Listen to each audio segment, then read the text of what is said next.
Deep into the night, firelight flickering over the camp, a monstrous bear burst out and charged the men. Two stayed planted, while the third grabbed his weapon and sprinted straight to meet it. Even in the middle of the chaos, he sat there and calmly tore into the meat, still remembering the warning that monster flesh is weirdly delicious. Someone barked at him, "Stop stuffing your face alone, it's time to help." Kairo stiffened, but he swallowed his pride and nodded, all for the meat. The hero strode ahead, spit out the magical words, and boom, an explosion tore through the air as a blazing wave surged and swallowed the bear whole. That magic felt eerie, because this was the second enemy to drop the exact same way, using the same technique. Harrow snapped that they'd better rush the food, but the man's rage flared and the girl hurried to her uncle, begging him to calm down. The little girl with those bright blue eyes stared at him like she could see right through him, and with a trembling kind of pity she told him, "Arguing is wrong." The uncle's heart softened, he was moved by her words, and with a warm smile he called Nur sweet again. Harrow barked, calling him the Lulican man, then yelled for him to hurry, only for anger to flare up again, and Muir stepped in fast, begging them both to stop fighting.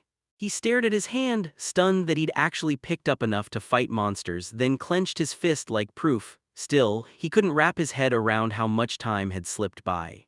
That crazy power is why they yanked him into this world. He wasn't here by accident, he had a special role. It all kicked off when Harrow got yanked into another world and the soldiers burst out cheering, because the princess finally pulled off the ritual at last. The princess lit up with pure joy. She finally summoned real heroes to her world for the very first time. Harrow didn't just step onto the pentagram, other heroes showed up too, each one sharing his fate in a different, deadly way. The boy shot Chica a worried look and asked if she was okay. She spun the question back, asking where they even were, and the truth hit hard. Nobody had a clue. Then they rushed to check on Shura and Shinobu, and thank goodness, everyone was unharmed. The princess beamed at the newcomers and thanked them for answering her call, but the heroes blinked like they had no clue and stared at each other in shock. Then she quickly apologized. She told them the king would spell out every detail himself, so they had to follow her. Jero tried to think it through, but it already felt too real to be a dream. This definitely was Japan, and the guys had already been warned earlier, because they're the chosen heroes. They tore through every tiny detail, refusing to trust their own minds, because this didn't feel like a dream or a hallucination, it felt impossibly real. In truth, this wasn't our world at all. Everything ran by its own rules, packed with strange beings and real magic. The townspeople greeted the heroes with open arms, thanking them for showing up, because deep down they were counting on them to save the day. When the confusion hit, the princess snapped, "Stay calm, my father will explain everything himself." But Jero couldn't shake the feeling the king was acting selfishly. The king leaned in and started explaining. This land is Victoria, and the whole world they ended up in is called Edia. Rudolf Strauss Arklim sits on the throne as the ruler of Victoria, and right beside him stands his eldest daughter, Princess Lilith. He made it crystal clear why he called. If they want to protect Victoria, the heroes have to tear down the evil demonic king. The name Tasha made the king frown instantly. He just couldn't catch what it was supposed to mean, and it didn't sit right in his mind. In Edia, 4 races clash: humans, demons, beasts, and spirits, but ever since it's been nothing but raw hostility between everyone except the spirits. And the scariest part is this: the demon king isn't just lurking, he's hunting humanity, and his power is so brutal that not a single race can stand up to him. No one alive could have survived that battle on their own, so they cracked open an ancient spell and called in the heroes. Only the royal family had the knowledge, and yeah, it was deadly, but it was the only shot. The princess was glowing with pure joy. The ritual finally worked. But when the king realized it wasn't their first try, his face crumpled as he buried his head in his hands, because he had 3 daughters. Turns out one of the daughters is dead, and the other one is still stuck in a coma after the summoning went horribly wrong. The heroes were stunned by the sacrifice. Tasha stepped forward and swore they could save this country by crushing the demons. And then the king dropped the truth: all 4 heroes are already right here. Even though the night was already dragging on, the king still lined up 5 people and swore they were all heroes, then ordered each of them to dig deep and read their own traits in their mind. They pushed to trigger the status, and when an interface snapped into the air, they nearly burst with excitement. The name line lit up clearly: hero. Another guy cracked open his status, grinned, and said, "This is 100% an RPG, just like the game." Every word and symbol got magically translated into the language everyone in his world could understand. No confusion, no hesitation, and Harrow stepped aside as the king leaned in, demanding to know where he stood. That boy blew everyone away. His performance was nothing like anyone expected. People guessed he might have been a wizard or even a sage, but not a single record in the archives ever said so. It felt like he never should have stepped into a fight at all, because the king was watching him like his rank was the real prize. Arrow shot back with a calm, chilling smirk, silent observer. Everyone froze. This information was nowhere to be found, yet Taishi's gut started buzzing like she could feel the truth creeping in. She remembered how Jero showed up out of nowhere the instant they were all chatting in class, and that eerie timing felt way too perfect to be a coincidence. The boy finally admits it. He's just a normal guy who stumbled into all this by accident, right with them. Taishi, though, can't figure out why he's suddenly keeping his distance. From Jero's words, he nailed it. Only 4 people were ever supposed to slip into this world, and none of it had anything to do with him. So now he's staring at the terrifying question, how is the princess going to fix this? He even said they were dragged back just for profit, while their families are probably at home losing their minds. Still, Jero was rock-solid sure he owed nobody anything. No promises, no oaths, no leash keeping him here. The guys reminded him they were his classmates, and the girls backed them up louder than ever. He shrugged it off like it's just school history, because they never even talked in class, so bringing up any connection felt totally pointless. An awkward silence hit and Jero blurted out the truth, we only need 4. Then he shook his head at it all. He wasn't some chosen fighter, and he made it clear he didn't want anyone shoving him into a fight with demons.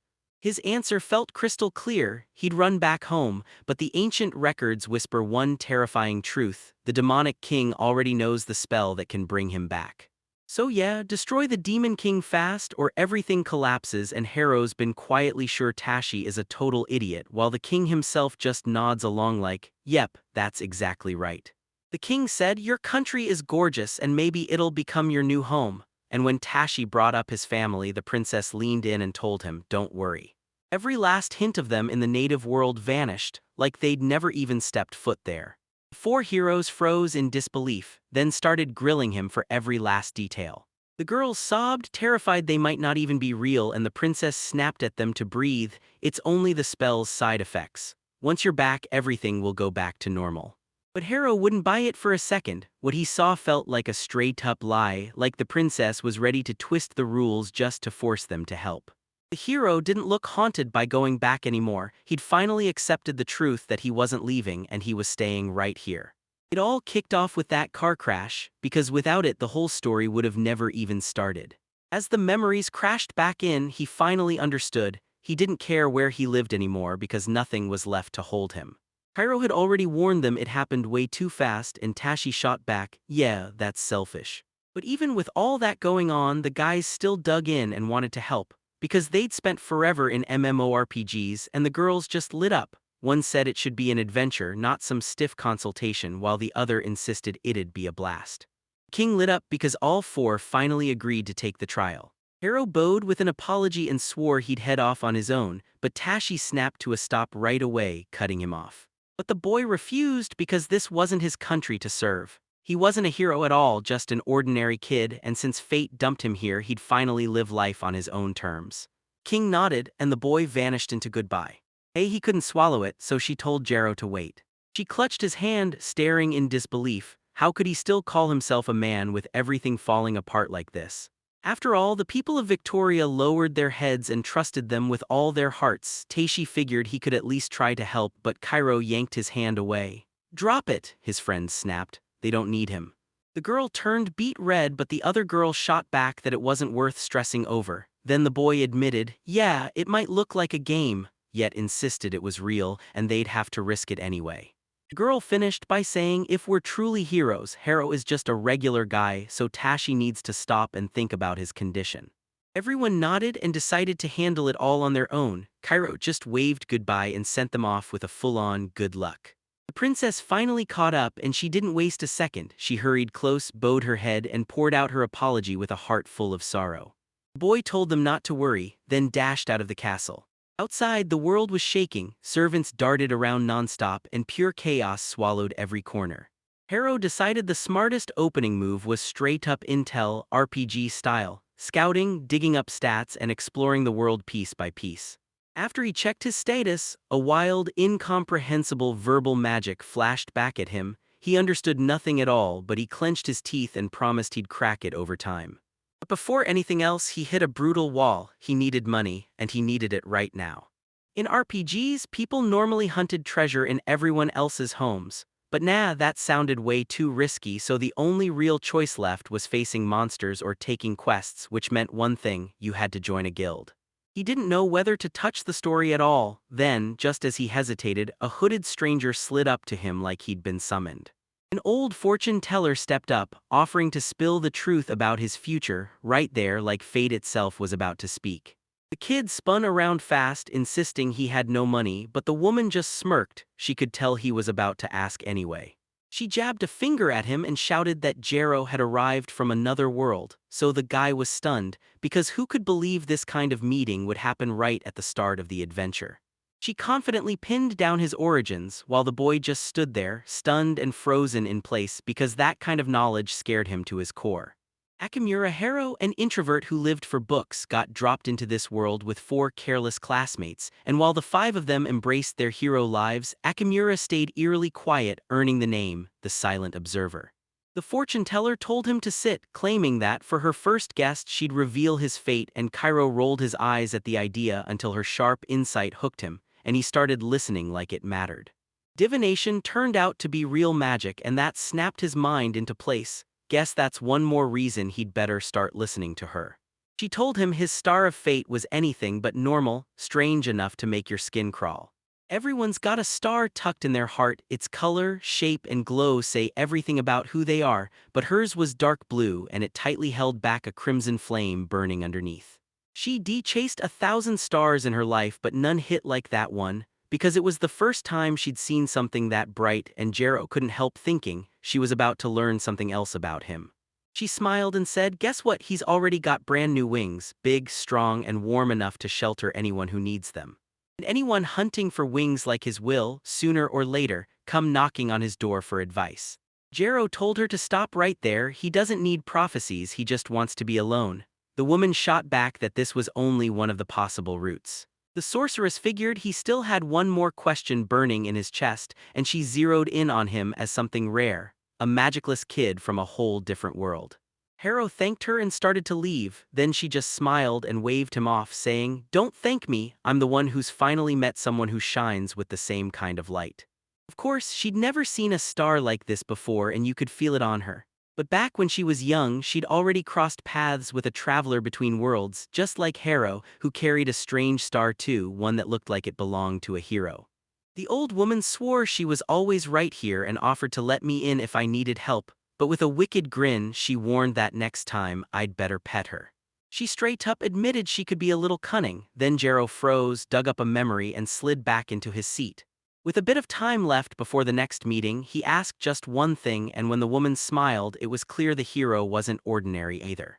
Turns out this world had guilds too, same as the game, and the moment Harrow stepped in, a smiling administrator greeted him and thanked him for waiting.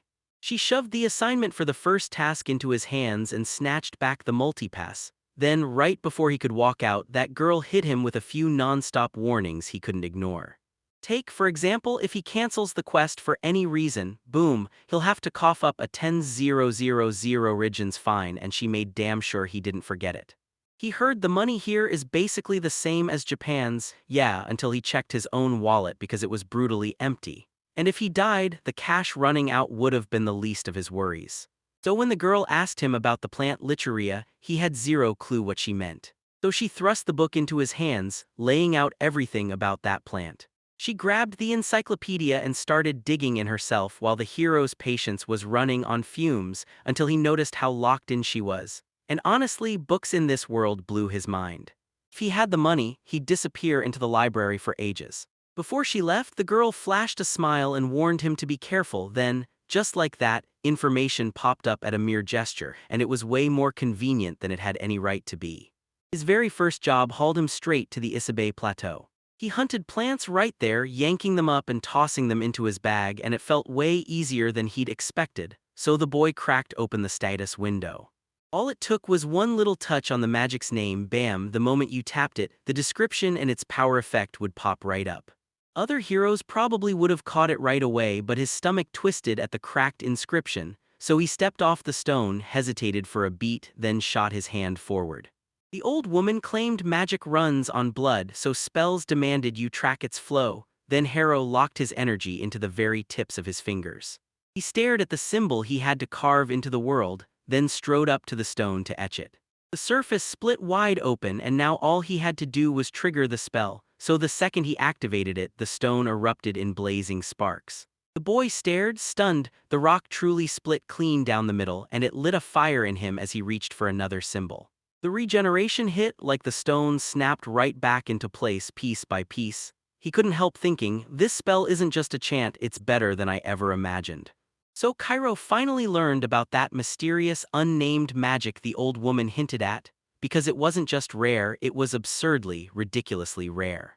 Permanent magic, no loopholes, no exceptions, was something only a select few could truly wield, and that old woman made it sound like the rest of the world wasn't even in the running. Yep, it was real, and this magic was wildly powerful, but only a handful could ever wield it, because most of the people who got their hands on it didn't survive long enough to pass it on. The second anyone tried to hand her off, they straight up dropped dead. That's when Jero finally clicked. This power was probably what got the first two princesses killed. Sure, control matters, but real knowledge, that's the thing you can't afford to ignore. They got fried by the backlash because they never truly clocked what they were up against, like that old woman hurling fire magic like it was nothing.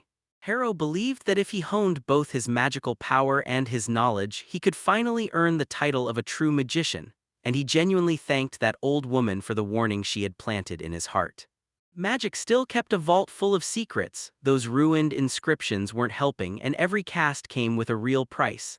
When he tried two spells, they drained half his mana at once, and his body instantly felt like it was sinking under its own weight. He had the high mana to survive as a traveler, but if he let it run wild, it could snuff out his life before he even realized it. His level was just the first step. He had enough mana for 4 casts at full power, and that's when rustling crackled from the bushes like someone was stalking him. Maybe he was being watched. If the king finds out about this power, it's going to explode into real problems.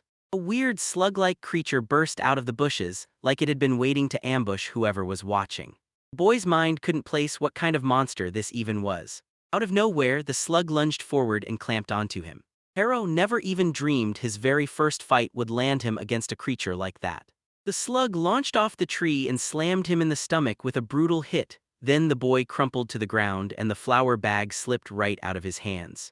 That blow stung like crazy, but it only shaved off 3 health. Get hit like that 7 more times and that's the end.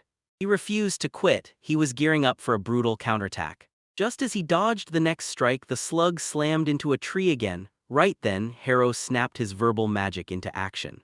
He scribbled the title Flame, and boom, an explosion swallowed everything in its path. He stared in disbelief. This magic could conjure life out of thin air, a real miracle. He tested the spell's range by scribbling a word on the ground, then it was time to head back, and yeah, he also glanced at the experience bar in his status. He only racked up 2 experience points, so magic wasn't even worth it because next time he'd wipe them out without it. This was his first slime, but who knew how many dark monsters were lurking up ahead.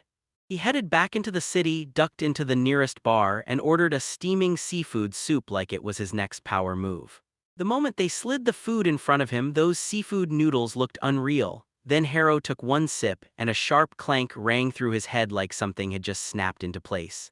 It felt like he was swimming underwater, counting seafood in the broth, and then, surprise, everything slid down with zero struggle while the soup hit his tongue with serious flavor. Still, Jero couldn't resist and went for the noodles too.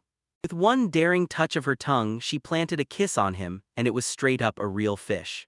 Yeah, those weren't fake fish at all, and the hero practically lit up with joy. It's way too easy to fall headfirst for seafood noodles like that, and Harrow ate every single bite down to the last drop.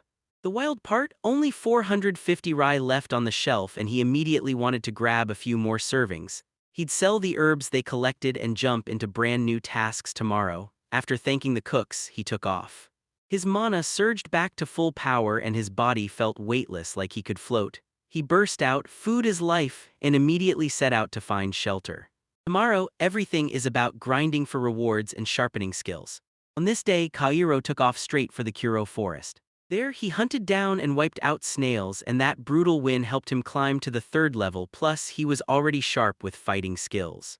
Other than the slugs, he saw nobody, no one at all, and he desperately hoped the goblins would show up because that's exactly who he'd been sent to find. While his thoughts raced, a shadowy figure loomed right behind him, and without warning, he got slammed with an attack. Hero barely slipped out of the way, and then he saw just how insanely close the attacker was. Right in front of him, a real goblin stood there. Kairo stared it down and snapped, "Do you want to live?" He bellowed and hacked forward, then the hero snapped his knife up to parry, only for the mace to slam through with a brutal screech of metal. The goblin swung wide, then Hero came in hard, slamming a kick straight into its stomach, and one thought hit him like a brick: this guy isn't leaving anytime soon. He hacked the goblin's head clean off and snapped, "This is my first step." But when he stared at the blood-soaked ground and saw his hands shaking, the thrill died fast. There was barely any satisfaction at all. Looking back, he realized a whole pack of goblins had shown up, drawn like moths to the chaos of battle. And that was the twist in his favor. This was the perfect moment to unleash his skills in a real fight.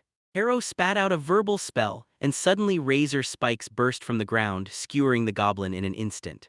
But the enemies wouldn't back off. They surged in from every direction, tightening the net around him inch by inch. The hero saw the strike coming, then whipped his blade out on pure instinct. Lightning crackled along the blade as Hero sliced through the whole pack of goblins in a single, unstoppable strike. Blood soaked the ground, and he realized with a jolt, this place was absolutely not for the faint-hearted. It wasn't slime at all, it was a real massacre, and his hands shook uncontrollably, even though he'd always thought he was emotionally numb. A heavy thud slammed behind him, and Cairo snapped around in an instant. He thought, "I'll wipe every last one out until there's nobody left," and then he barked at the monsters, "Come closer." He clutched the choice like a weapon. He'd keep killing until it finally felt normal. Soon, Jero barged back into the guild, slammed the bag of trophies onto the table, and let the whole room feel his victory. He demanded an evaluation of 22 goblin fingers, and the administrator stared in disbelief. How the hell did he wipe out that many? He just registered recently, but Hero couldn't stand waiting, so he demanded a fast evaluation and pushed to get everything finalized. Snatching the coins, he realized he could finally stock up on healing potions and get his hands on real weapons too. He discovered he could write the word cleansing, and just like that, his clothes came out spotless, turning the whole ordeal into something wildly convenient. The boy stared at the choices for tomorrow and wrestled with the most important part, figuring out how to fight more than just the goblins. He got curious fast, like the world suddenly kicked into high gear and everything sped up around him. He snapped up fresh weapons, jumped straight into the quest, tore through the monsters and crushed it, then hit level 10 and earned a whole new rank. The administrator couldn't believe it, just 1 week in and he already climbed to the top. Another girl admitted he was a total weirdo, but she couldn't deny he was a rising star. And as one of them watched him walk out, she grinned like, "Yeah, he's seriously cool." They figured if things kept going like this, the king would sniff it out for sure, and once he did, he might even spot him and call him a hero. Hero made up his mind. Tomorrow he'd leave Victoria, and as he paced through the streets, he kept catching people staring and glancing over their shoulders at him. His clothes screamed for attention in this world. Armor was the only answer. He had to sprint to the shop before he set off. Now he was decked out like a real lone adventurer, ready for anything, and then he wondered where the heck to go next. Jero followed the map until he finally hit the new village, Ims. Sure, the border was still miles off, so he dropped his pack and called it a night. As he strolled down the streets, he couldn't believe it. Barely anyone was out there. The moment the locals spotted the hero, they bolted inside, slammed their doors shut, and latched them tight, like travelers were poison and nobody wanted them around. Out of nowhere, someone called his name from behind. Hero spun around the instant he heard that voice. A short girl with a ponytail blocked his way, assuming he was some kind of adventurer. Hero ignored her completely and kept walking, but she snapped that he couldn't just brush her off. He couldn't figure out why the little one was clinging to him. Then the girl stomped her foot, snapped at him, and yelled, "Don't call me that." She chased after him, desperate to learn why he'd come to the village, and she practically begged him, "Don't you dare stay silent." Hero snapped back, "That's not her business." Then she heard little one again and her outrage flared instantly, but for him it was nothing more than the blunt truth. Yeah, she really is just like that. She got the sinking feeling he was doing it on purpose just to mess with her, until she snapped, yelling, "All adventurers are pathetic losers and nobodies." He stared at her like a warning, saying, "I am who I am, don't stack me up against anyone else."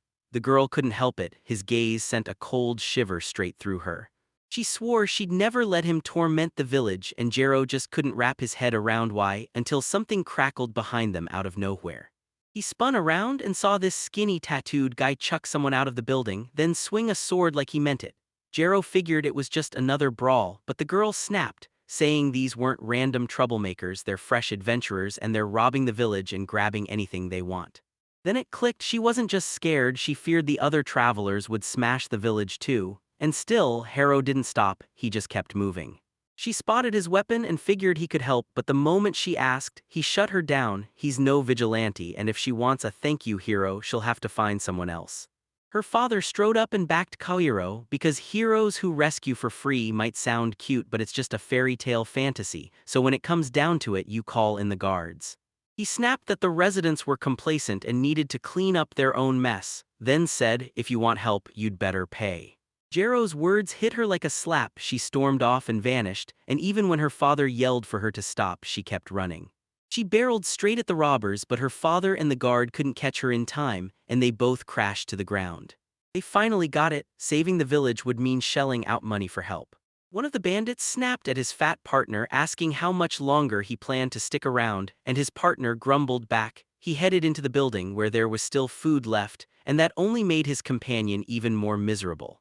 A villager with a shaky voice screamed at the skinny, bald giant, "Scram, both of you idiots." One attacker convinced himself she wanted to die and swung his saber. Coco shut her eyes, bracing for the blood to hit.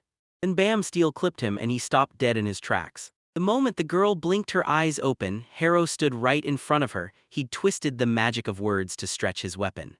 The hero snapped at the girl to stand up and seize the opening to land the strike. He couldn't believe how handy that verbal magic extension felt until Coco stared at him like, "Why are you helping?" Jero just shrugged and said, "Because they paid me." And that bandit went straight into detective mode, determined to uncover who he really was. Kaohiro sprinted straight at the enemy and swore he'd crush him in an instant. His opponent simply couldn't believe how fast he was, and then he crumpled to the ground. Coco gasped, sure he was dead, but the truth hit next, he'd only blacked out. Thick partner felt the ground rumble, burst outside and just stopped cold when he saw his battered friend. Harrow snapped, ordering everyone not to ask questions, then struck, but all that hit the air was a terrifying screech, because the enemy had chainmail hidden under his clothes. The hero finally clocked it. He was wearing armor, and the fat man snapped backward, furious that his clothes were totally ruined. Rage exploded through him and he ripped the last scraps of the shirt to shreds. "How dare you ruin my clothes?" he screamed, swearing he'd finally finish off the hero. Harrow jabbed a finger at him and snapped, "I'll turn you into minced meat," but honestly none of that scared him. The fox bully lunged with a wild swing and screamed, "Don't call me fat." Cairo snapped out of the way, then drove his sword into the bully's legs. A dull clang echoed as the punch slammed his armor, and for a split second the boy's focus shattered, then he saw a massive fist hurtling straight at his face. The opponent slammed the ground with full force, but Harrow was already breathing down his neck, surprise. He snapped his magic to life, then the enemy barked, "Don't move!" And right after, flames swallowed him whole. He crashed to the ground, blazing and burning while a blazing symbol flared on Harrow's fist. The hero swung and smashed the fat man in the face, driving him hard into the ground. When Kaohiro finally won, every villager burst out of their homes and shook the streets with loud applause for him. He could feel his experience leveling up because even here there was still plenty to learn. The girl's father admitted, "Harrow is an incredible adventurer," but the hero scoffed, convinced these two were nothing but weaklings. Then the villagers pushed back hard because everyone knew the truth. Those brothers were bandits. Jero was lost in his own thoughts when a punch slammed into his back, Coco's fist. She snapped, "If you're so strong, why didn't you help right away?" He snapped again, "I don't work for free." This time the old man pushed the question, so that's why he stepped in. Then Kaohiro gave her a light slap on the head. The girl clutching her head groaned and the boy snapped, "This is the first and last time." Her father burst into laughter. Maybe our hero just wants rare books and a feast to earn it. Hero didn't even argue, he followed him straight into the armory where the shelves were packed, and the man snapped his attention and called him in. Koko's father handed him a legendary katana called Piercing, forged by a rare weapon master from the Zumdvar. This isn't some basic strongman sword, this katana was forged to slice at insane speed, and Hero had already heard rumors about blades like that. That piercing wasn't just sharp, it slipped right through everything with its thin blade, and the hero stared in disbelief like, how did those two pull off not stealing something this deadly? Turns out Coco's father had been hiding her in the basement, terrified that he'd be killed, because this wasn't some normal thing in the store at all. Long ago he'd even planned to keep her locked up as a family relic. Hera warned, don't give it away if it's this valuable, but the man wouldn't back down. He swore this weapon would help the hero more than anything. Still, Hero felt the truth getting twisted, like they were overrating him. He never saved the village for noble reasons. Still, the man had one last move waiting for Jero. Once it was all over, Jero slipped out of the store, and right then Coco shouted after him, tossing a small bag into his hands.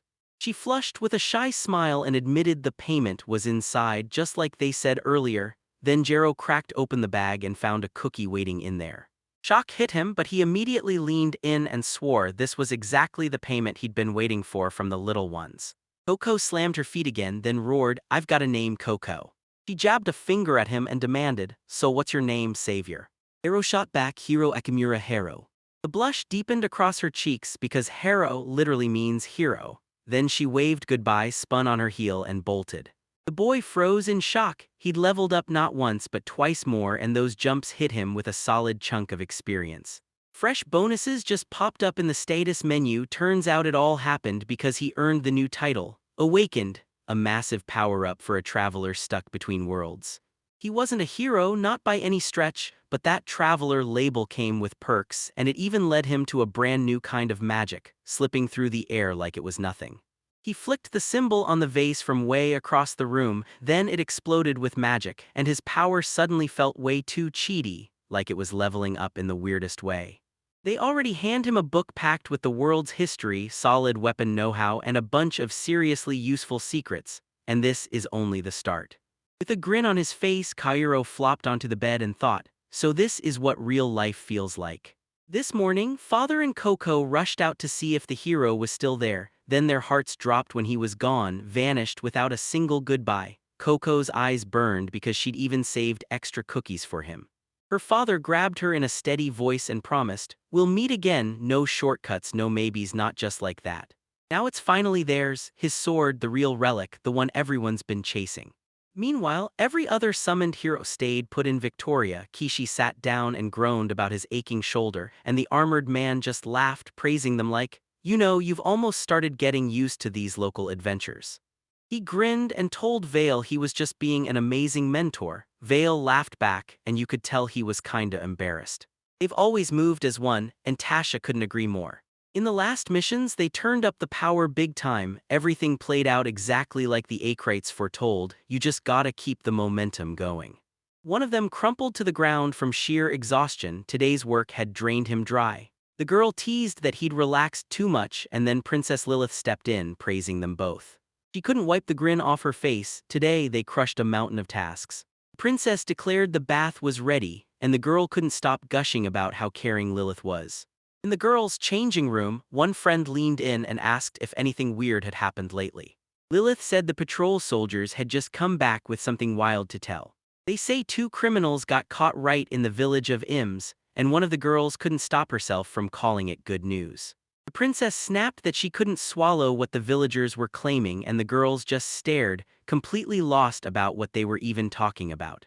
The villagers swore a hero in a red cloak, black hair blazing, rode in, whipped out his sword, and used magic to save them, going in with pure nerve. The girls shot each other a look and instantly thought of Hero, but one of them sneered, no way, there's no way that rude guy saved anyone. Her friend didn't agree and brushed it off like she was making it bigger than it was. Those princess words wouldn't let go of their heads. The girls kept replaying everything, begging to know what really happened and where he'd gone, while Kairo sneezed once, shrugged it off, and marched right on. He stared at the map and felt the dread sink in. Borders were still miles away, and the next stop was a place with a wild name, turquoise. The hero was starving and instantly regretted not grabbing more food in MZ. Then, out on the road, he stumbled on a berry bush that looked totally safe to eat, only to realize as soon as he yanked the plant that something was seriously strange about its roots. He roared out loud, and the shock hit so fast that he yanked the plant out of his hands and let it fall. Right after that, a pack of wild animals swarmed in from every direction, and he had to fight for his life, basically drowning in sheer panic. This cursed plant was the real deal. Nobody could have guessed it was the one and only plant of misfortune. In the guild, they warned him down in the Torchum Mountains that plant spells nothing but doom. The girl even warned, watch the plant of woes, but Cairo ignored me, and now I've seen it up close. Fruits are gone, and in their place you get a sinister scream and a horrifying grimace. The boy's laughter exploded in the air. Yeah, it's a lure, and it drags every monster nearby straight to him. Now he's sprinting for his life from a pack of rabid beasts. And right then he realized this world was downright fascinating. He spun toward the monsters and snapped, activating Harrow's magic of the word, smoke. Maybe he could have handled them, but the sheer wave of monsters that burst out of nowhere was downright terrifying, yet somehow he slipped away with zero trouble. Still, his stomach growled with hunger. Then he caught a jaw-dropping scent drifting from the forest. Jero hacked his way through the thorny mess and stumbled on a campfire crackling with fish grilling on the flames. Only the place was totally empty, and his stomach growled like it was ready to start a fight. He just reached for the fish when a stranger lunged in, yanked him back from the food, and jabbed a sword straight at his face. Stealing food from Big Arnold is unforgivable, he roared, demanding a name. Then, all drained, Jero just muttered, I'm not human. He begged to share the fish because his stomach was screaming for food, but the other guy snapped at him to shut up and stop asking, then blasted, how were you raised like this? Harrow snapped, I'm already sick of you. And when they started calling Arnold old, rage flared even harder. Their screaming fight got ripped apart when a little girl burst from the bushes and yelled, Uncle. She had cat ears and she kept nervously yanking at her hands, blurting out, are you okay? Arnold snapped, Muir, hold up, I've got to put this brat in his place, and he already cocked his fist ready to teach with love. He shot the girl a sinister glare, and her fear shot even higher. Harrow nodded along like it all made perfect sense, but Arnold just couldn't figure out what they were even talking about. Harrow simply asked them not to strip everything away, just to share a little, yet that still lit a fuse in Arnold's chest. Weren't you taught how to talk to people? Harrow couldn't make heads or tails of what was going on because Arnold just dropped the bomb. No more concessions ever. He stepped up to the hero and snapped that he had no right to demand anything. And as Jero dodged, he realized this guy wasn't just talking, he was genuinely skilled. Arnold snatched the sword in a flash, and Jero was already poised to whip his katana out of the sheath. Right as they kicked off the fight, Myers' scream tore through the air. Then a giant bear slammed into the girl, and terror froze her in place as she stumbled to the ground. The bear had her in its claws, but Arnold barreled in and hacked off the monster's massive paw. He asked the girl if she was okay, and Muir stared at her uncle with pure shaking fear. Arnold barked at her to run, but she snapped her gaze forward. Something was closing in.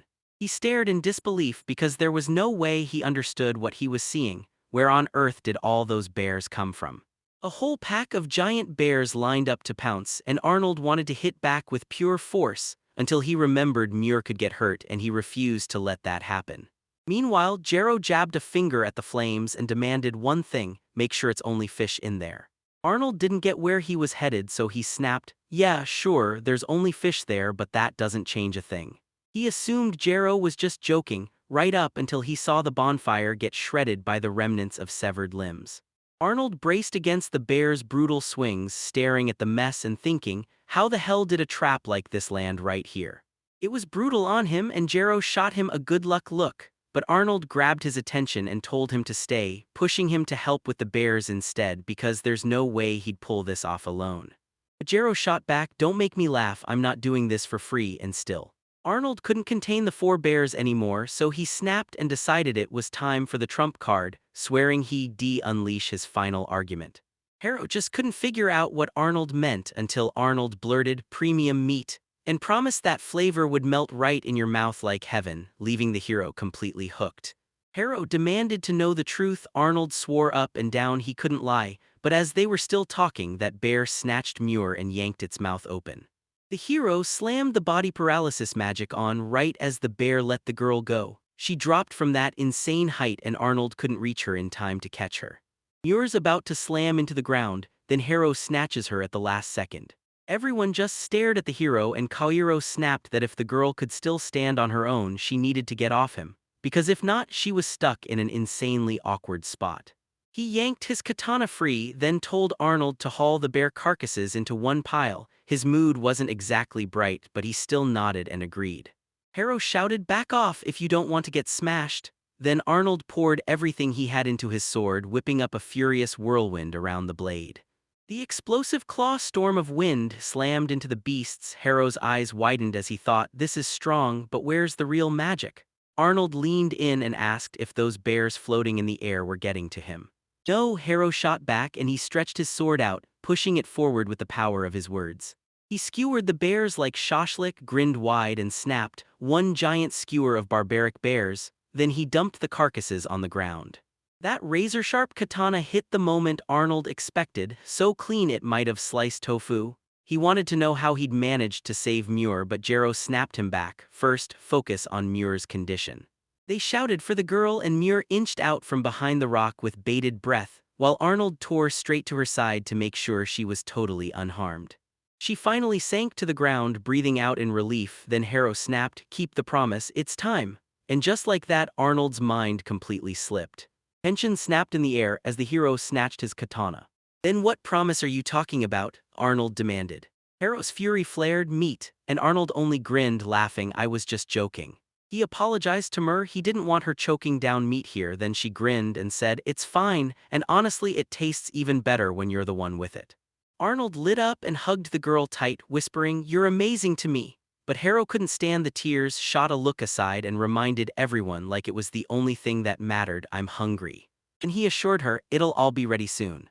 As soon as the meat hit the pan and browned, Arnold slid a plate in front of him, and Jero dug in the second he got it. He beamed as the meat practically melted on his tongue, gone before he could even blink. Then that tangy sauce kicked in and turned every bite extra tender. He almost cried, said those bears were totally worth it. That fate of the sea dog was the tastiest bite in the whole beast, and Arnold nodded hard. The sauce was pure divine. The hero stared in disbelief. This was done by a girl. Mur leaned in and said the special sauce was brewed from the altar tree's fruits. Hero beamed and praised the servant for his work. Then Arnold snapped around and shouted, "Wait a second, who do you think you're calling a servant?" Once everyone stuffed their plates, they hurled the dishes into the river. Then Arnold finally blurted, "Wait, what's your name?" Hero stepped forward and introduced himself first, but Arnold only grunted, "You feel weird." The man threw out his name. Turns out he was an adventurer and a cook on the side, and that's when Jero finally realized where all that meat was coming from. Muir grinned and leaned in, whispering that her name was Mir. The hero immediately felt her throat tightening like she'd been kidnapped, but Arnold shot that down fast. Mir was from a village he'd just been passing through, then straight up he decided she was coming with him now. Daughter or assistant, he didn't care one bit. What mattered was that she was his now. Arnold told Chero that their situation was complicated and it wasn't his place to get tangled up. But then he admitted he wasn't done yet because he wanted to dig deeper and truly understand the hero. He tugged his glasses into place and claimed he was an adventurer and a hardcore reader. But Arnold cut in fast, insisting reading wasn't work, it was just a hobby, and right then Muir burst into laughter, sending Arnold reeling. Hero teased Muir by calling her little, and Arnold snapped, "Say that again," but Muir just shrugged and said, "I'm already 12, I'm not a kid anymore." She even joked about maybe having a child someday, but Muir's face went betrayed as he awkwardly begged her not to say things like that out loud. The hero stared at her like she was the answer to something huge. She blushed hard and suddenly it hit him, she wasn't as simple as she looked. Arnold nodded, fully on board. Seeing a thief with zero manners get hit with an even uglier fate right in front of them would shake anybody, and Hero yanked his katana up, because the instant he imagined Arnold turning into rust on that blade, his whole head went cold. "Do it, if you're gonna do it, then do it," Arnold basically barked. And Hero decided that for Meyer he'd even chew down on crumbs because yeah, that's already a total faceplant into zero dignity. Arnold shrugged and said, "Relax, it's just a joke," because among the beast people this one's the hottest trend going. Harrow couldn't place where he'd seen it before, so he grabbed for his sword again, but the hero snapped his finger toward the girl because her tail had slipped out from under her clothes. Muir shot to her feet and blurted out an apology, only to realize her ears were still sticking out from under the hat, and yeah, that slip is one of the classic tells of beast people. Arnold nodded, saying sure, she's part beast and part human, but Muir didn't do a single wrong thing.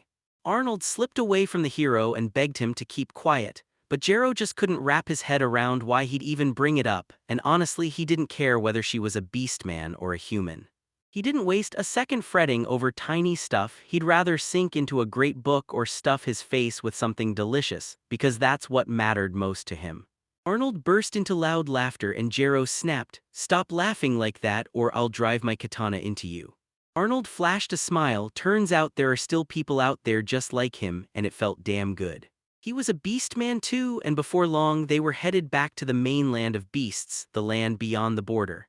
Cairo shut the book and fell into thought while Arnold tossed out, "Bet the hero's freaking out about why he doesn't have ears like Meyer." Honestly, Jero didn't really care about the details until Arnold dropped onto a stone and said, "If you're curious, I'll tell you the whole story and it's got people in it." Turns out those animal ears weren't lost, they were ripped away the moment he got forced into slavery. Harrow had never even heard of it. Arnold told him that in his own generation, people stopped talking about it because slavery had been officially wiped out. Back when beastmen had nothing, no power, no titles, humans cooked up a brutal slavery system to crush them. They snatched kids off the streets, branded them with a magical mark, and promised that any act of resistance would bring unbearable, soul-cracking pain. Before he sold them, they cut off their ears, then he had an awful story tied to it. Now his ears aren't real at all, they're prosthetics crafted by a familiar maker, so lifelike they'd fool anyone, and Arnold quietly masked his true self on the human continent. When Jero realized the mark was gone, he figured it slipped away and the sign faded easy, but Arnold cut in and said, "Nope, the mark vanishes on its own right after the owner dies." Harrow was sure Arnold had ended him until it hit. He'd been wrong and a good man stepped in and saved them both. Arnold suddenly felt Jero's threat hanging over him, and he snapped that if he were in Jero's shoes he'd have already struck back clean, refined, and deadly. Then he finished with, "You've become terrifying." But for Arnold, nothing mattered more than one thing, Mer being happy, and he brushed his fingers gently through her hair. Then it hit him, "What are you even doing here?" He figured Harrow must have some mission, but the reply was simple, he was just crossing the border like it's no big deal. Why would anyone even step onto the continent of beast people? Arnold couldn't wrap his head around it until Harrow just shrugged and said, "Because I want to." And yeah, the whole world feels like it's on the brink. He didn't care about the consequences, he just went and did what he knew had to be done. Arnold burst out laughing, "You're really funny." And Jero immediately clocked him as a pervert with problems because Arnold had no idea how much longer the hero would keep teasing him. Harrow snapped his head toward Meyer. "Wanna ditch that hat?" She paused like she wasn't sure, then gave a careful nod, "Okay." The moment she slipped it off, she snapped her gaze downward, pure embarrassment flooding her face over those animal-like ears. But Jero couldn't look away. Meeting a beastman this soon after arriving in his new world felt like fate smiling at him. Arnold clocked Muir's embarrassment, and a sharp irritation sparked in his chest. He stepped between them and let out a sharp whistle. Jero snapped, stunned, "What are you doing?" Arnold played dumb and Jero fired back, "You're not fooling anyone, you're just pretending to be an idiot." Arnold sprang to his feet and snapped, "Stop the chatter. Fate dragged us to this spot for a reason, we're headed the same way so we're riding together, and I swear I know you're gonna be an awesome friend to me." After mulling it over, Jero finally snapped to a decision. Arnold was dead wrong. If you want people to follow you, you don't bark orders, you ask with respect. Muir and Arnold kept tailing him, and once again the guy was certain of one thing, this dude just couldn't communicate worth a damn.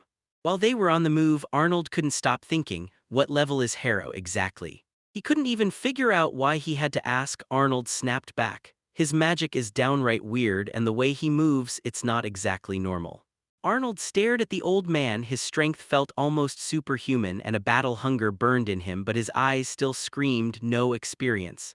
Harrow smiled and said, "So what's your level?" Arnold answered, 31. And as soon as he did, Harrow quietly used his peeking magic to check for himself. And yeah, it's real, he didn't lie. Arnold's sitting at level 31 while Jero's stuck at just 13. He also clocked that their titles were straight-up ordinary, like the one who burns with passion. But then boom, the real magic wasn't spells at all. They pulled off special combat-like techniques only true masters could use. Harrow shot back that he was level 23, then thought, these two still feel trustworthy, traveling with them is going to be one wild ride. I am the best, Arnold shouted, slapping his own shoulder like he'd just won a trophy, and it instantly set Harrow on edge. Then Arnold smugly called him a lullican again, and Harrow's rage just exploded. Tension snapped higher and higher. Arnold was sure the guy just wouldn't swallow defeat, and then Harrow smirked, shall we check? Muir cut their argument short, then told her uncle, come on, our village's that way. Harrow thought the old man had slipped past the duel, and a grin burst onto his face, so Arnold's fury ignited instantly. He spun around, flashed the timer in his face, and declared, this time I'm taking the win. Muir practically begged them to stop fighting, and Arnold just grinned as he agreed. Then she shot back, I'm not some little kid. At last they stumbled into the village, only to find it utterly gone. Stone after stone, just ruins, and the place they'd been hunting for didn't exist anymore. They swung around to the locals and demanded answers, and one guy snapped back, it's all because of the raid. Harrow just couldn't wrap his head around why a bunch of beast people would team up for an attack. Then an eyewitness spilled the truth. They'd already tangled in a fight with some odd, strange group. The group tossed out ridiculous demands, and the second the beast people said no, they charged in. Arnold snapped, what about those? They clenched their teeth and snapped back, it's terrible. Arnold tried to get to the bottom of it and demanded, all right, what do they call themselves? Hearing the name, the Punishers of Beastmen, sent him into a full-blown rage. Outside, a brutal storm battered the world with heavy rain, and the heroes huddled inside an old house. Cairo kept reading a book while Arnold just sat there staring at the floor in icy silence. Arnold snapped, pure rage swallowed him, and he screamed at the top of his lungs, scaring Muir out of his skin. Just sit there with that miserable face, he roared. Harrow didn't flinch, just adjusted his glasses and warned, if you shout like that again, I'll call a doctor and tell them you've gone mad. Harrow realized his own shout was basically fueling him, then he shot back, masochist, and right on cue Arnold roared, shut up. Then it hit him, Harrow was holding back a question. He blurted it out, when would they finally cross the border? Arnold froze in place, jaw tight, and suggested they ease up and slow down. Harrow urged them to press on, saying the answers would show up as they moved. Arnold shot back that it's his life rule, don't take everything personally. But when it came to Meyer, the rules didn't matter. He'd smash everything in his path, eyes blazing as the girl begged him to stop, and Harrow finally clocked it. The uncle was abusing the title of the law. She clutched the pillow tighter, then snapped at Harrow, how rude, I'm not a kid anymore. And when Arnold heard it, he blinked, shook, and went, a true beauty. But Harrow barely reacted. He just rolled onto his side and kept reading like nothing hit him. The next day, Arnold decided to sell the monster loot, then hit a wall because there wasn't a guild in the village. Harrow just shrugged and said they already had more than enough money, so if you really want to, go ahead and burn it all. Throw it away, Arnold snapped, because almost all of that haul was packed with bijaba needles, and those things were pure gold. For this money you can snag rare ingredients and books, he blurted. Harrow snapped, enough talk, how much longer, let's hit the store right now.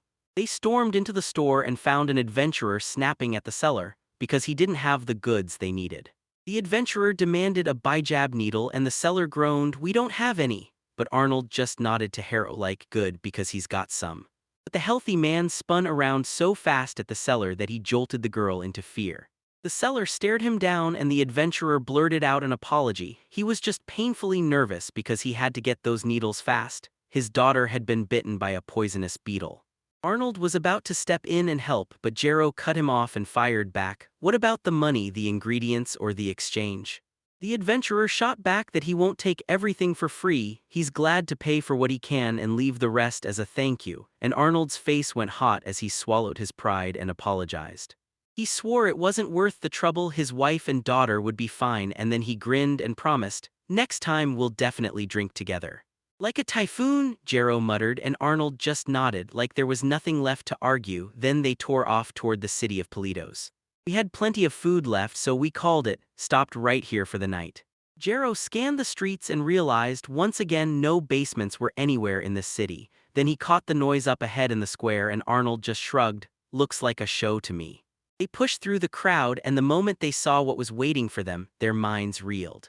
Right in front of them sat the carts, stuffed with cloaked people wearing the emblem of the Beastmen's Punishers. Arnold leaned close to Jero and hissed, "We've got to get out of here," then scream, "Don't move," and everyone knew if you tried to bolt you'd get caught. They were convinced of it. Beast people were in the city, and these strangers had come straight for them. One had a wild, intriguing book in their hands, while the other barked an order to search every single thing. Harrow tried to use magic to peek inside and figure out what kind of book it was. He failed, but the urge to read it burned even hotter. One of the Punishers stormed up to the girl and barked, "Take off your hat." He checked her again and seeing she wasn't a beastman, let her go. Then his eyes snapped to her cowering behind Arnold. "Hey, you with the blue hair, take off your hat right now," he barked. "I'm talking to you," Yoren declared. Arnold's stomach dropped because he knew the next step was a fight. From the crowd they begged, "Please let the child go," but the soldiers shoved the demand down their throats and barked for them to shut up.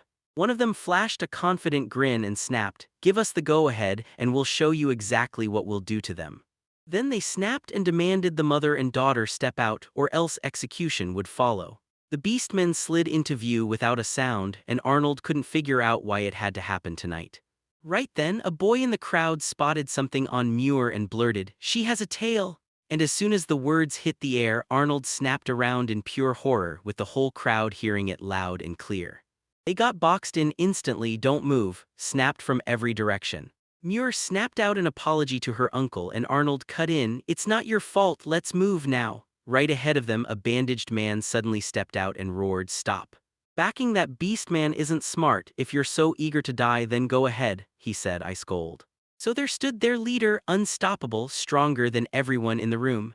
Harrow was thrown off and Arnold still hadn't caught on who he was really up against, but one thing was unmistakable. The old man planned to fight until the very end. Back when things were calm, Chero could have stepped in, but now, they're boxed in from every side and the magic of words can't do a thing. Muir leaned in and whispered, "No matter if you're human or a beast man, what matters is one thing, you're still alive." The leader grinned, saying, "There aren't many beastmen, but you'll hate them just as hard as demons. They're disgusting to the core." And that snapped something inside Arnold right there, right then. He yanked his sword free and barked for the leader to stop this nonsense, only for the leader to snap the attack aside with a clean parry. Arnold clenched his teeth and hissed, "I'll never forgive you for this." Muir's scream hit like lightning and froze him in place. Then he whipped around to see two men hauling her in their grip. "Don't move!" they barked, but she thrashed and yelled for her uncle. Arnold snapped, "Let her go."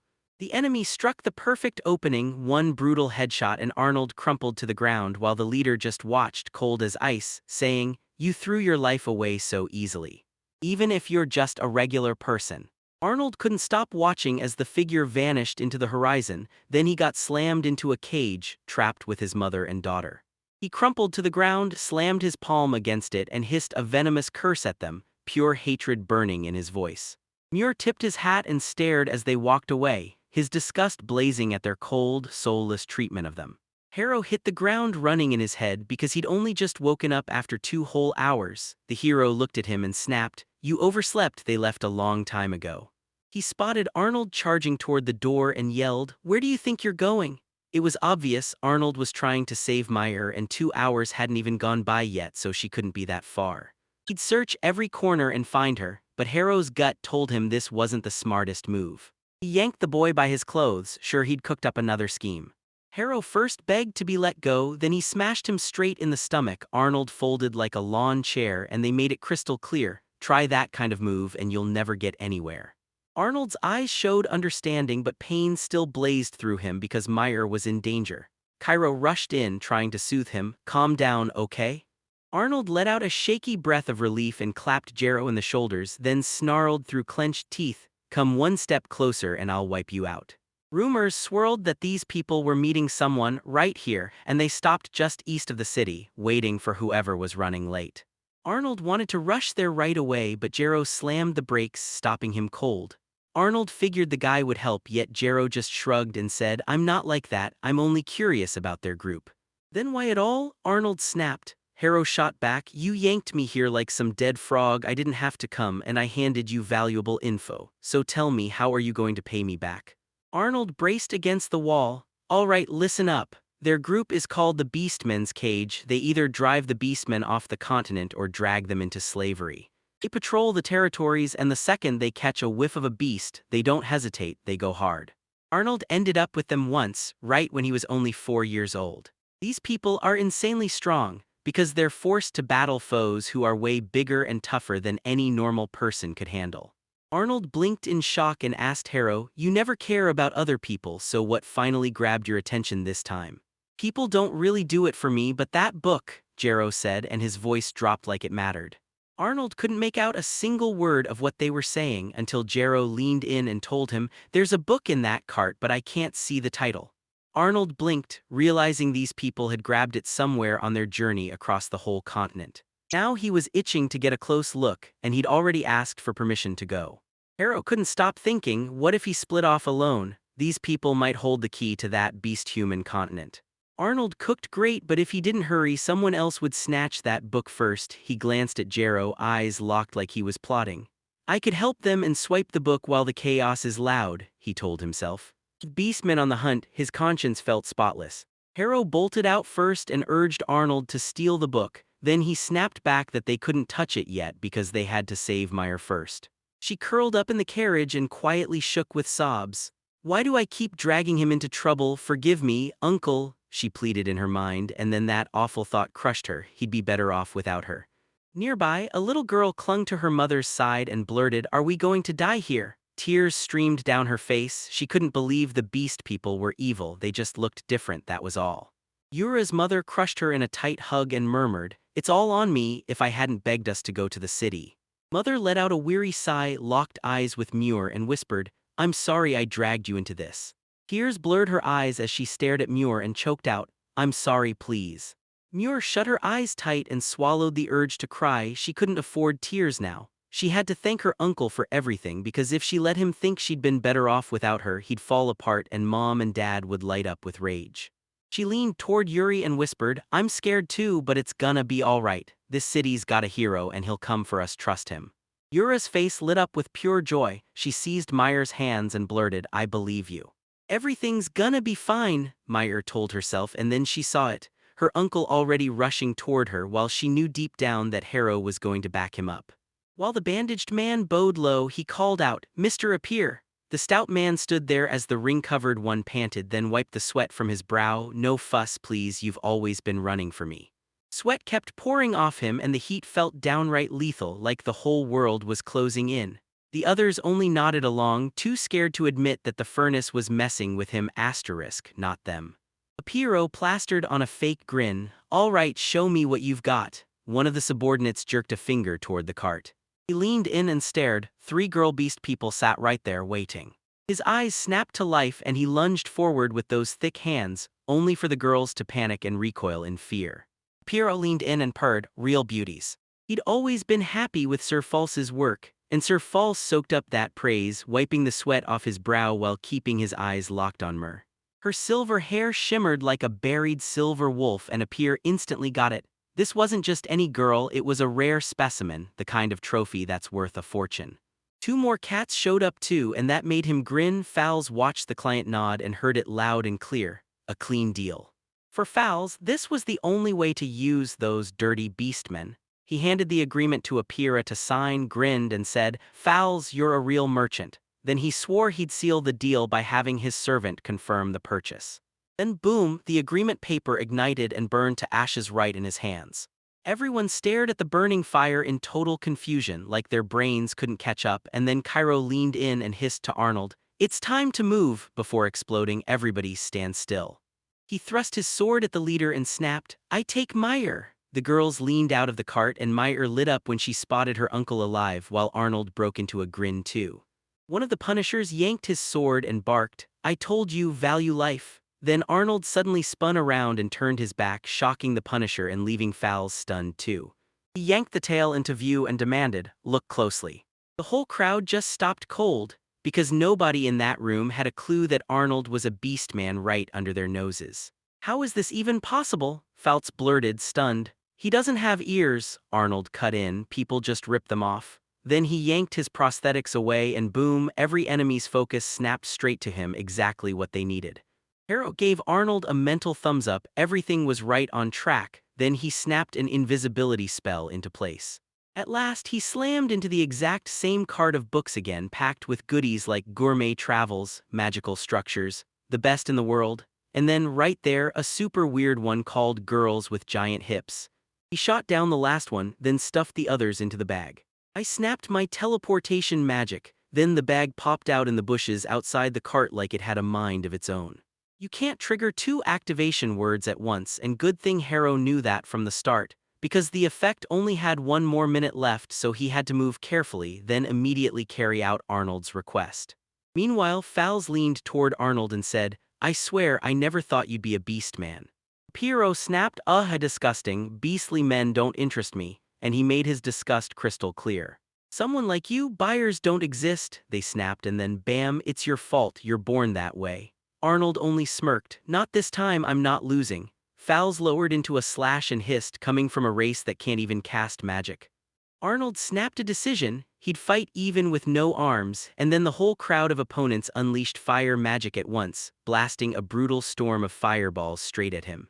He fired the explosive wind claw and blew every flame to dust, while the leader only smirked like, "Not bad," but Arnold was done for, and right then he charged straight at him. A smug grin spread across the leader's face. "All right, go ahead, try it." Then he marched up to the cart where the girls were, grabbed it and shoved it clean out of the way. "Coward," Arnold bellowed, but he still treated it like a calculated move. Then the whole group unleashed another volley of fire. The fight dragged on and Arnold started to buckle, his strength draining fast, while Fowls blurted, "This is it, the end is near." Apiero's eyes lit up as he muttered, "Imagine them without clothes, I'll take good care of them." His twisted grin gleamed with wild excitement, while Arnold ground his teeth in sheer disgust. "Are you really just going to stand there forever?" he barked at the leader, who looked completely lost. Arnold didn't wait around, he was already gearing up to unleash his special technique. "All right then, take this, my strike," he roared, and Fowls couldn't wrap his head around it as he charged straight at the beastman's cart. Noah's claw of the wind ripped through space, and the whirlwind yanked everything in: carts, horses, and even the attackers fighting him. False froze in disbelief, staring at the damage as she whispered, "Does he still have any strength left?" All he could do was remove his hat in front of that brutal blow. One of the opponents got hit. Arnold took a full-force blast of explosive wind straight to the face and still stood there, unshaken. For Fowls, it was nothing but a raging beast. He hauled his own right into the storm, but the beastmen walked out unscathed. Arnold just smiled because he'd planned every single move. Fowls spun around, completely baffled, and then the girl's voice sliced through the air. Muir was already posted beside Jarrow, right behind Arnold, glowing like crazy because she'd finally seen her uncle alive. It's wild, how in the world did they claw their way out of that storm? For the first time ever, Fowls spotted Jarrow, the kid with the glasses. He didn't get a single thing, but then he gritted his teeth and told himself, "We'll talk about this later." The leader's crew got wiped out, their formation shattered, and then it all came down to one thing: Fowls, the final stronghold of evil. "Your power won't even touch me," he roared, and Arnold just couldn't wrap his head around it. Where in the world did this monster's murderous hunger even come from?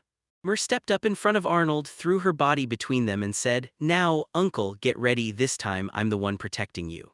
Fowls ground his teeth, snapped his head forward. Those beastmen pushed him straight into madness, and he swore they were demons because he still remembered how they'd hunted down his own client. "You're all dead," he roared, then slammed the fire charge. Arnold snatched Muir by the arm and hurtled away just in time to dodge the blast. Could these beastmen have dodged that hit? The enemy stared, stunned. Cairo glanced sideways, and yeah, this wasn't some random soldier. He snapped the scrying magic on False's level, 58, and when his power flared, it was pure fire. There are 27 levels between them, and the enemy treats that gap like it's just playtime. Harrow had warned Arnold not to rush, but the old man is in real hell right now. Then the hero felt it. Something was terribly wrong, the heat prickling his skin, until his eyes snapped to the bag of books and he let out a desperate cry. Arnold whipped his head back and saw Cairo firing off cooling magic, but it was already too late. The books had snapped open, burned through, and gone up in flames. Harrow dropped to his knees, then grabbed one, and it shattered into dust the instant it hit his hands. The boy shook all over, then erupted into a terrifying laugh. Arnold couldn't make sense of it. What in the world had just happened to him? Cairo burst out, "Forsith, you bloodthirsty abomination, how dare you burn my book?" False didn't get a word of what they were saying, and Arnold snapped back, reminding him those books weren't his at all, they belonged to someone else. Harrow didn't answer, he snapped on speed magic and vanished in a blink. Forsyth muttered something, but it was already way too late. He could tell this wasn't some run-of-the-mill guy. Arnold didn't even get a second to process anything when Harrow suddenly ended up behind the enemy, and then Forsyth just grinned. The enemy blinked into existence behind Harrow and slammed him in the back, then Harrow crumpled to the ground. "Everything ends now," Forsyth rasped, and with a sharp tug he tore the bandage off his eye. Harrow froze when he stared into that eerie eye, then Forsyth cackled, "This eye is their gift, and you'll never truly feel my pain." Arnold's stomach dropped. Did those beastmen really do this to him? Pain snapped into pure hatred. Forsyth launched himself at Kairo, then Kairo slammed his katana up and blocked the blow. "I'll never forgive you," the enemy seethed, fury blazing in every word. "Never, just seeing them exist makes me sick, my eyes burn with real hatred," he spat. "And you, hero, who stood beside them, you're my enemy too." Those words hit like a hammer as he swung and slapped Chero across the face. Chero rocketed back into the tree, and then it started an ugly, no-holds-barred beating. Harrow was gushing blood, and he knew the next moment could be his last. He tried to cast a spell, but Forsyth clamped onto his hand. Then Harrow's right eye betrayed him, showing every move in advance. Forsyth's eye didn't just widen his vision, it supercharged his body too. He ripped his grip off Jero, and the guy crumpled onto the ground while Forsyth stared and muttered, "This guy is seriously messed up." The enemy snapped his sword up and hissed, "Red-cloaked, this is where your story ends." Arnold had enough, and he hurled his sword straight at him. Forsyth swatted the attack away, shouted, "I see you," and promised he'd kill Arnold later, so he ordered him to stay put, then ripped a purple spear forward that detonated right in front of Arnold and blasted him backward.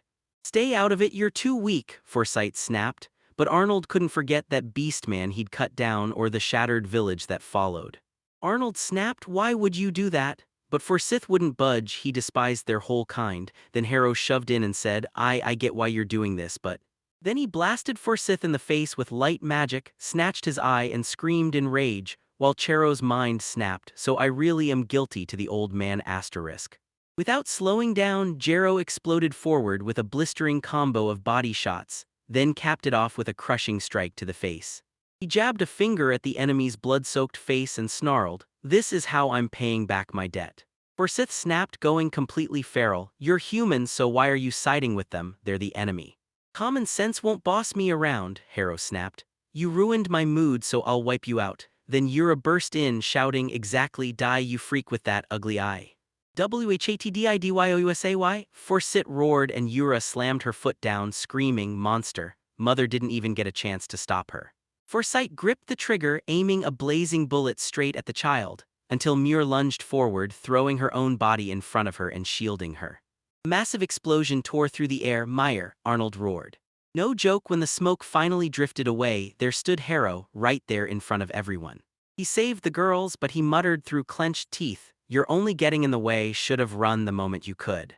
Jero's hand was blasted and burned in the explosion, but he barely even flinched. "It's nothing. Now get out of here." Muir wanted to thank him, but when she caught the look in his eyes, she snatched Yura and bolted straight to her mother and Arnold. Arnold cut in, voice shaking with fire, "I'm not backing down, no, I will protect them, they're my clients." Rage nearly strangled Forsyth as he snapped, "Your hand is broken, so what now?" But Chero only grinned, fired up the restoration magic, and his wound vanished instantly. Forsyth's eyes nearly popped out. Chero was blasting healing magic, and on top of that, light magic, even though he wasn't a priest at all. "I think the way I want," the kid shot back, defiant, and Forsyth snapped, deciding to end the match by torching the hero with fire. He tore loose a hellish blast, then a storm of fireballs rained down, all locked onto Chero. A thunderous explosion shattered the air. Arnold and Muir went still, panic punching their chests. Was that the sound of Chero dying?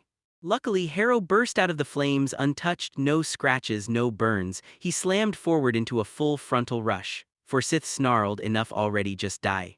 But that terrifying fireball vanished out of nowhere, and Forsyth couldn't wrap his head around it. How was that possible? Harrow just pointed at the opponent's legs and nodded, because he'd already glued them to the ground. Forsyth's mind screamed, how does he blend light and earth? But before he could even blink, Harrow slammed into his face. Kairo blurted, "This is it, the first volume of Gourmet's journey across the whole continent." Then bam, and this is for the second and third. Arnold snapped his eyes wide open, shocked as he realized he'd never seen anyone obsess over books like this pure maniacal love.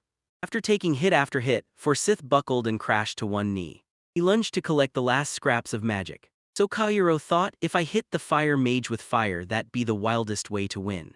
He slammed the symbols to life, mountains, and barked the command straight at the enemy. Flames swallowed Forsyth whole and he roared, "Consider this your lesson, pick your enemies more carefully." With his last breath rattling out, Forsyth croaked, "Who are you?" Harrow stopped dead for a second, forcing his thoughts to line up before he moved. Then he stared into the roaring flames and declared, "I'm a one-of-a-kind chef." He shot his hand toward the enemies, "Remember my face," then flicked his eyes to Arnold, Muir and Sarah. He stared at the enemy's fallen body and snapped, "By the way, you're completely naked right now." Then he spat in disgust, "And you still dare call me a pervert?" Forsyth erupted in pure, helpless shame. "I'll never forget this," he screamed, and Cairo snapped, "Shut up," then hurled a stone that slammed him straight in the forehead. The hero checked, and yep, it was a real fire mage. But try telling that to anyone, because surviving that long with flames licking you would sound impossible, which is probably why the man with the coat of arms looked so ridiculously unburnable. Harrow said, "Let's hit the city before the onlookers show up," and everyone lit up and agreed right away. The mom who'd been saved burst into tears and asked, "How do we ever repay you?" Harrow just flicked his hand like it was nothing. "Don't worry, this is part of my order." Arnold bowed with real gratitude, but in Harrow's mind one thing mattered more, that rare, exquisite ingredient he'd never forgot. Arnold shot a question into the air, "Who are you, Jarrow?" Because without him, everything would have crashed into tragedy, while at the same time that guy was playing with the B-list like it didn't matter. They said it right there, the heroes got superhuman strength like no human should, but Arnold didn't buy it at all. The moment he triggered the magic, he realized the whole thing was nonsense. "I've got to figure out how to ask him," he decided. They'd already shoved a peer out of their minds, while he crawled toward them, wheezing and gasping, "You're not going anywhere.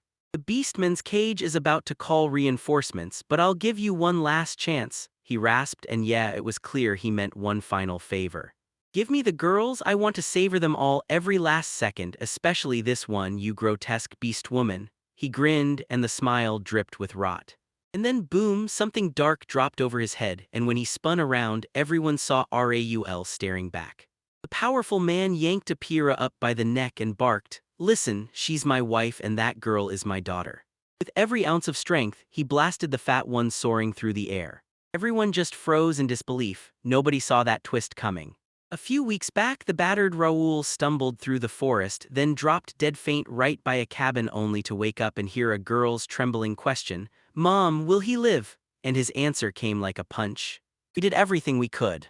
He snapped his eyes open and there she was, a charming woman right beside a sweet little girl. Heat rushed to his face as he realized he was totally lost. They fell headfirst into love, and when the feeling hit, they didn't just stop there, they got married. Turns out she was a widow, and Arnold couldn't even wrap his head around it when someone proposed to her after just one glance. Muir straight up blushed, then covered her eyes like the whole moment was too much. Raoul could finally breathe easy knowing everyone was safe, and Yura blurted, "The hero saved us." "See, I told you he'd show up," the girl blurted, proud as can be. She flashed a grin and sprinted straight to her uncle. "Thanks, but it was you, not Jarrow." Raoul bowed with real sincerity to the three. "I'll never forget this, what are your names?" Arnold strutted up and introduced himself, then snapped his eyes toward Jarrow like, "And this is the socially awkward Jarrow." As soon as he said it, he jerked his gaze away. "That's not the impression I wanted to leave." Yura nearly crumpled to his knees. "Thank you, uncle, and you too, hero." Harrow blurted that he was still pretty young, even though Meyer kept calling him grandfather, and the hero just thought, "Nah, I'm old at least in the spirit," and laughed right along with Raoul. Then whoosh, an eerie sound tore through the air and everyone snapped their heads around, instantly on edge, while Cairo, acting like nothing happened at all, calmly shrugged, "I'm just really hungry." Raoul's wife rolled up her sleeves and snapped, "Then I'll show you what I'm capable of." A fiery little thank you, and she called for her daughter, and Mer instantly threw her hand up to help. But Arnold wouldn't just sit there. Cook had to step in too. While that chaos started cooking, Raoul decided it was patrol time. Inside the castle, the girls were whispering about that guy in the red cloak. Had he really saved the beast child like a hero? But the moment they compared details, it hit them. He looked way too much like the boar Jero. She snapped, "No way, this filth is no hero," and then hit the real nerve, "She even wrecks animals." One friend teased, "So you're saying you're into him?" She shot back, laughing, "No way, who in their right mind could love him?" And then one of the girls paused, eyes narrowing like, "What if it really is him?" They traded a few more laughs about manga and those stupid harems, while Harrow sat at the table like he'd been frozen in time, eyes locked on the food in front of him. They whipped up tender rat clover meat smothered in a sauce of prunes and orson fruit. First came sweet and salty tango rice packed with juicy fruit bits, and then the meat hit next, so soft it practically felt like a pillow. They piled on so much food you could gorge yourself to the last bite, and Arnold was already gripping a spoon like he was about to charge into battle. "Thank you for the dish," the hero blurted, then dove straight into the flavor, while Raoul grabbed Arnold's attention and warned him, "Don't you dare eat the whole thing." Staring at Yura and Meyer, Raoul leaned in and breathed, "Those are real angels." Arnold shook his head and snapped, "No, only she is an angel to me." The mother shut them down fast, "No unnecessary emotions, they're just cute." But of course, the guys already turned it into a full-on showdown of cute compliments. Yura grinned and shouted, "And don't forget, I'm strong and totally cool too." "Maybe you'll be my fiancé," someone joked, then Meyer's face exploded into a blush. "It's way too early," he stammered, and Yura, chest puffed out, bragged, "I'm my mom's daughter, when I grow up I'll be gorgeous too." Meyer just sputtered, "Yura, watch your words." Raoul asked Arnold how to protect his daughter from annoying boys, and Arnold cracked up, saying, "Don't sweat it, she'll be safe and we're out of here soon." Harrow let out a heavy sigh and snapped, "The one who should be worried is you, you're the one stuck traveling with me." Even Arnold couldn't help feeling a bit jealous, and sure, Harrow still couldn't find that book, but at least the food more than made up for it. Everyone packed up and gathered for the journey, and Arnold and Muir waved Raoul's family goodbye. Raoul stepped up to Jero again and shot, "So you're really tagging along with them?" But Jero just blinked, not quite getting what he meant. Raoul said, "The Beastman's cage is all about you now. If they catch up and start swinging at the border, we're in for a real disaster." "Through us you got pulled into this mess," Arnold blurted out, looking awkward, and real shame burned on his face. But for Jero, none of it mattered. He'd never been the type to throw blame at someone else for choices he made with his own hands, and deep down, he'd already expected the chase might come. He'd already warned Arnold earlier that the border could swallow you whole, and if Arnold planned to pay for the help, this trip would be the biggest price tag of all. Arnold just stared, completely stunned. He smirked and shot Kyer a sideways look, no words, just a message in the air, and the hero was completely lost, so he blurted, "Let's go already." For Arnold, it wasn't just fate, it felt like a debt he had to repay, and they wouldn't part until he and his rival finally became equals. "The journey won't be boring for even a second, watch this." Meyer rushes up to Harrow, drops into a deep bow and lowers her ears, begging to apologize for everything that's happened. She thanked him from the bottom of her heart for saving her, then Jero just flicked his hand like it was nothing. "Don't worry, the main thing." He snatched her hat back from his pocket and gently set it onto her head. Muir panicked, stuck on how to thank him, but Harrow totally blanked too, so he dropped to his knees and gently booped her forehead with his finger.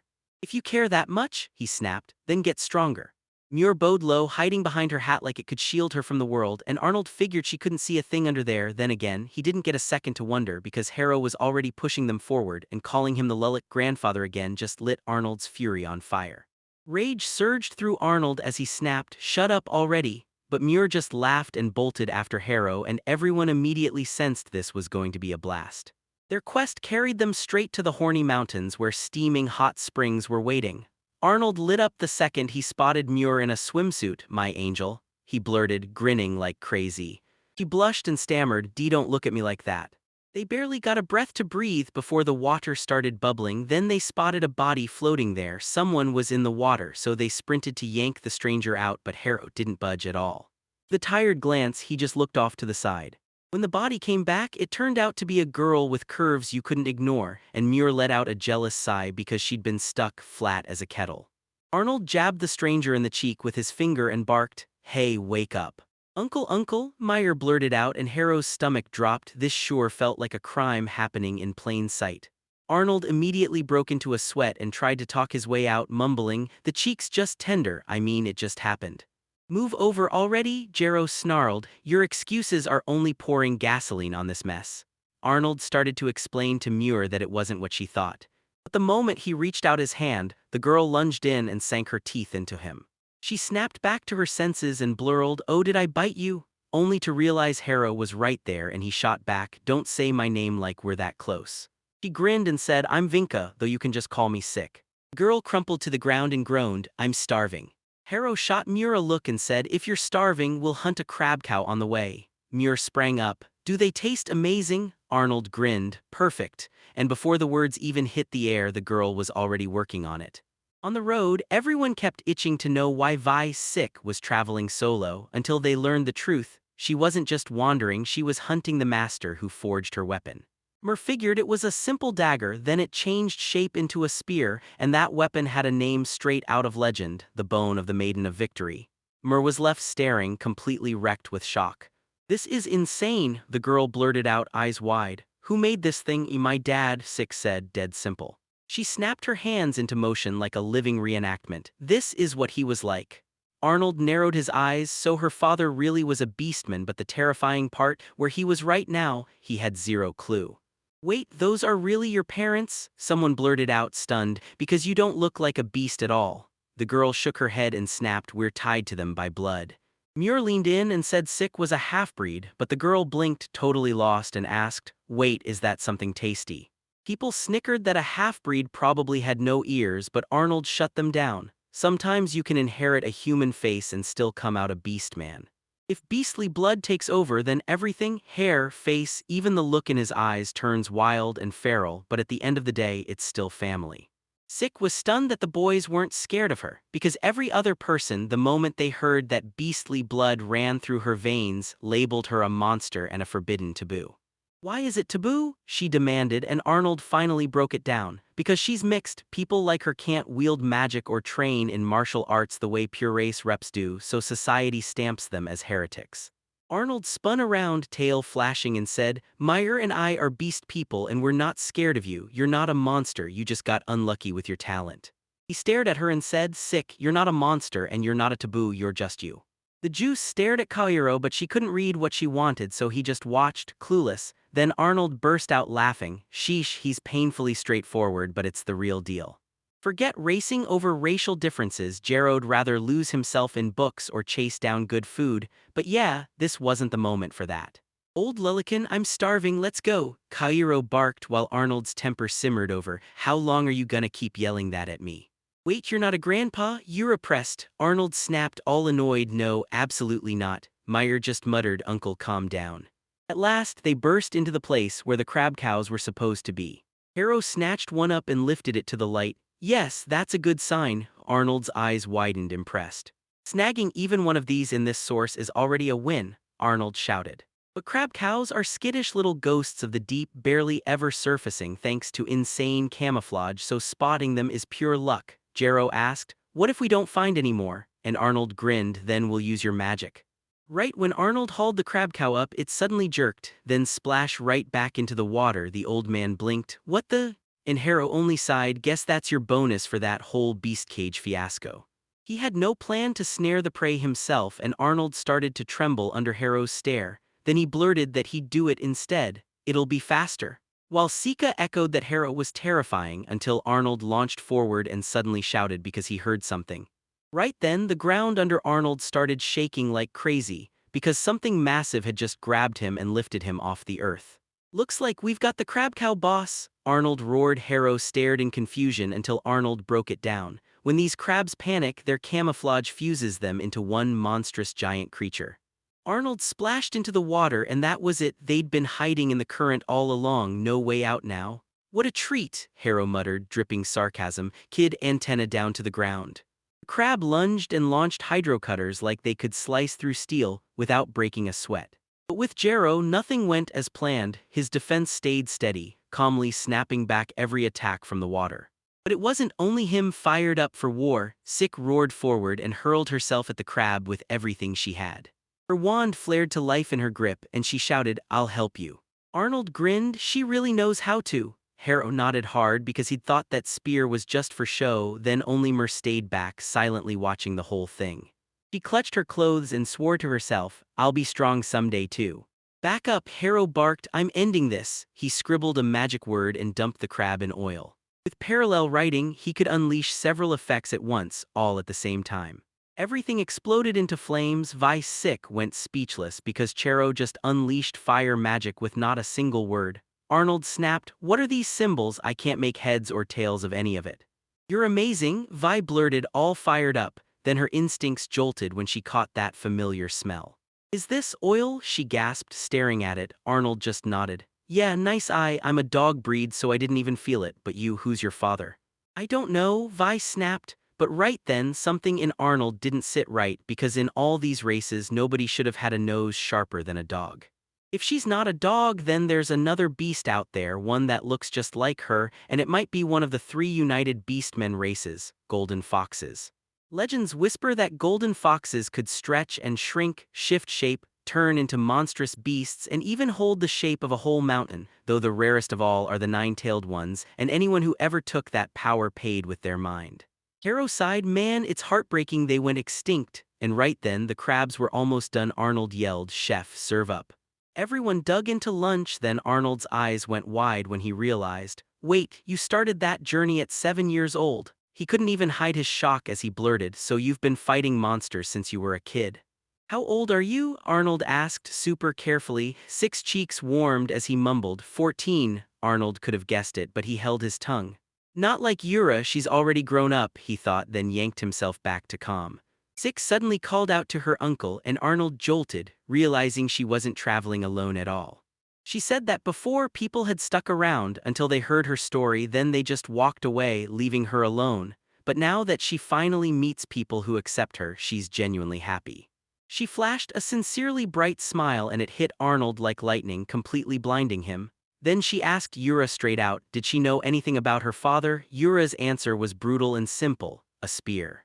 It all traced back to one last sentence her mother said before she died. Father left us to protect you, Mom said, and for Vi those words snapped into fuel. She tightened her grip on the spear. I'll get strong, I'll protect him, I swear. Arnold's heart melted. He gently stroked her head and said, you're amazing and I can see you're really trying.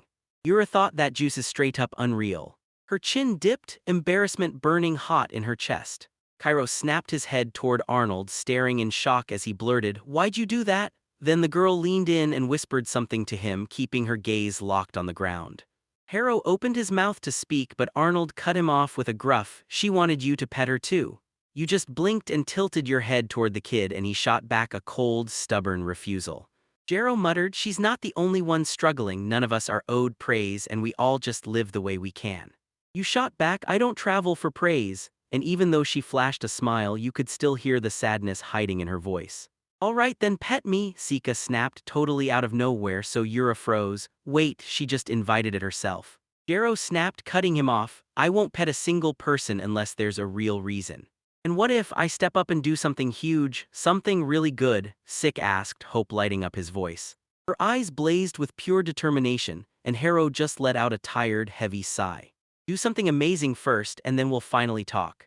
Okay, I'll try, Sick blurted out, then froze because she didn't really get what he was saying. He just smiled and said, think for yourself. Arnold called Muir, but she snapped that she didn't want to be disturbed. Meanwhile, Sick kept pace right behind Kairo, shoulder to shoulder.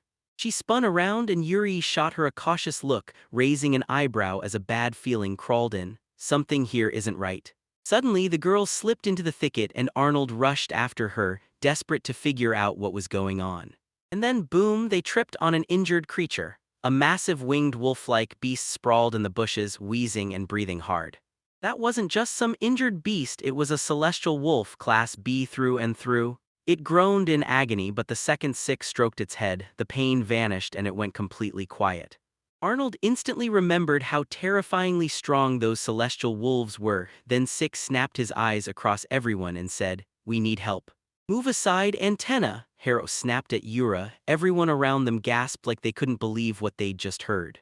Could Jero actually be planning to help for real? Arnold didn't buy it for a second. This guy never lifts a finger without cashing in on some advantage. Then the impossible happened. Cairo healed the beast and the heavenly wolf, overwhelmed with gratitude, licked his cheek. Arnold snapped his hand to his sword and barked, "Reveal your true face, imposter." Because the hero he knew would never just step in like that, right? But the boy only tugged his glasses into place and muttered, "It's too noisy here." "Why would you help?" Sick demanded. Harrow flicked his eyes aside and said, "You're not gonna understand." "Because he looks cool," he said, calm as ever as he snapped his glasses back into place. Everyone just stood there stunned because the real reason was simple: he's completely obsessed with dogs. "I helped because I'm nosy," Harrow said, grinning like he couldn't help himself. "Food, books, anything that sparks curiosity." The wolf thanked him anyway, but Harrow brushed it off fast. He didn't do it for praise, he did it because he wanted to. He told the wolf to take a short stroll, and then everyone finally saw Harrow's real smile for the first time. Mer's cheeks flared as she swore she felt fever heat creeping in. Vi blurted, "This wolf is in a rush." Yura froze. Wait, does she actually get what he's saying? The wolf nuzzled straight into her lap and Yura softly brushed his fur while whispering, "I understood you." Harrow grinned and muttered, "She's weird but man, she's fascinating." The wolf locked eyes with Sick and then, right there, it quietly shared a memory with him for the very first time. He stormed east toward Buscador, where monsters get hit with horrific substances that twist them, make them rage out and drop them dead. Then his whole pack was wiped out and only his family was left. Now Arnold finally got it. This brutal wound came from the wolf's escape attempt. And Sick, she just stood there, listening in silence. And right then she blurted, "This is the road we're taking next." Arnold couldn't wrap his head around why she chose that path. Then she stared at the wolf and breathed, "Family has to stay together." He had no fight left in him because she wasn't just bargaining with fate either, she was hunting for her father too. She clung to the wolf's back and snapped, "Don't you dare follow me." "Don't worry, I can handle it myself." Arnold lunged to stop her but she only grinned, "Yeah, it was a short ride but I was happy." Sick said her goodbyes to everyone, beamed at the guys with real warmth and thanked them for everything. Then she strode forward with total calm, never once looking back. She told herself she was too powerless to stand up, speak out, and demand anything. Muir was in tears because she genuinely wanted to help Sick and Visand even if she couldn't fight like Harrow or her uncle. She just refused to stand there and do nothing. The old man had already wiped the chase from his mind, but Arnold didn't because he remembered everything, especially this: Harrow doesn't do favors for free. Arnold never meant to drag the guy with them. He planned to hit Buscador solo, but he still had to admit that traveling with this guy had been absolutely incredible. No matter what Harrow does, he'll take it, and Yura backed him up with a quiet nod, saying nothing as she agreed. Harrow never forgot that during one brutal battle, Arnold stepped in and saved his life, and now he's decided the time has come to repay that debt. After that, they'll finally be even, and if Arnold goes asking for something again, he'd better pay up. Arnold shot a look at the grinning Muir and thought, yeah, this road was totally worth it.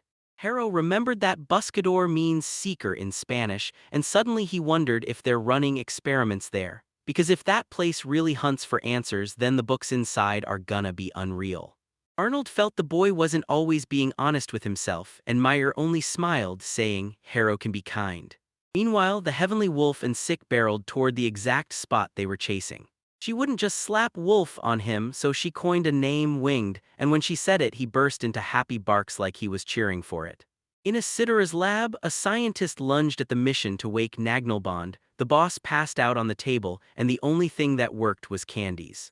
He instantly caught the smell of sweets and almost gulped them down. Then the scientist snatched up the plate at the last second and forced out a cheerful good morning. The boss growled that one day he'd munch the scientist like candy, but the scientist swallowed his fear and pushed it to later when he showed up with the report. The report hit like a punch. Almost nothing was left now, just celestial wolves. One busted out yesterday, and that means only 7 still remain. The researchers had to strike a deal with someone else or the whole plan would collapse, but the boss hated the hassle and refused to negotiate.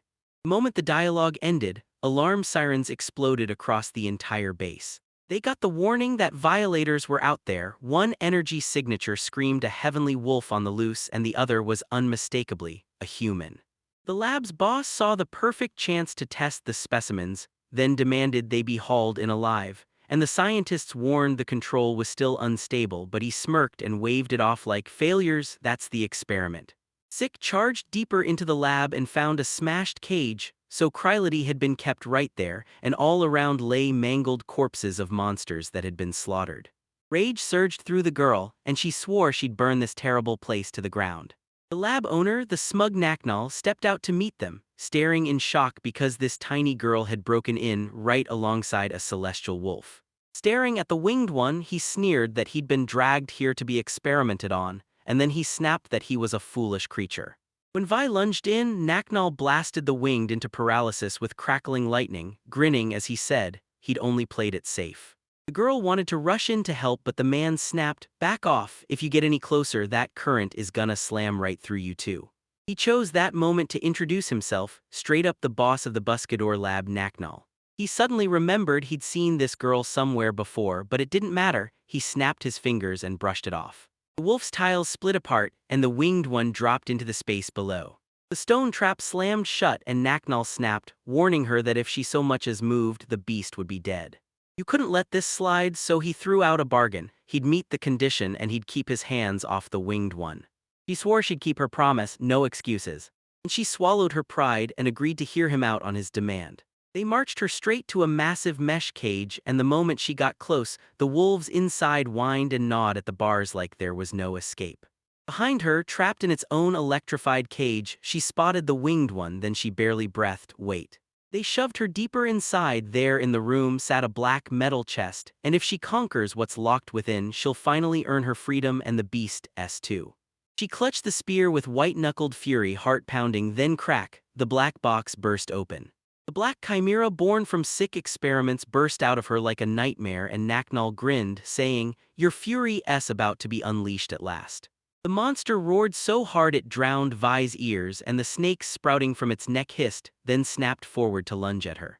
She hacked into the monster, spinning her spear like a blazing wheel, and when she begged the chimera for forgiveness, she snapped back with even more fury and drove the attack forward. I mastered the fifth flame concentration and slammed it straight into the monster. Even the monstrous black chimera rank S through and through got wounded, and that damage stunned the overseers to their core. At that moment, the boss sat there, calmly chomping on candies like nothing mattered. Even after people warned him the whole thing was spiraling out of control, he just shrugged and kept chewing. "All right, now you're gonna see the trump card," he declared, then snapped his fingers like the moment had teeth. He grabbed Vi's chin and made her meet his eyes. One of the scientists closed in on Krylody, syringe raised in his hands, and the liquid inside was something nobody could name. The girl remembered the boss swearing he wouldn't lay a finger on the wolf, but before she could even blink, the chimera slammed into her and sent her flying back. She miraculously slipped the deadly strike, but the moment it missed, her body wobbled, her legs just wouldn't move. She crumpled to the ground, gasping, because 1 second she was fine and the next her body had turned to stone, trapping her in place. The chimera's poison slammed into her and left her body paralyzed, because everyone watching swore that toxin would drop any victim in seconds, yet she lived. Even though the poison was meant to finish her off later, she refused to go down. She was still clinging to life. The wolves behind the bars erupted into frantic howls, and Naknal just clapped his hands over his ears like it didn't matter. "It's too late, dogs." He barked an order at the chimera, "Wipe out the wolves," and the monster whipped around, staring straight at the cages. In a blink, she shattered the cage and pulverized the beasts into a bloody mess. Then she let out a scream of pure despair, because at that point nothing could ever be fixed. With a sinister grin, Naknal commanded them to wipe out the girl too. Black chimera hung over her like a living nightmare. She could barely drag air into her lungs, but she clutched the spear with white-knuckle force, straining with everything she had just to lift herself up. With every last ounce of strength left, she shoved herself upright and slammed the chimera right on the paw. Dust burst up from the impact, and even the scientists crumpled to the floor. Boss stared, completely stunned, like he couldn't even figure out how it happened. She could still move, but her legs buckled under her. She could barely stand at all. While the chimera crumpled from its wounds, Vi dropped too, hit the ground, stared up at the winged one, and choked out a shaky apology. She wanted to save everyone, so she made a desperate plea to at least him to get them out of this place. The beast joyfully reared up and stared at the girl, because it was her power that let him strike the black chimera, yet the truth hit hard, her strength was nearly gone. She was like a candle flaring bright right before it dies, and when the scientists snapped their eyes to the timer, they saw it. Time was up and chimera was no longer under control. Everything spiraled out of control. Chimera has completely lost its mind and gone berserk. She rose up on 3 legs, drove her massive stinger forward and aimed it straight at Vi. Right then, Krylody tore herself out of those electric nets and threw her body between Danger and her. Nobody could figure out how it happened until one scientist suddenly spotted it. Vi's hit punched straight through the fence, ripping a hole open.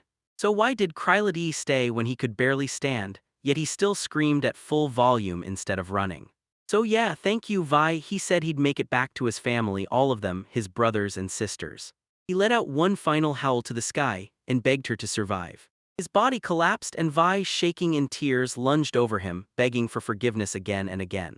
The boss tugged at his nose like he was acting on stage, then he smirked. Every meeting is really just a goodbye. He figured it would be a powerful lesson for the girl, then the scholar snapped at him to focus. Vi's eyes flared with hatred. She finally stopped holding back. Arnold and Jero snapped their heads toward the winged ones howling, then Jero spotted a fresh breach in the wall and said, "Looks like it tore through earlier." They told Mir to wait right here, and the girl's heart sank because she couldn't go with them. Arnold fought it tooth and nail. The place dragged the life right out of everyone, but Jero still told her she could leave if she really wanted to. They didn't drag everyone here for nothing. They came for her and she's got to push through to the very end. Harrow snapped at Arnold, accusing him of raising her like a delicate plant in a greenhouse, shielding her from the harsh parts of life and only showing her the bright side. Harrow was dead sure that diving into experiences like that is what life is all about, and that belief drove him. Even if she regrets it later, this is her call, her choice, her path, and Jero will back her no matter where she ends up, so he turned to Arnold and demanded he let her choose for herself. No matter how wrong this road turns out, at least it was picked by nobody else, because if you take the wrong path, you're going to have a whole lot more to regret. Arnold stayed frozen in silence while the hero spilled the truth, raw and painful, like he was finally being understood at last. They shoved warnings at Muir to stay put, then slipped into the lab through a secret passage. They probably could have slipped in through that broken window, but Kairo slammed the brakes on Arnold, because a magic barrier sealed the place. With that magic word, Kairo tore a hole right through the protective field, and the entrance swung wide open. Arnold didn't even bother to ask how he pulled it off. Muir just gave a quick nod, like stuff like that is normal with Jero. Inside, dozens of cramped cells press in like a cage closing in. The hero figured experiments were happening here, but what kind? What kind could possibly happen in a place that feels nothing like humanity? From the corner, he clocked the scientist bolting for his life, and he held his ground, waiting. Then slammed it into the wall. A white coat, a stunned, frozen stare, but Jero grabbed the blade and pressed it to his face. No screaming. Only answers, one wrong move and it'll all come down hard. The scientist nodded with shaking fear, saying the golden-haired girl and that wolf cub were meant to be here. Arnold scoffed. No way could a kid like that look like a teenager and act like a killer. Meanwhile, the hero glanced up and realized, holy heck, tonight was a full moon. Arnold urged them to move, but Jero wouldn't stop. He had one last question, just one more. At last, they slammed into the right room and yanked the door open. The director and the scientist bolted over to stop them, but Arnold didn't get it at all, and then he somehow slammed both of them straight into the wall. On the scene, it's pure bloody chaos inside. Only the wrecked remnants of Chimera remain. Arnold can't help it. He's desperate to ask Vi what happened here. She sat right in the center of the dead Chimera, her eyes blazing with rage and pain, yet the hero didn't recognize her at all. She snapped, her eyes turned pitch black, streaked with sudden red flashes, and when she faced her friends, it was like she wasn't the same girl anymore. Harrow clocked it instantly. Vi had 3 tails now, and he realized this wasn't just rage anymore. It was her awakening finally breaking through. The full moon supercharged the beastmen and hit half-breeds even harder, igniting that animal blood like a wildfire running straight through their veins. Most of the time, they didn't touch that power, but the moon went for the heart anyway, and once it latched on, the force exploded into something colossal. I couldn't believe this was the same quiet Vi. She'd clearly lost control, and she might have even passed out in there. Muir lunged toward her, but Arnold slammed the brakes and shouted, "Don't come near." But Vi was already bolting for Muir, straight for a win, and when it hit, Arnold thrust himself in front of her, yet the blast still slammed him into the wall. She lunged for Jero and he snapped out of the way. "You won't get me that easily." He broke it down for her. Those attacks hit hard, but there's a clear gap between each strike, and then he flat out told her to quit. But before he could blink, she vanished from sight, then popped up behind him on the roof. "She's way too fast," Jero groaned, like this was about to turn into a total nightmare. Meanwhile, the lab head, half dead and barely hanging on, slumped against the wall and finally snapped into focus: the girl with the spear. The scientist snapped his head toward the boss, eyes wide. "Do you know her?" "Turns out you'd already wiped out 2 level monsters all by yourself. Those giant apes were terrorizing the village and you crushed them. She hauled their bodies like glittering trophies." "Oh no, within that same day, I devoured every single one of them all by myself." "How could so much meat fit into that skinny body?" the chef blurted, eyes gleaming as his hunger to cut her open burned louder than his thoughts. Scientists scoffed at the idea that appetite could turn someone into a legend, but the chef was dead sure she deserved to be remembered. Glancing at her stats, the boss's hands shook, level 77, and her attacks came in wildly different multi-tier bursts. Harrow lunged in to see if Arnold was still breathing, and Arnold only rasped, "Brutal, but I've got a little strength now." The hero grinned. "Perfect, then we start together." "Do whatever you have to, just don't get hit or you'll be dead," Arnold muttered. "But I'm not dying today," Harrow shot back. She surged straight at Arnold and he slammed a giant sword in front of her, blocking the hit. Then she grinned, fangs bared like a beast, and the hunt was on. Harrow figured things were finally running smoothly, then told the old man to keep holding her for a little longer.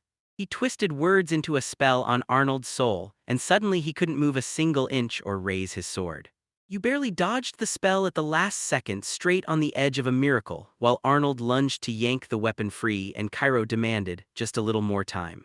"I'll turn it all back," the hero promised. Then reality hit. He was just an ordinary guy and he couldn't move fast enough. He cooked up a plan to snap Vi back to her senses, but he couldn't reach her on his own. Arnold had to clamp down on her just for a heartbeat, because once it happened, everything would be settled. "All that's left is to shut down that maniac, Vi," the old man joked, deadpan as hell. Harrow only nodded back. "Even if she's a lunatic, I've got this." Arnold scoffed that it was total nonsense, but the hero grinned. "Then I'll twist that very nonsense into my magic." Muir leaned in and asked for permission to jump in and help.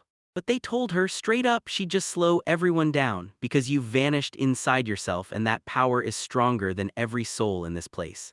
She got it, but her kind heart wouldn't let her sit back and do nothing. And she could feel Vi's tears pouring down. That cry ripped out of the soul, pure sorrow, sharp pain, crushing guilt, and when Arnold stared at Meyer, he froze because she wasn't just hearing it, she was feeling the emotions of everyone around her. She's always been a little shy, but now she's stepped into a whole new maturity. Arnold couldn't shake the feeling he'd probably misjudged her. Still, even with that fresh power, she couldn't swing the battle, so Arnold snapped to a new plan and pushed her toward Vi's heart. Vi has already snapped and lashed out at her friends, out of nowhere, no warning at all. Right then, nearby, the lab director and a scientist were mid-argument. "So her name is Whiskey Gin or whatever?" he snapped, sounding disgusted, like he couldn't even be bothered to remember her real name. Suddenly, a messenger from the organization burst in and saw the director brick by brick sealed into the wall. A red cloak, a blonde with a spear, and boom, trouble just walked in, he muttered, baring his teeth as the director straightened up, already knowing he'd have to move fast.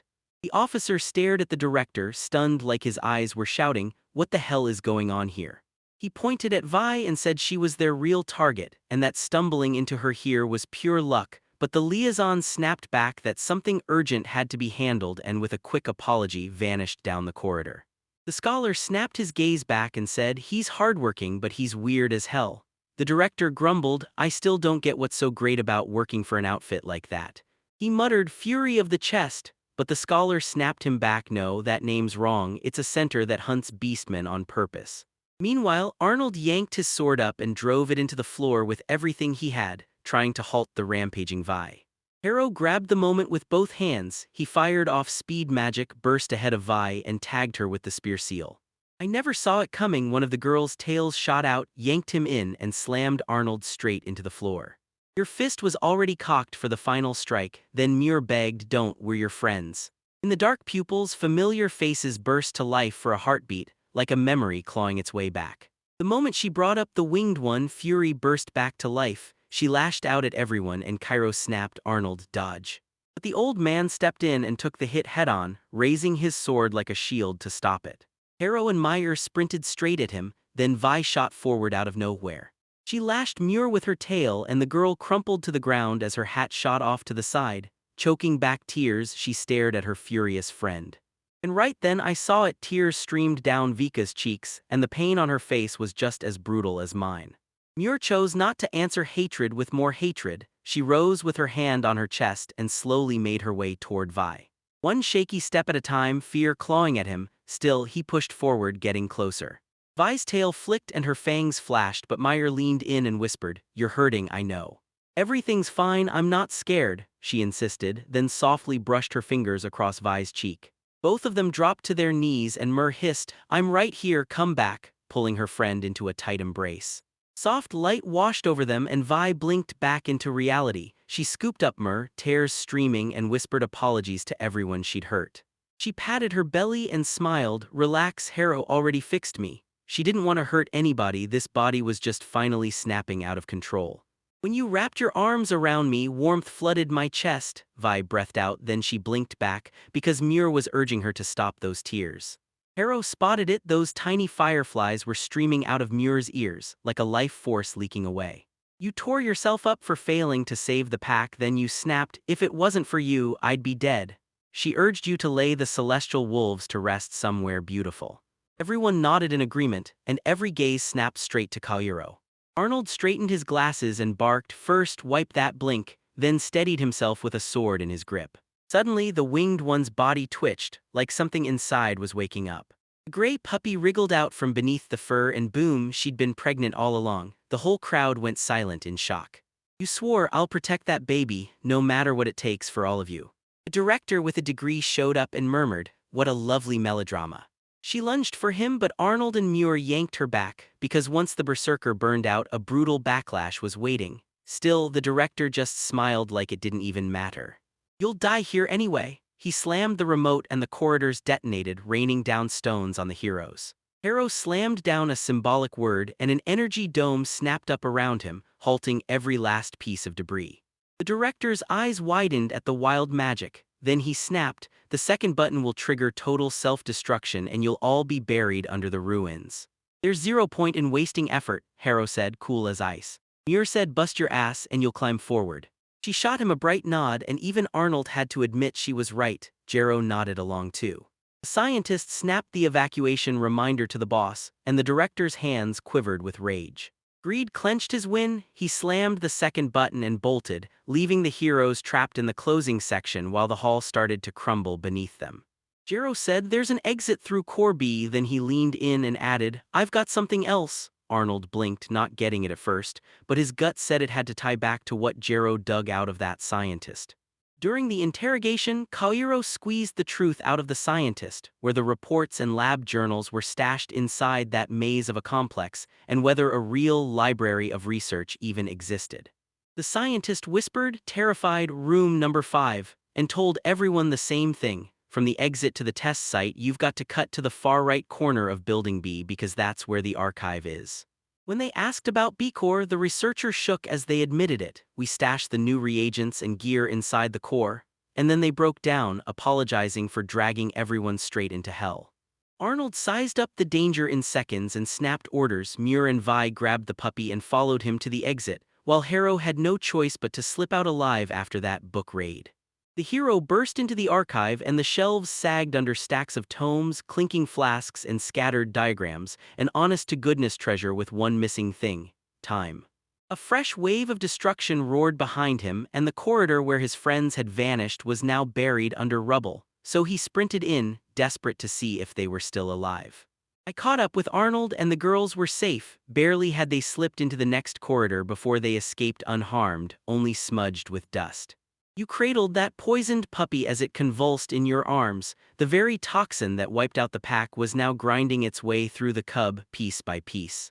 Arnold replayed the scientist's words in his head, asterisk, "They're testing antidotes in B-Core asterisk, so the cure is here somewhere, now he's gotta hunt it down in a sea of thousands of cans."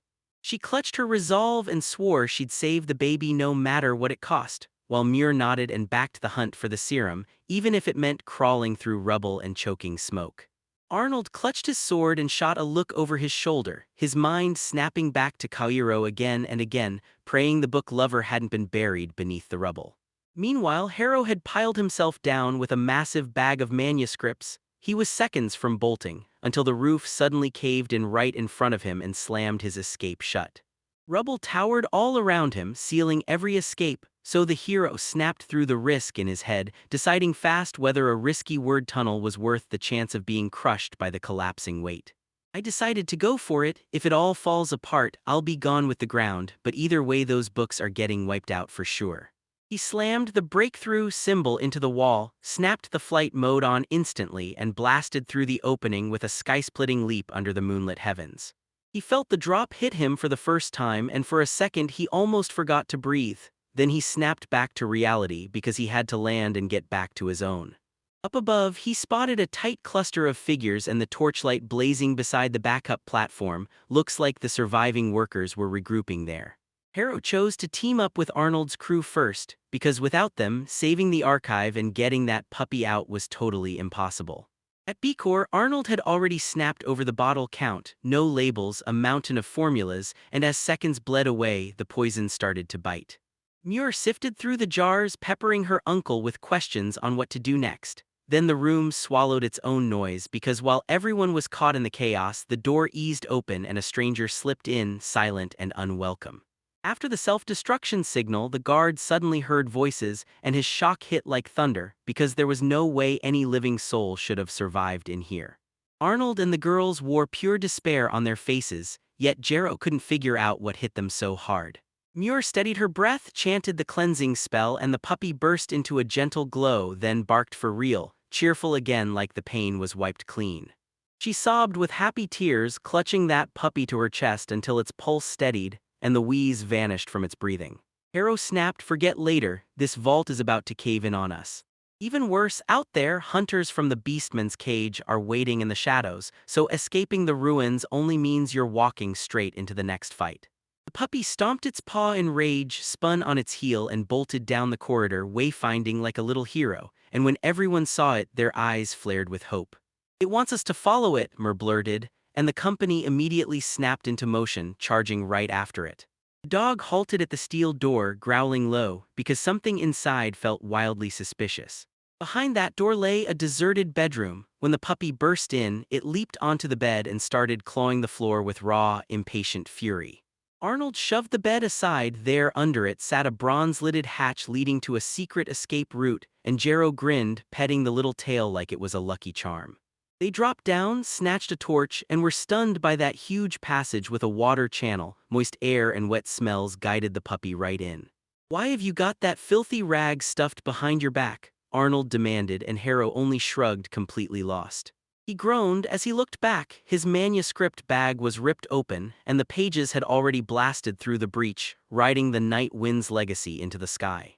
His knees buckled, and with them his hard-earned knowledge slipped away. He managed a whisper about the punishment of the bibliophile. Outside, the organization's liaison was screaming at the top of his lungs. "The target's gone, leadership is shattered, the culprits have vanished." Wounded and wrapped in bandages, the inspector barked for a full sweep of every stone around, and swore he'd find that red cloak with his own hands. Later, the heroes finally burst into the forest, struck a fire, and let themselves breathe easy, sharing a warm, peaceful dinner under the stars. On the spit, pork sizzled hard in lemon sauce while salted salmon stuffed with caviar hissed and fried right beside it. You ripped off a juicy bite and fed it to the puppy's snap. It chomped down happily. "Little wing," she cooed with a grin, "now I'll take care of you." Harrow leaned in and warned, "Krilitik's still a baby, so you've got to put in even more work, and oh, by the way, dinner was insanely delicious." "What should we name the puppy, Winglet or Winglet?" She shrugged and said, "Let the dog pick its own name." That little puppy strutted right up to Jero, then plopped down between his legs like it owned the place. Decision made. Harrow gently patted her fluffy head and she puffed up like a bomb, then she snapped, "I don't let anyone pet me." But that gentle dog somehow changed everything. Jero reminded them the deal was simple: do a good deed. Arnold snapped to his feet to back up Vi, because it was her who heard Krilitik's call first and dragged everyone to safety. "Good deeds matter," he said, and Harrow's eyes suddenly softened. The hero betrayed his own principles, then softly ruffled the girl's hair and stroked her head like it meant the world. Happiness surged through you, but the next second you snapped back, scrambling to hide that blush like it was a secret. Muir leaned in from the side, staring like, "How beautiful is this?" Three friends and a puppy cuddled up by the fire. Arnold grinned, saying, "You're smiling," like nobody's touched her head in forever. Yeah, she'd been lonely for all those years, with nobody to lean on. After the meal, the cleanup squad had to move fast. Mur immediately rallied the dishwashing crew into action. And once more she secretly wished, wouldn't it be nice if Jero gave her that soft, gentle pat too? She swore to herself that one day she'd finally earn him, and when that time came she'd claim him for sure. Arnold's eyes widened at how effortlessly she danced with those pots. She didn't just host, she owned the whole room. While the whole world leaned in, a brand new legend ignited, of a dark-haired man in a red cloak who cut through the courier forest like a shadow on the move. A report slid in from there. The Buscador Research Center had been wiped out by some bandits. The summoned heroes traded stories and every detail lined up perfectly. Black hair, glasses, cloak. Tassie's gut told him it had to be Akamura Hero, and the others nodded too. There's no way another weirdo like that exists. Guilt stabbed her. Everything that happened felt like one domino after another, set off by their own choices. Still, her coworkers snapped her back to reality. A beastman war could hit any day and they had to level up fast. Kaja gazed into the night sky and couldn't help but wonder, what's Harrow doing right now? Harrow pulled out the map and zeroed in. Sarchad is the closest city, so that's exactly where they're headed. Arnold begged for help on the road, and the hero just shrugged like, "Tell me, where else am I supposed to go away from you?" A pack of monsters crashed the plan to a screeching halt and Cairo snapped, "All right, deal with them fast, then we move." Far past human Victoria stretches the demon state where the heroes have already crushed Buscador's lab, yet something terrifying waits beyond the next stretch, shrouded in pure unknown. Meanwhile, inside the towering demon castle, the council had assembled, every seat filled, every eye sharp. A young lady stepped forward, bowed deep and said, "Your Majesty, I bring a report." She blurted out, loud and clear, that the heroes had finally been summoned successfully. A secret report slid in from a mole hiding in the human province of Tekkel, and one noble stepped up to explain why he never showed. He'd been out there patrolling the border, keeping the beast territories in check. That long-eared beauty exploded with outrage. People should fear beastmen, not humans. Then the white advisor broke the news. His squad had just been attacked. He snapped back hard, but the damage was already done.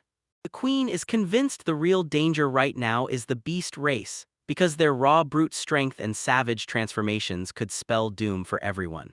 Another lord barked that the beastmen's fighting was still green, and now was the moment to strike, but Evun, the Queen, flat-out refused. She warned that stepping in would only pour fuel on the war, just like it did under the last ruler, and that bloodshed always drags more bloodshed with it. The goal is simple and brutal: different races live together and nobody gets hurt.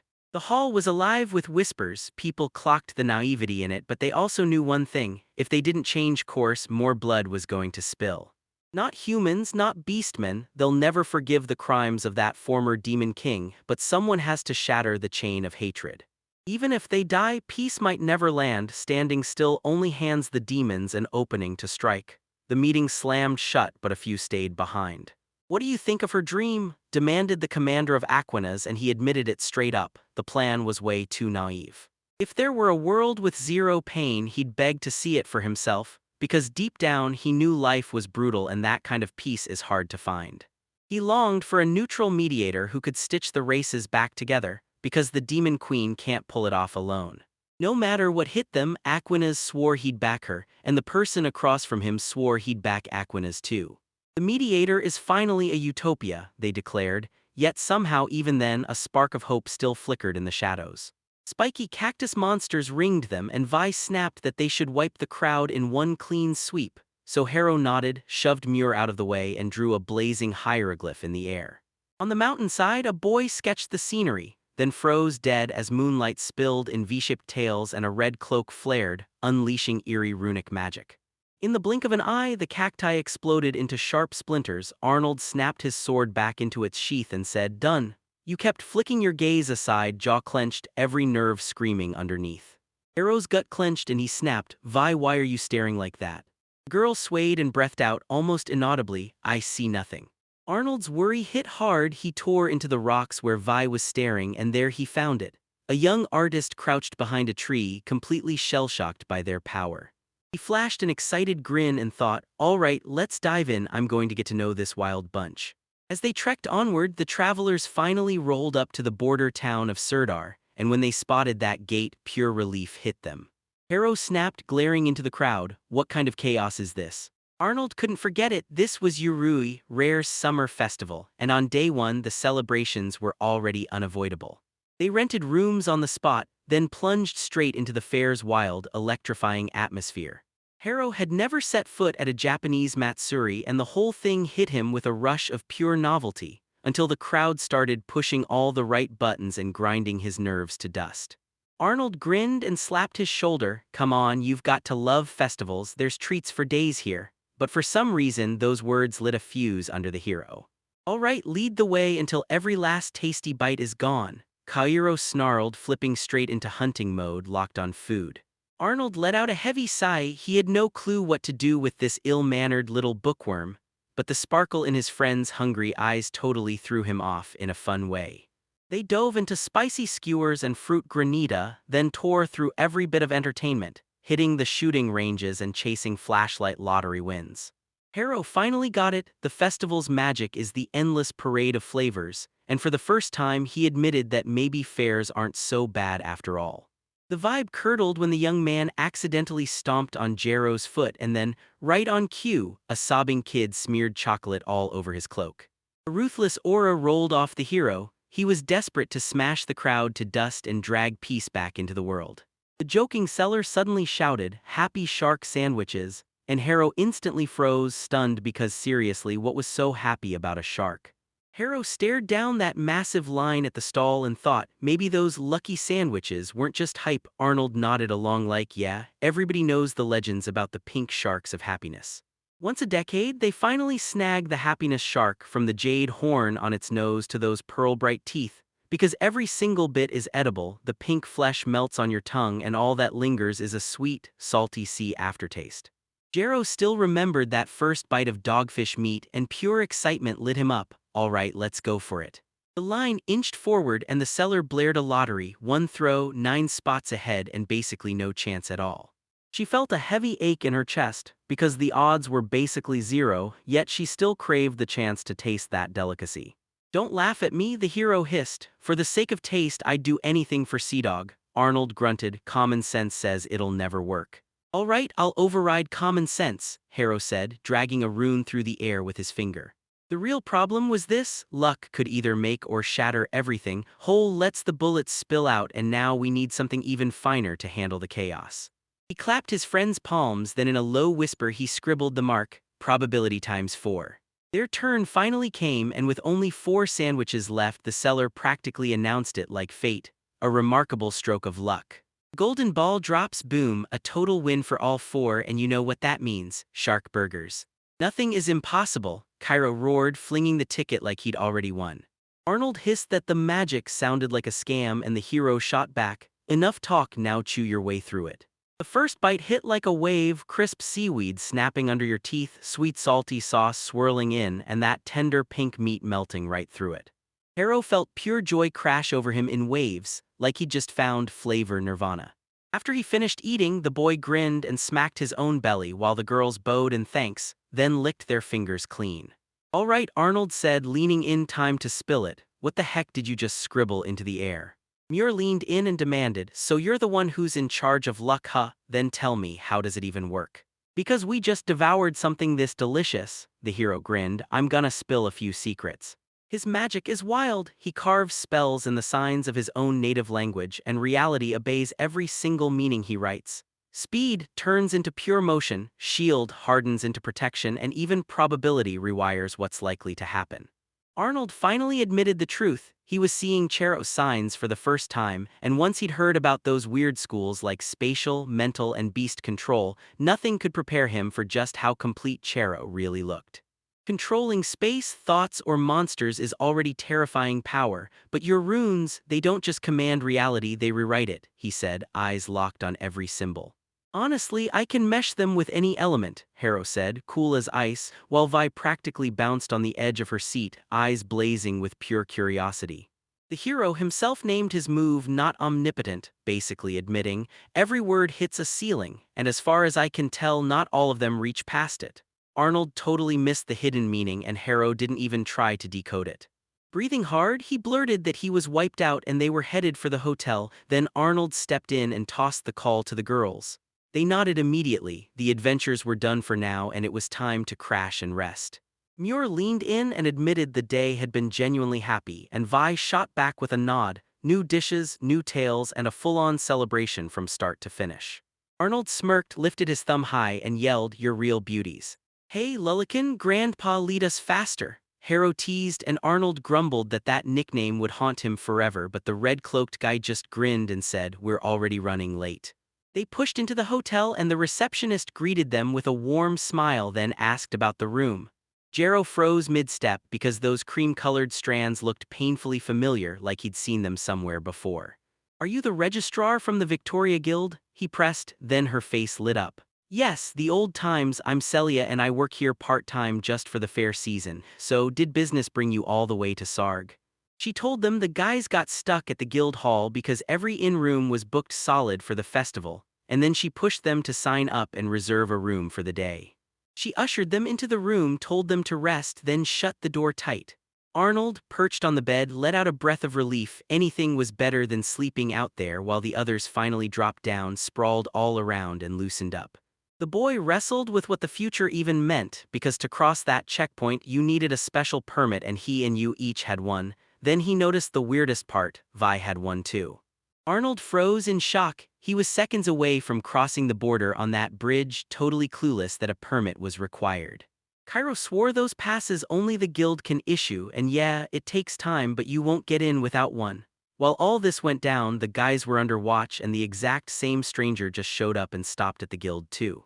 The hero could get the guild's okay in the Kingdom of Victoria, but it would take a whole week. His request had to bounce through other guilds, get inspected, and only then land on the master's desk for the final approval. Arnold couldn't figure out how Garrow planned to cross that border. He knew absolutely nothing about it, yet somehow Garrow didn't look worried at all. Turns out the guild master was one of the legendary 3/3s rank adventurers, and his raw power and fame were so insane he could stand toe-to-toe with beastmen in pure brute strength. A man stormed into Victoria's guild, blurted out an apology for the intrusion, and then froze, because he recognized Vale. The two hadn't crossed paths in years, yet they both just knew it. Vale showed up to visit a guy named Jude Salm. The old man with the pipe finally admitted he hadn't seen Vale in ages. Then he named this Jude, the guild boss of the human state, all charisma on the outside and cold-blooded on the inside. Jude burst out laughing, told Vale to ditch the formalities, and then smacked him on the back so hard his health bar took a hit. After that, he shoved him toward a seat and demanded to know why he'd come. Vale said he'd come with a request for the guildmaster, but Jude waved him off, claiming he was already retired and had stepped out of the front lines so the younger ones could take over. Vale couldn't wrap his head around it. How could Jude say that when no one had matched his strength until now? Still, Jude just grinned and told him he was wildly overestimating Vale. Jude got wind of how the task turned out a total win, so much that even in Zoom meetings everyone couldn't stop talking about it. The whole talk was about the hero's call, so now it's their moment to move. Vale said the guildmaster had once declared, "It's time to hand the fight to the young," and now he was pushing Jude to teach them how to fight. All of this was for humanity's future, and Jude couldn't stop thinking about it. He looked back and admitted to himself he'd never actually told Vale the real reason he ended up becoming the guild master. It was simple. When the world gets weird, the guildmaster suddenly gets the king's exact powers. Jude was out adventuring, but he couldn't stop asking why this country and continent still couldn't crush the war, and when he begged for someone to restore order, the fighting just kept swelling into something worse. Vale genuinely couldn't wrap his head around what the guildmaster was trying to say because he just couldn't understand how Jude could talk about himself and his place in this game like that. That man shamed the guildmaster's name, bolted to save his own skin, and left his state behind, so chaos erupted in the army and even many who could have been rescued were cut down. The king picked him personally and Jude snapped, deciding to train harder and claw his way into the guild master spot, fixing every mistake along the way. He didn't just want strength. He wanted the kind of power that lets him act like a second king. Jude teased the truth that 3 princesses had to be sacrificed and swore at least one of them might still be breathing, while the king nodded along, never catching the horrifying price he'd just agreed to. Jude snapped that calling the heroes could wait. This was bigger than anything, but the king just didn't get it, brushing off the danger like it wasn't real. The peace deal with the demons got shattered and Vale froze in shock. He had no clue one even existed, because it felt like someone buried the truth deep at the very top. Vale's reaction told the truth. This info was locked away even from him, and that just confirmed what he already feared. Demons can't be trusted, no matter how real the deal looks. Vale got the situation, but he couldn't wrap his head around it. No conversation, no questions, nothing, just silence, and the worst part was watching them sacrifice their daughters without even trying another way. Rage flared in his voice as he snapped, "No one just grieves their daughters' deaths, someone is going to fight to stop what happened." Nobody saw it coming. Tucked behind those words was the stubborn drive of a regular adventurer, just one who'd already retired. If the king had listened to Jude, he would have marched straight into those negotiations, because Jude firmly believed that even among demons and beastmen good souls exist, they just don't know it yet. Vale warned that the demonic king still wants to wipe out humans, but Jude shot back that a brand new king had already taken the throne, and Vale didn't even know it yet. Once the demonic king changed, the whole power game flipped too. This new ruler pushed for peace, then, right when things almost settled, he summoned outsiders from another world. Jude caught wind of this drafted guy who snapped and refused to obey. No one could figure out why, but Jude didn't care because he trusted him way more than those so-called heroes.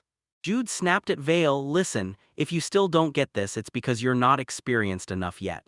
He wanted Vale to take a step back, lock in, and think through every move, because now it was his turn to lead the charge. Jude couldn't wrap his head around it. How in the world could they save everything when even friends and subordinates refused to listen to their own leader? The hero leaned in and told Cairo the man's name was Jude Lankars, King of Strikes, and he sounded so unreal that you'd swear he couldn't be just some ordinary person. It still felt unreal that the guy once at the top had fallen so far, stripped of his status and prestige. But Arnold couldn't forget how Jude had once helped him, and that memory burned in his head forever. Garrow shot back that Jude wasn't even on his radar. Right now he was laser-focused on one thing, cracking that checkpoint. And even if he pulled it off, he knew the road ahead would still be brutal and long. He asked the girl to cross the border with them, and her answer hit like a spark. Yes, she'd do it, if only she could get a little stronger first. It was obvious she was itching to run off, maybe to track her father down in the lands of men, but Vi was certain he wasn't there. Arnold looked stunned, yet Vi trusted her gut and didn't waver. She didn't just want to be near the heroes, she practically begged for it in every word and every glance. Her wish to stay by their side hit Arnold like lightning, those words carved straight into his heart. At last, the boys made the call. Vi was going with them, and the little puppy yapped in pure joy like it approved the whole plan. Arnold got it too, so now he'd just have to roll with the chaos.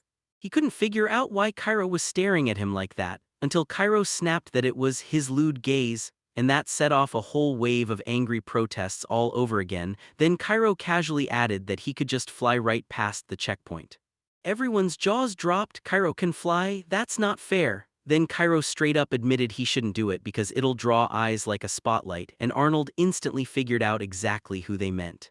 The hero aimed for the beastman's cage and panic started to spike in the air. Then the door slammed open, and a stranger stormed in, blurted out an apology for barging in, and the room flipped on its head. At first he figured he'd be stuck here solo, but the moment he spotted the group, his mood lit up. Then he stepped forward and introduced himself as Tenny Quiz. The boys stared at him in stunned silence. Then Tenny snapped, "It's loud out there, noisy as hell, so I came here and I'm totally wiped." When Arnold yanked off his hat, he froze. Tenny wasn't human at all, he was a beastman, and the Shadow was sure the others wouldn't want anything to do with beastmen. They shut that down fast, no doubt about it. They even praised beast people, insisting they had nothing but a great attitude because he and Meyer were beast people too. Tenny tilted his head in pure curiosity. So tell him, why in the world did Arnold have any ears? Tenny snapped to his senses and apologized for the mistake, but Arnold just burst into laughter, waved it off, and pushed him to switch to something brighter. Tenny was on the verge of leaving the guys, so he quickly told the Shadows they were heading out of the country. The Shadow decided 2 of them were human, and Arnold wasted no time confirming it. One of them was a tourist, and Vi fell into step like she was this traveler's personal sidekick. Tenny burst into laughter. "A tourist in times like this, are you kidding me?" He shot Arnold a hard stare, fully expecting trouble, then the thought hit him going to Beastman territory sounded crazy. The hero nudged his glasses up and snapped, "I am who I am, and if anyone steps in my way, I'll plow right through." Tenny burst out laughing. Garrow's seriously one weird dude. Garrow figured Shadow was the one acting weird, but he couldn't pin down the reason. Then Tenny blurted out that he was a beastman right away, and yeah, this was human territory, so the hero snapped to attention. Tenny just smiled like it was no big deal, even if everyone else doubted him, because deep down he was sure he could spot the real core of people. He caught the weird stares aimed at him and figured everyone nearby was just feeling uneasy. Arnold burst out laughing, wrapped an arm around Tenny's shoulder and swore he was cheerful to the core, like it was the easiest thing in the world to get him. But Garrow, staring at him, muttered that all beastmen were basically the same. Tenny suddenly remembered he'd been the one on that hill during their clash, right there while Garrow pushed to the very edge of what he could do. He finally confessed he'd been keeping an eye on them, and a familiar presence hit him like deja vu, so Arnold shot back, "Why are you doing this?" Tenny yanked out the painting. He claimed he was just putting down a simple landscape, but Arnold stared, stunned by how dead on the shadows looked on the canvas, while Garrow wasn't buying it for a second. Crushed with embarrassment, Tenny confessed he was a die-hard fan of Moonlight, and that's why he was here. Then he jabbed a finger at the girl, but the hero just didn't get who he was talking about. Turns out Moonlight wasn't just a nickname, it was Giovinca's real second name, whispered among beastmen in the cage and the seasoned adventurers who'd survived long enough to learn it.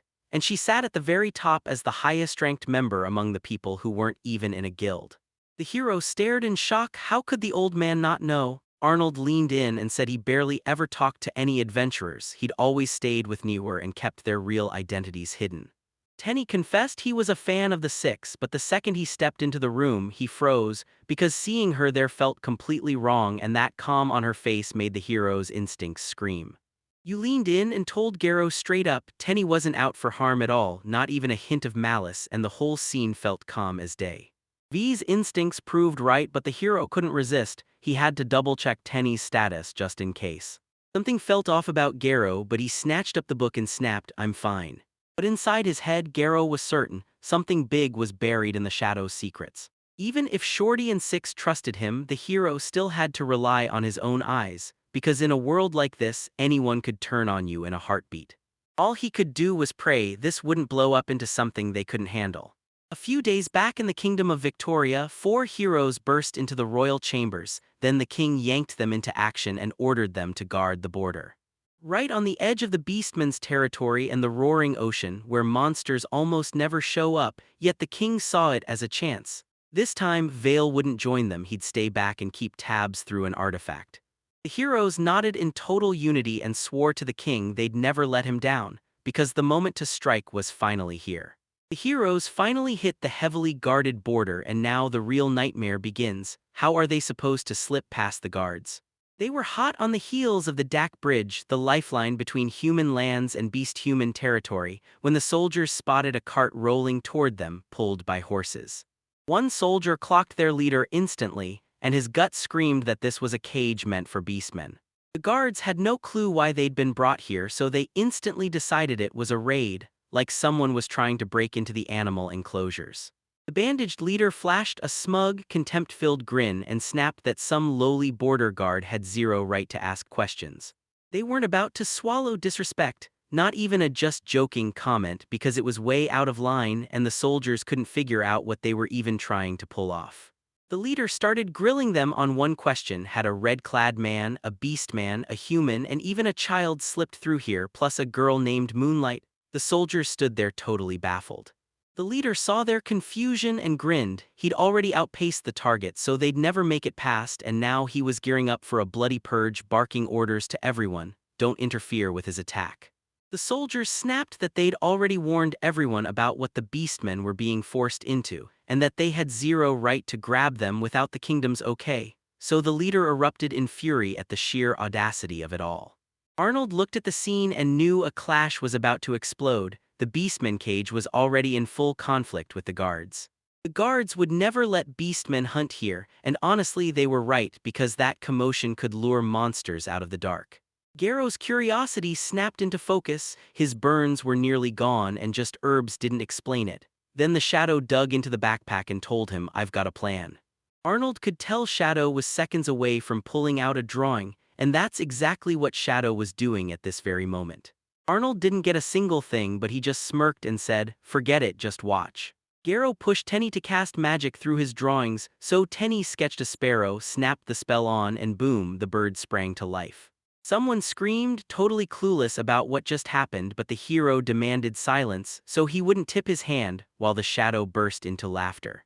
It was a magical brush, drawings sprang to life, and it could even whisk people away too. The hero asked, "Will this really work?" And the Shadow grinned, saying, "If everything goes as planned, it will." For the Shadows, it was easy. When someone needed help, you stepped in, no questions asked. Garrow stared back at him, suspicious as anything, like he couldn't wrap his head around why someone would do that. The guys pressed, asking how the Shadow plans to teleport them, but one soldier barked an order to stop cold. If they try to push through, the guards will hit them with force. Garrow burst into laughter, because the idea that ordinary soldiers could actually catch him was hilarious. Then he dared them to go ahead and try. The soldiers stared at their furious leader in sheer terror, while he just grinned like the whole disaster was hilarious. Rage finally burst out of him as he screamed that he'd found the man in red. Then every startled soldier whipped around and froze when they spotted Garrow right behind them. The beastman lunged from his cell and hurled a purple spear at him, ready to rip revenge out of an ancient wrong. Garrow slipped out of the way like it was nothing. He barely moved as the spear whooshed past and buried itself in empty air. He grinned, then sprinted straight back into the forest, until the leader snapped an order to stop him right there. The senior beastmen thundered after Garrow, and he slammed on the brakes at the edge of a cliff, while their leader snarled, mocking him into realizing he had nowhere left to run. When the bandages finally came off, the leader bared a face shredded by burns and swore those flames were his punishment. He wouldn't heal a single inch until he tracked down that guy and killed him. He snapped at the others to back off. He'd take Garrow down solo while the rest stayed on guard to stop the others from slipping away. He crossed his arms and snarled that the hero was as good as dead. Then he jerked his hand up and unleashed a burning fog, while the squad behind him geared up to strike and the leader barked the order to wipe out Garrow. Right then, boom, a brutal explosion tore through the air and slammed everyone backward, and the leader just grinned as he taunted the hero with a taste of his hatred.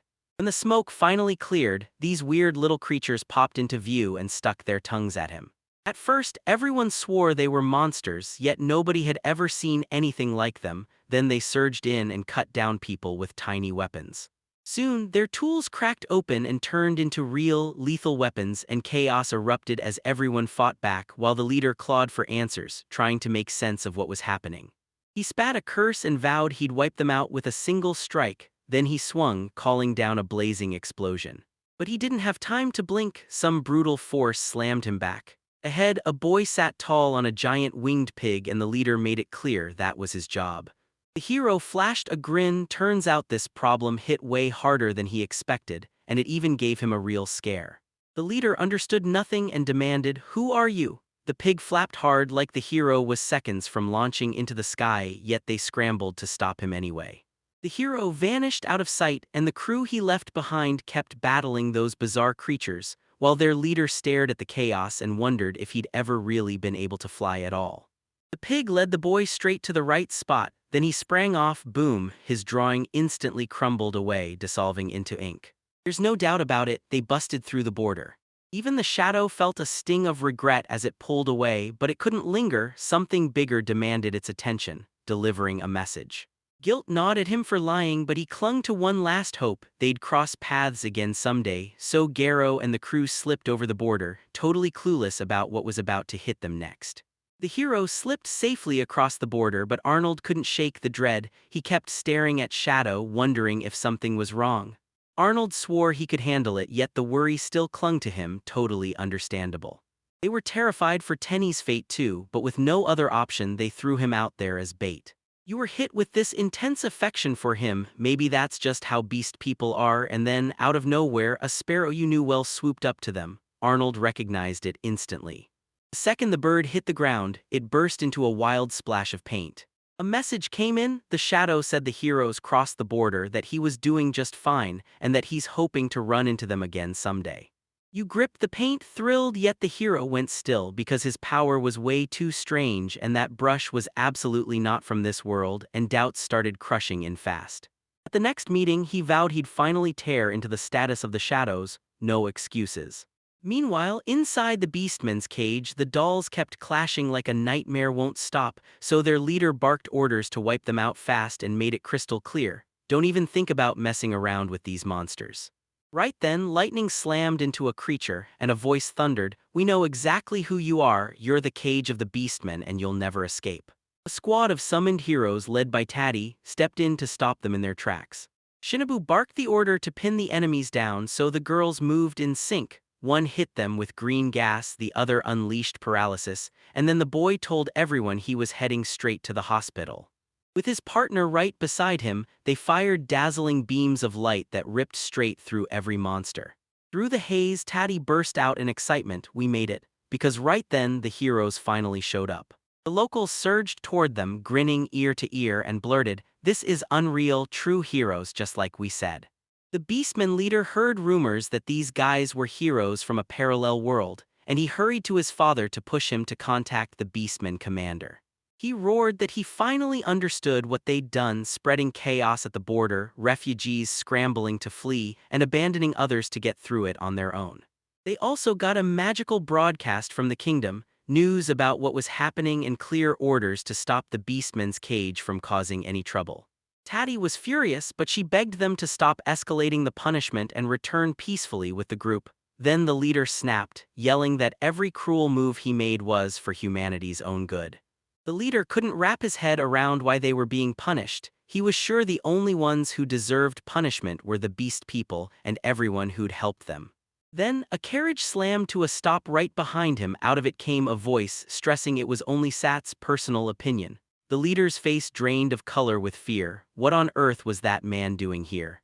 A carriage covered in eerie patterns rolled up to them, pulled by a black horse, and its whole presence felt wrong the moment it appeared. Carriage doors creaked open, and a man stepped out like the moment had been waiting for him. Dark armor clung to him, a helmet shadowing his face. He looked like pure, smart cold in human form. Every last beast human in that cage dropped to their knees the second he stepped in, and the armed man, face set with menace, demanded from the leader, "What the hell is going on here?" He reminded them he'd gotten a full report. He got wiped out by some mystery guy and his beasts, yet nobody even authorized him to march to the border, so now he's demanding answers right there on the spot. That talk made it crystal clear. He dragged the squad along just to settle a personal score. An armed brute clamped his hand around the leader's face and growled that the cage's real job is to wipe out the beast people, not to babysit some pathetic ego. The commander crumpled to the ground, choking out an apology. Then he was told the truth: he wasn't leading anymore. From this day on, the knight himself would take command. The whole crew was told to pause right now and cool off before things boiled over. Reluctantly, the leader gave in, because before he could even process it, that mysterious knight had already turned his focus on the heroes. The heroes geared up for war, but the knight stepped in, cooled the whole room, and told them to relax. There was no need to be this tense. Without cruelty, he calmly offered to escort the former commander back to the kingdom, then made it clear punishment would follow based on what he'd done. The heroes demanded to know who he really was. Then the man snapped back that he was working under the kingdom's orders, sent to crush the lawlessness. And finally, he slammed his fist down and declared it: no war would ever happen. The cell's leader and the heroes locked eyes, and in that split second, both sides realized they were completely clueless. Under that helmet, a powerhouse mage was hiding, but Arnold figured the exact same description fit him just as well. He was totally stunned to find out the man. He burst onto the scene out of thin air the second the beast people cage situation hit breaking point, and just like that, every eye snapped to him. He ended up helping them more than he'd ever expected. Maybe it was fate, maybe just a lucky break. The girl and the heroes knew he'd saved the village and the beast people. Then he turned around and smashed the laboratories, sparked a huge commotion at the border, and suddenly he was drawing way too much attention. She figured if he made it here, he'd crossed the border ages ago, and once the Beastman's cage was gone, there was no way he'd come back. Still, one question burned: why on earth had he shown up here at all? Everybody wanted to see him again, but the others snorted. Chika even joked he was probably stuck in some room like a total shut-in. Everyone laughed anyway, and then their partner snapped that they should show a little more respect. The proposal hit the table. Chika and Taddy had to rush back and report every single thing to the king. The news raced to the happy princess, lighting up her world instantly. Rumors about that boy finally slammed into the kingdom's prison walls where Force was locked up. After the chaos, silence swallowed every trace of him. People even started whispering that he was dead. But rage surged through his veins, and he swore he'd drag revenge back to life. Meanwhile, out in the Beastman lands, while Taddy's crew dragged Force into custody, our main crew was in full-blown argument. Garo even claimed Arnold finally admitted he was a real lolicon, and Arnold shot it down with furious indignation. They broke down the look of beast people, ears, tails, but otherwise human on the outside. Then Garo and Vi locked eyes. With things going down in 10 cities right now, everyone in the beast-human lands knows one wrong move could get them mauled.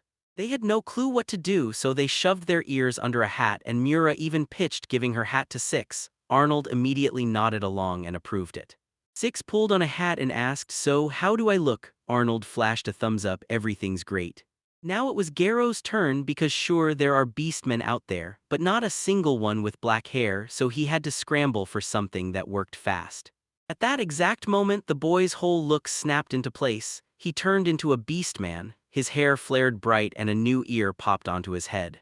Arnold froze in shock. Wait, the hero even had silver hair like Mura. But Garo just shrugged it off, snapped that he was a full lolicon now, and stormed out, clearly annoyed. He shot Niwa a look, praying she'd shut the whole thing down, because who in their right mind would want to end up with the same hair color as that fool? But Myra insisted everything was fine, and Arnold erupted with joy, shouting like it was the happiest moment of his life, even wiping away tears.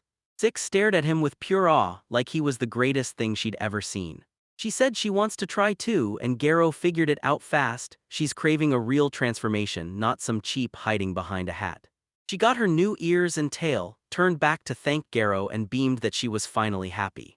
Garo shot back that he only did it because it felt like the best move, and then Arnold decided to test it, checking whether that effect would vanish after just a few minutes.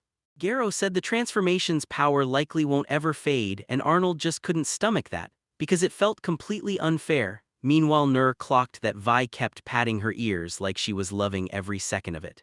Six sprinted up to the guys and asked if her new look suited her, but the second they flashed back to her lab transformation, everyone froze for a split second. Garo told her she hadn't changed at all, and the girl lit up, thanked him for the hat, then promised she'd bring it back. Someone reached for her tail, and Six didn't even flinch. She scooped it up with a gentle hug and practically gushed that it was soft and adorable. The hero clocked Garo's twisted expression again, and Arnold snapped, "Enough, shut it," then pushed them onward toward Beastman territory. As they pushed higher and higher, the world kept stunning them. Once they reached the mountain's peak, the Beastman lands stretched out like pure magic. The wind here hits totally different than in human lands, same heat, but somehow the air feels lighter and every breath comes easier. Even the air smelled amazing, like nature here was fresher, cleaner, and just bursting with life. If you march straight west from here, you'll hit the settlements of Dagam. Arnold swore those bears are so polite they don't even feel like bears. Even if it turns out he's human, don't poke the bear and start a fight. Arnold was sure their disguise was flawless. Arnold couldn't forget the honey treats around here, nothing else comes close. The moment the heroes got the chance, they all agreed they had to try them, and Garo figured Myra must have been here before, only for the truth to hit. She hadn't. She went silent, and the boy quietly begged her not to be pushed into talking. He wasn't about to dig up her past if she didn't want it uncovered. She shot a glance away and said, clear as day, this wasn't just about what happened in the past. She remembered Garo was right, better to stay silent for now. Doubts crawled in her mind, and before long she was right back on Garo again. If he'd heard her story, he'd probably shrug it off, but she bowed her head, so Arnold gently stroked her to spur her on. He told her, when you're ready you'll tell me everything, and Myra nodded, fully on board. They chose to chase after the others, because those guys weren't about to wait around. Myra sprinted ahead and barked at the guys to hurry up. Suddenly, the heroes stumbled on eerie flying creatures shaped like books, and as one of them braced for a fight, Arnold whipped out his weapon too. Staring down those books, he warned everyone loud and clear, don't touch them. It looked like those books were about to go full-on physical, but then, wham, they attacked with magic instead, and you could tell each spell hit with its own strange power, strength, and type, not one match to the next. The hero lunged at one of the creatures, and the old man was told to stand guard up front, so he nodded, promised that the great Arnold himself would show them what real swordsmanship looks like, and stepped into place. Another fighter surged at the left flank. He saw the old man's enemy hurling lightning spells, while Arnold gripped the ground and controlled the earth like it was his own. On his move, the hero chose the very first symbol, the core magical form he started with. He stared the monster down and basically said, "Don't even bother, nothing you do is worth stopping my blade." Arnold tore through the book rows, one gap turned into another, while he slipped the lightning spell's strike at the same time. He slammed the book and burst into laughter, praying the hero finally saw his real power, while Garo just rolled his eyes and called Arnold a simpleton. She was already done with the books, no magic lingered anywhere, like she'd cracked the whole thing in seconds, and the hero couldn't shake the feeling the monsters had picked the wrong target. They were still a long way from Dogem, so they finally pulled over for a breather. Garo planted himself by a tree, swore to the old man that he'd need him if the monsters came back, and the second the words left his mouth, he was out cold, fast asleep. Mura burst out laughing, assuming the boy was just babbling in his sleep, like she had any clue what to even say about it. Arnold started wondering what kind of power the hero had back when he was still young, and with his strange magic, the guy carried an ego so big it practically radiated off him. Arnold finally saw the truth and mentally nodded. Yeah, he was right. Mura told him she'd never met someone like him until that day, and even after he learned they were beastmen, he didn't act like it mattered at all.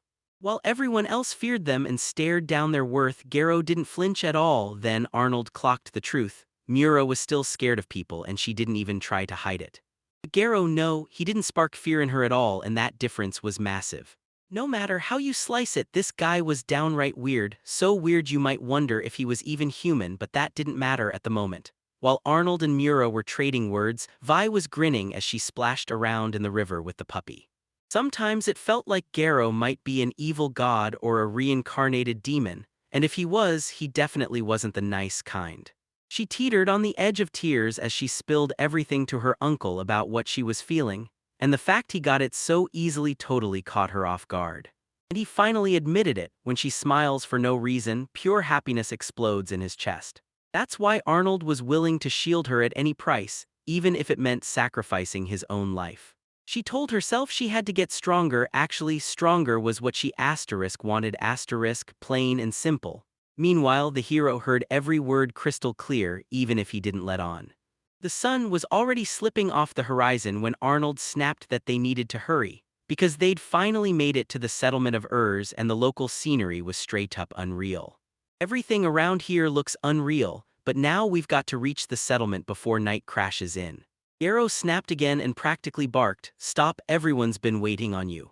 In the snug settlement of Dogem, tucked in the village of Beorns, a stocky man with bear-like ears wiped the sweat off his brow and barked at Souza to hurry. Then she answered him.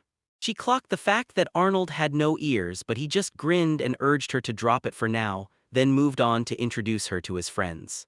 Arnold kicked things off by talking about Max, a baron he'd shared drinks with years back, and with a warm smile he said it was great to finally meet again.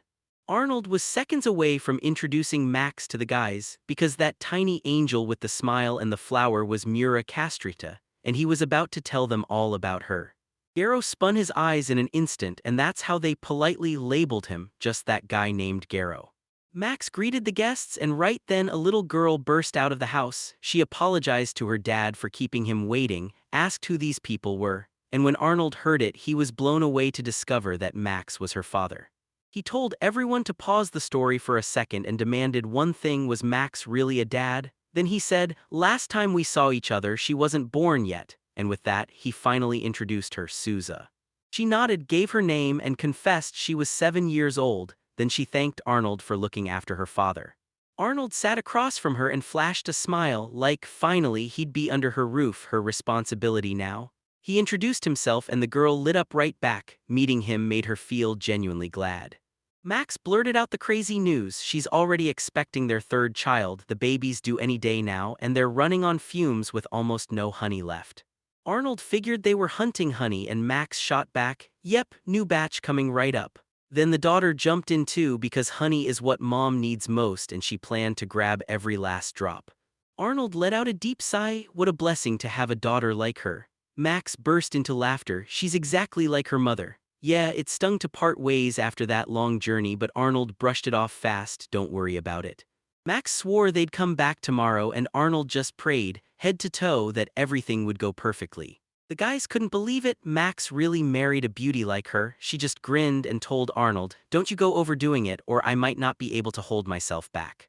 She rubbed her belly and the girl didn't pull away, like she felt that same special warmth flowing between them.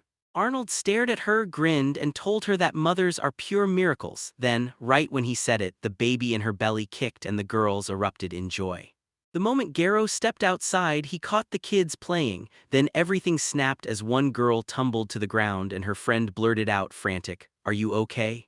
Her mother bolted over, scooped the girl into her arms and murmured, "Hey, you're safe, she's already here." Garrow couldn't help but think of his own mother and that awful accident where a truck slammed into them. Then he swallowed hard, wishing he'd had the kind of magic he has now.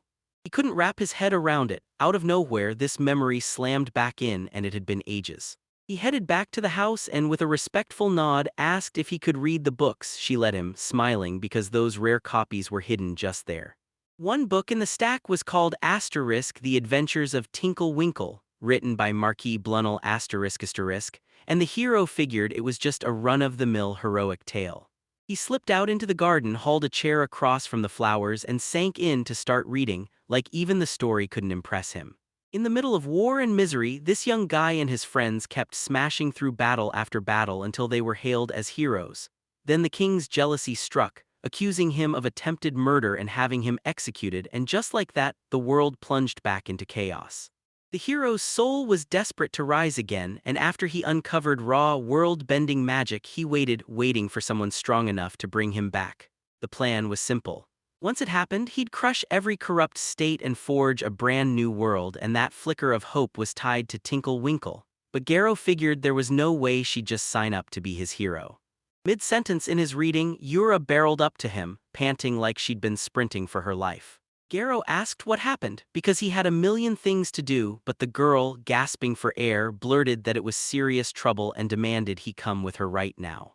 Turns out only Susu came back, because the others, something happened to them. Meanwhile, the locals were already grilling Susu, pushing for every last detail to make the story add up. They pushed to get answers from Arnold. Did that old Bayorn's crew really get hit by monsters? Susu's father seemed to spot the beast. He tried to talk it through, but this monster was like nothing he'd ever seen.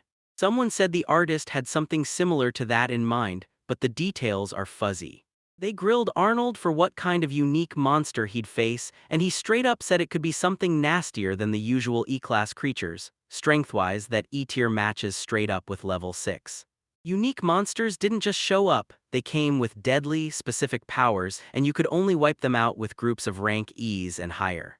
One of the villagers leaned in and asked Susu if that monster looked like a spider with a red body. She nodded, and the old man snapped with certainty, a red spider.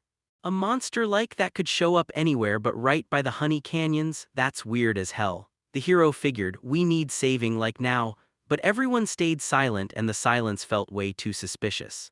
It was clear Garrow didn't get how serious this really was. He'd never tangled with those one-of-a-kind monsters, the kind that can smash you in seconds, the kind only an E's-rank team can survive.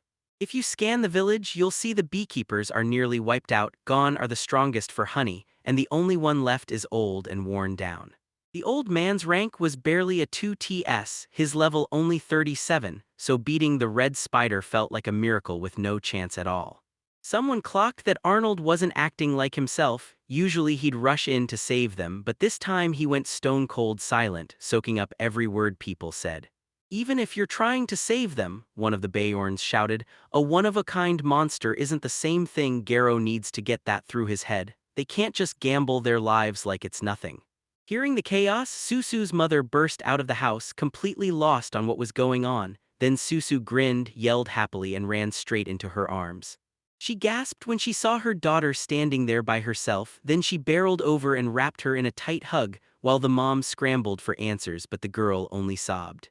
She demanded to know what happened to the man, and Arnold said it looked like a red spider had surfaced. Then Max, shielding Souza, got snatched up by the monster's clutches and fear hit the woman hard. She blacked out for a second, but Arnold caught her in time. Then she snapped back to herself, soothed her daughter, and insisted it was just a bad loss of balance. She shot Arnold a quick look, convinced her husband might already be gone, and Arnold just bowed his head, because he had no idea what he was supposed to say. You stepped in and snapped, "No body, no truth, red spiders eat slow so they might still have time." She insisted, "We have to save them right now."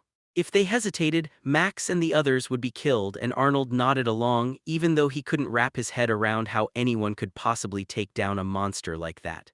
Last year he didn't earn it. He got lucky, straight-up miracle-level lucky, surviving when most of his comrades got wiped out, and now that he'd gotten stronger, he still couldn't force himself to take another risk.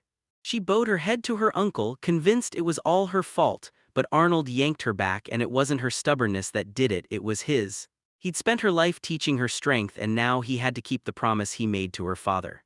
She grabbed Arnold by the heart and begged him to protect her friends, because she couldn't let a single one die. Ripping pain clawed at her heart, so she decided she had to do something asterisk and make sure she paid back what had happened. Arnold couldn't handle the unique monster's power solo. It was way past what he could survive on his own. And finally, Garo nodded along with Vi, but Arnold refused to just roll with it, and Cairo had nothing to do with any of this. But he was already in too deep. Heck, he'd even gone and sampled the local honey sweets. Arnold just wouldn't walk away without giving them a shot, because if old Bayorn never came back, nobody would ever make them again. He stared at the guy in shock, then honestly nodded along. Garo nudged his glasses up and warned, "If that weird monster even dares to steal my honey sweets, I'll smash it to pieces." Just as they were ready to leave, Susu's mother panicked. She couldn't stop worrying that they'd be okay. Arnold grabbed her hands, promised he'd bring Max and his friends back, and swore he wouldn't let her child grow up without a father. She thanked Arnold and Garo with trembling gratitude, then pleaded again, begging them to save her husband. They were already heading out, but Mom grabbed Susu's attention and warned her to stay sharp. Arnold snapped his gaze to Mior, reminding her he'd be leaving the place under her watch, and the girl clenched her fists like she was bracing for a storm. Everyone prayed with their whole hearts, "Please, let us all come back alive." The heroes crept up to the honey gorge, inching closer and closer, because that monster was probably lurking right around the bend, waiting to pounce, so everyone agreed they couldn't afford to mess around. Garo chose to go first and scoped the scene in 6 minutes, then he flicked on his invisibility symbol and vanished into the shadows. Up ahead he spotted a massive web, and every villager was trapped inside it, tied up tight and frozen in place, unable to move. The hero believed everyone was still alive and knew it was time to set them free. Then the moment his fingers brushed the katana, terror slammed into him. Right in front of him, a terrifying red spider loomed, massive, creepy as hell, and painfully real. A savage bloodthirst rolled off him like a warning. No doubt this wasn't a normal beast, it was something rare. Garo ducked behind a rock, praying he still hadn't been spotted. If that protective magic didn't hold, he'd be gone for good. But then the spider ripped the stone apart and Garo's blood ran cold. The monster had spotted him. The spider snapped a sticky web straight at the hero. He spun around and kicked off the first phase of his spell, slicing through the web like a blade through silk, and she felt that wild, tight dread. She just needed to know Garo was okay. She threw herself into the fight to distract the monster while Arnold fought to free Max and the others, and once Arnold saw her taking that kind of risk, he sprinted, because if he dragged his feet, everything would be over before they even blinked. It was the very first time his eyes landed on a monster so horrifying he couldn't even breathe. He trembled like something inside him had snapped, and right then everyone saw it. Six's chains went still, even the web stopped moving. She reshaped her weapon into a spear and declared it was the ultimate form. Arnold stared, blown away by her power. He had no clue she could pull off moves like that. The hero kept his thoughts to himself and locked eyes with Six. Six felt no fear, no doubt nothing could shake her, and even if it tried, she'd bulldoze right through. Garo watched that kind of grit and couldn't help but envy it. He stared at his shaking hands, thinking, if only I'd been stronger, everything could have turned out different. He still remembered the moment he begged Myra to get stronger because she cared so much about them. To save Max and the others, the boy swallowed his pride, apologized to the old man, and promised he'd help. Then Arnold stared at him hard and demanded, "Are you really okay?" Every single one of them knew it. This road wasn't done with them yet, and the monsters waiting ahead weren't just more, they were totally different. The old man leaned in and told Garo, "That web is tight as steel, good luck tearing it, kid." They told him to stay put, but then Kairos snapped. Arnold had to come down, and the second he stepped forward, a red web shot out and trapped him. Arnold got slammed against the wall, heart pounding. No, this couldn't be how it all ended. He fought for sense, trying to figure out what was happening. All he could do was beg Garo and Six to rescue him, then he ripped the sword from his hands and let it fly. He remembered how some monsters come with rare, sneaky special abilities, dangerous as hell and impossible to spot at a glance. Then the hero snapped, "This website could probably knock you out cold." Arnold called Six and told her they wouldn't touch the Bayorn's freedom until the spider was dead. Then he leaned in and asked what special technique she could use. She shot back, "Yes, fiery. There's a massive power sitting there, waiting to explode the moment someone dares to use it to the very limit." The spider could be burned, but the plan needed precious time and fuel, so the hero volunteered as the bait and Six used the pause to prepare. She scrambled onto a rock, eyes locked on him, and warned, "Be careful." The hero threw everything he had at the red spider, pumping his will into the fight and swearing he'd make it work. Meanwhile, in the house where Susu's mother lay sick, the maid scrubbed the table with shaking hands, staring at Russo-san like a disaster was coming. She shot back, "I'm okay, I just need to lie down for a bit."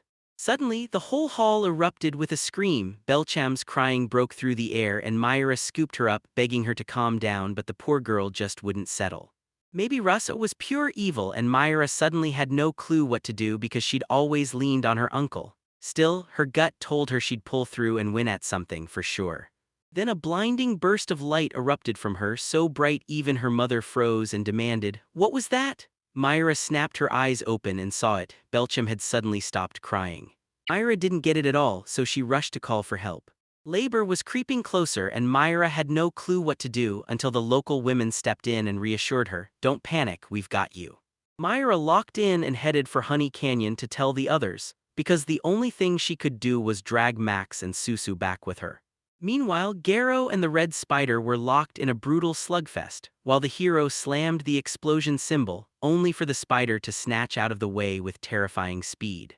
He crashed into the boy and landed a brutal hit, sending the hero flying back until he hit the ground with a heavy, lifeless thud. Arnold roared for Six to move, and before he could even blink, she'd already set everything up and ignited Emoria's 5th level of fire. She smeared the sticky symbol across the monster's paws and demanded with shaking urgency, "Just one breath of stillness."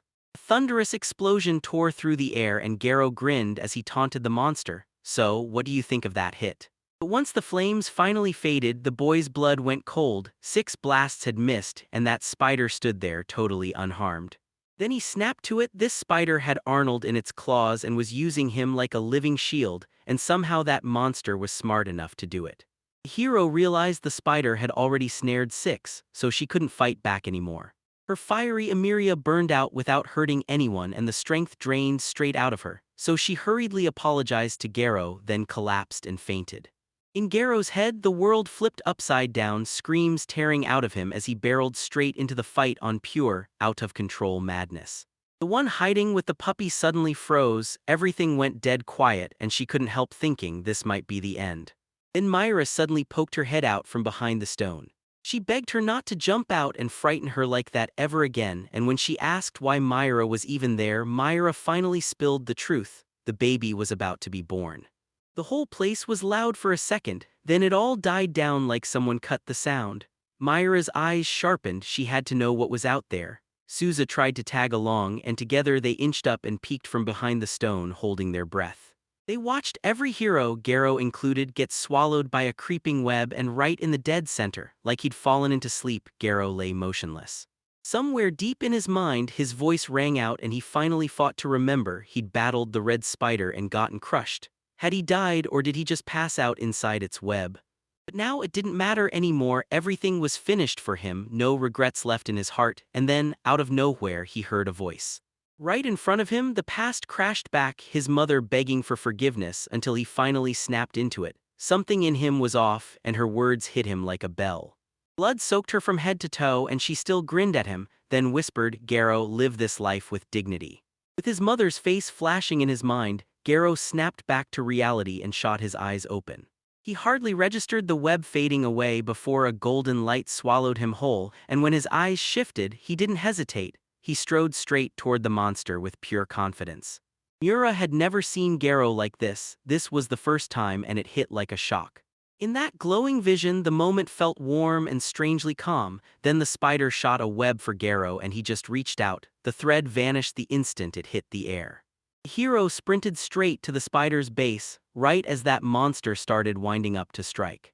Garo snatched one of the spider's legs and slammed it into the wall. Crack. The spider shrieked in agony, and just like that, Garo snapped back to himself while Miura and Susu were absolutely buzzing over the brutal thing they just witnessed. Garo shot a look at his hand, and for a second it felt like the chains were truly gone. He couldn't make sense of what happened to the red spider, but one thing hit him hard: some strange power was surging inside him, spilling over like it couldn't be contained. Once he felt his power click into place, he went for the final blow, blasting the monster with light magic. He felt it, the spider was dead. What a worthy enemy. No simple adventurer survives a clash with a creature of the Ease rank, and this fight hadn't been pointless at all. To end him for good, Garo unleashed fire and blasting explosion magic, cutting his chances to zero.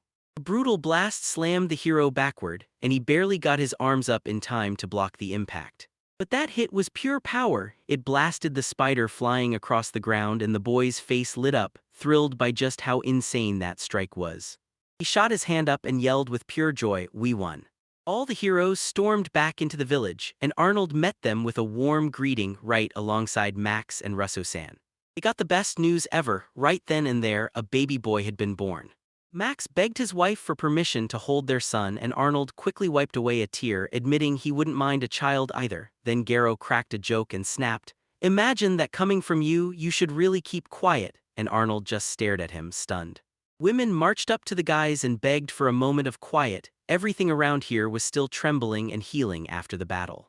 All the heroes got thanked, and Max's heart was overflowing. He was truly grateful, but he just couldn't find the right words. Someone said, "Don't worry, he'll do nothing," and the hero snapped back, "Yeah, he got caught fast, just like that, Arnold." Arnold grinned and claimed Cairo saved them all again, but Cairo just shrugged it off, said it was pure luck. Arnold also chose to thank Six because she'd fought the monster to the finish with Gyro and made the whole win possible. The girl snapped back that she'd lost and that Garo had pulled it off all on his own. Arnold froze in shock, like he couldn't wrap his head around her being dead serious. The hero told them they didn't need to explain a thing to him. Then Arnold just let out a heavy sigh because he treats everyone the same. Garo brushed it off like it was nothing, claiming he only did it for the honey sweets, just for something sweet enough to risk his life. Max stared, stunned, calling him a total weirdo, but to Garo that was a perfectly solid reason. Max shouted that we'd better get ready since the villagers are throwing a celebration for the newborn and they're bringing out every best thing they've got. Everybody couldn't stop staring at the little one. He was pure magic. The baby arrived without a single hitch, and that young mother, still shaking with nerves, cradled him close and offered him a shy, tender smile. The table was piled high with treats: honey cookies, honey soup, even triple honey pie, and Max leaned in to say they de-whipped all of it up using the honey they'd gathered.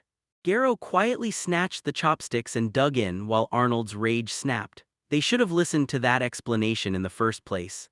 The moment the hero tasted that sweet honey, doubt vanished, because he knew it was worth risking his life for.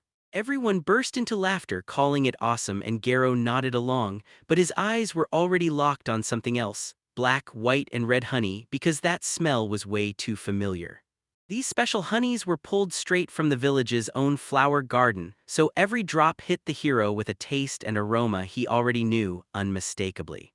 Garo already knew manna candies were made from white honey that kicks your strength back in an instant, so he figured this was the real deal, until Myra begged him to let her get a closer look. Meanwhile, the whole crowd was partying, Susu included, dressed to steal the spotlight, twirling like a dream with pure sparkle in her eyes. She didn't just get that talent, she inherited it straight from her mom, because Russo was the best dancer the whole village had ever seen.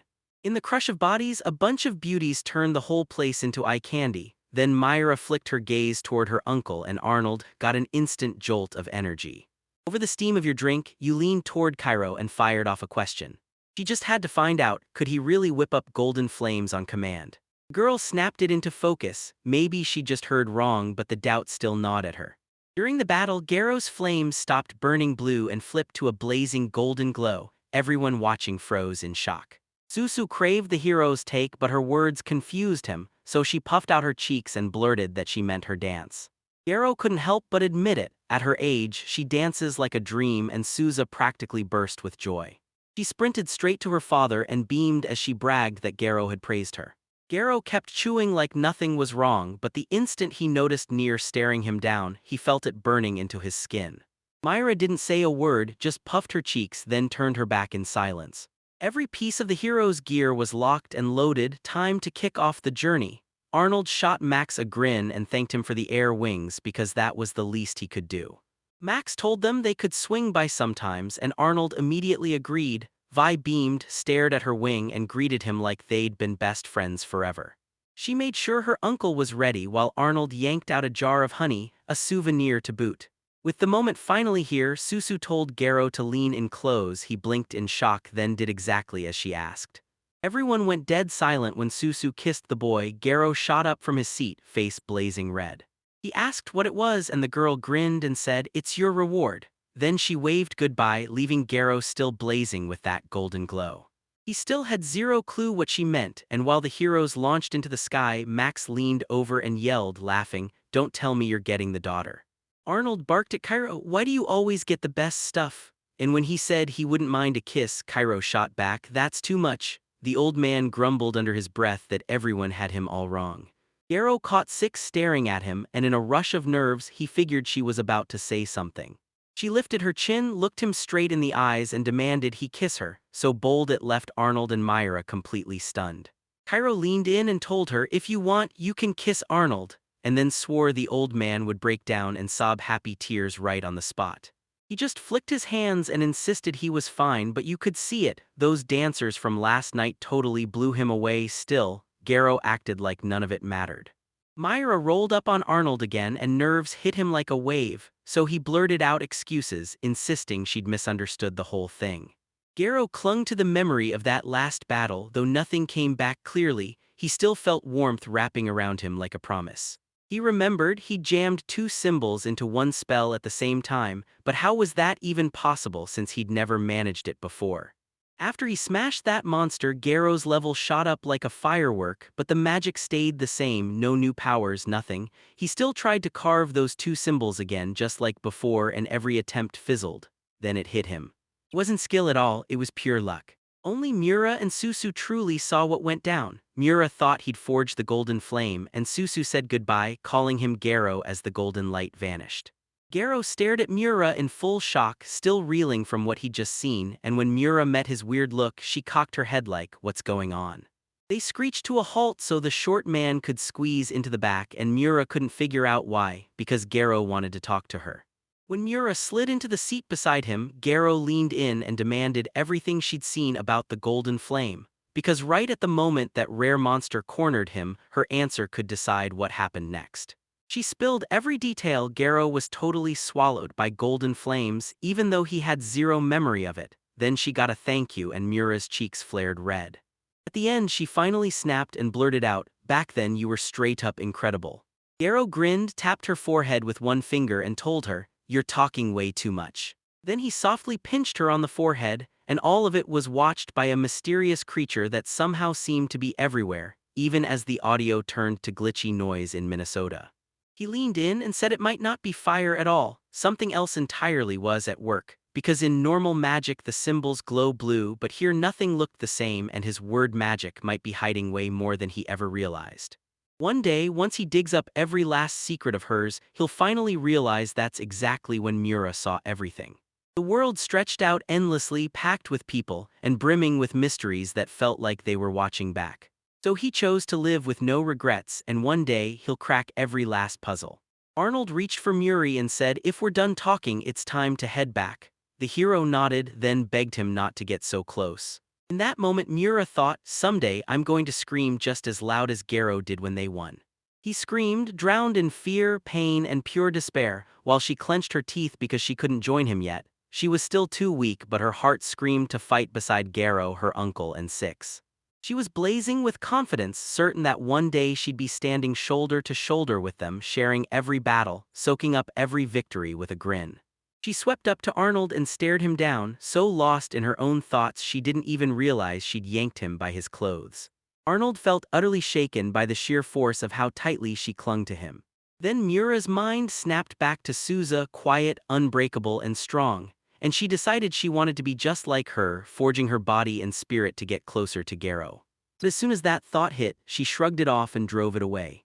Mura blurted out where they were going next, but Arnold snapped back, shocked that he'd already said it. He grinned and said, "All right, now we're rolling to Patian, the kingdom of beastmen." Garo stared in awe. This kingdom was massive, and it was one of the most fascinating places in the world, the kind he'd been dreaming about for years. She leaned in and asked if she wanted to go there too.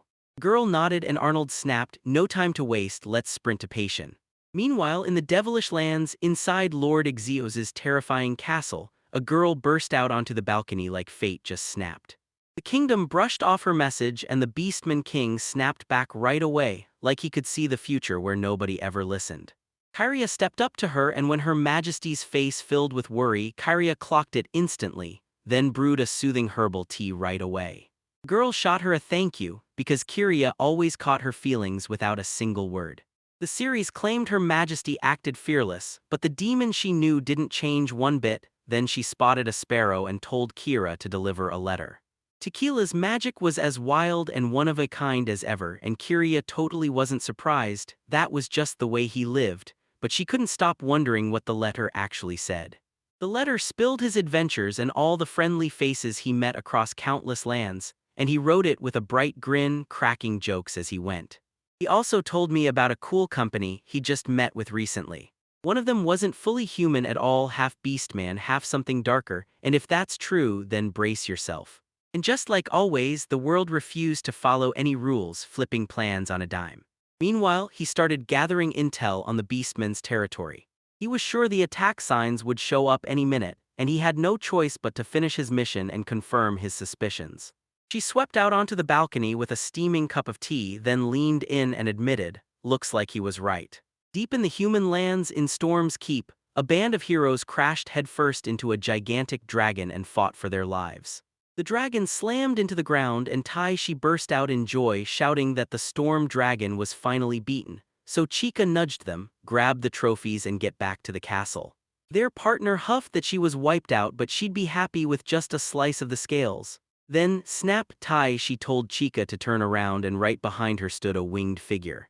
A human-like figure with eagle wings dropped onto the dragon's back and snapped, "Mine now, I'm taking you for myself." The heroes insisted they were the ones who brought down the dragon. Then the winged beast ripped off a massive scale like it was nothing and flung it at their feet. Taishi lunged to strike, but the captain seized her and stopped her.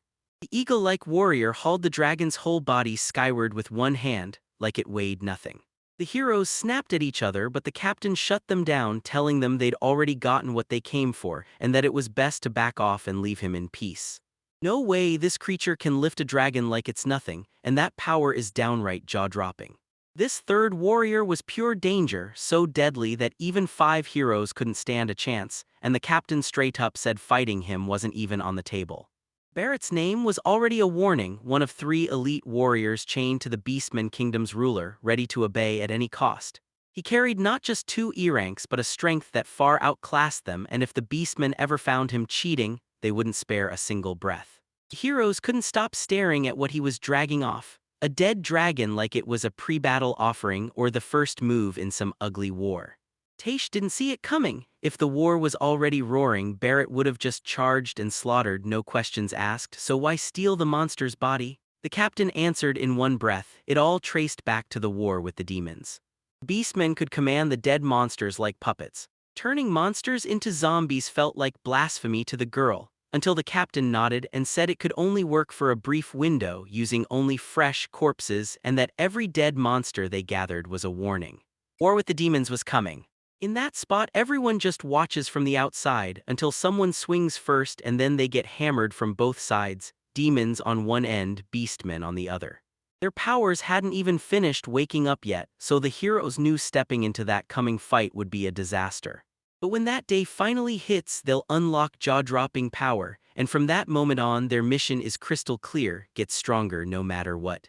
At that exact moment the girl hauled up beside her father, soft words pouring out as she reached for him with all the tenderness she had.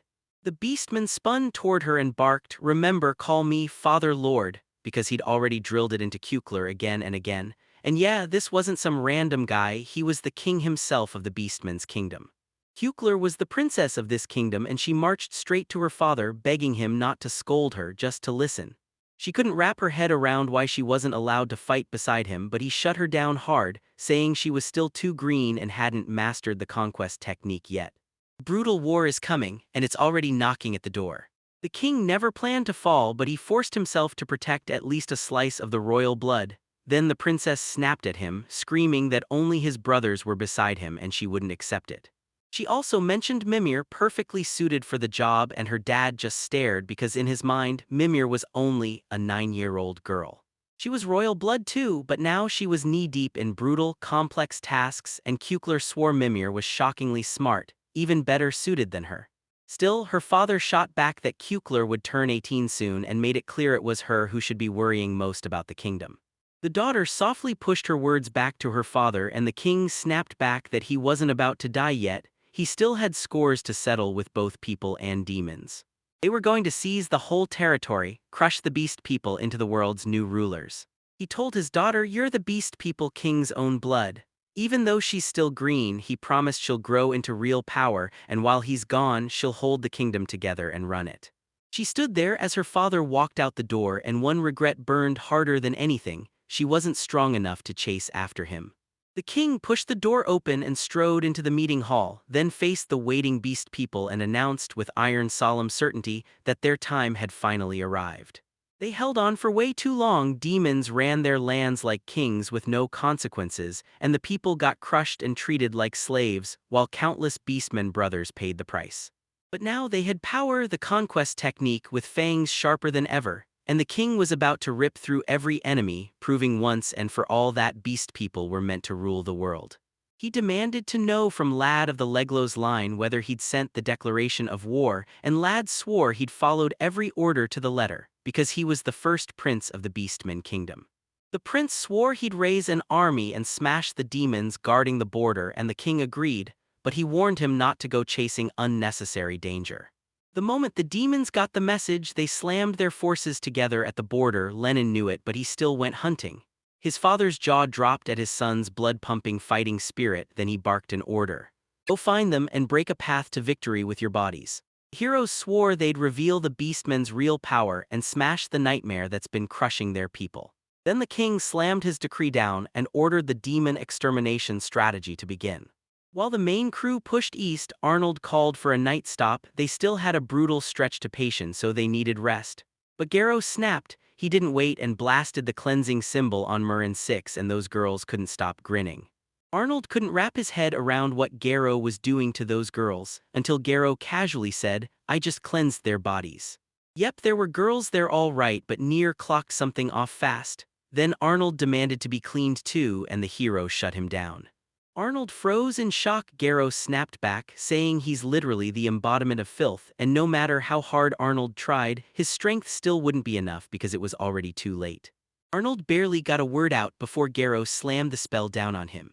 Magic of sleep hit, and Arnold crumpled, unconscious. Nier panicked and sprinted to her uncle while Garrow sneered that he'd just been talking too much. Then Garrow snapped his fingers and ordered everyone to hit the bed. While everyone else collapsed into sleep, Garrow stayed wide awake because he was done waiting. He decided it was finally time to test the magic of his words. He remembered the old man barely scraped together that symbol before time ran out. Something special was definitely hitting living beings, like the world was forcing a price for damage that went way beyond normal. Hero spun his gaze around, and the spot finally made sense. It fit him perfectly.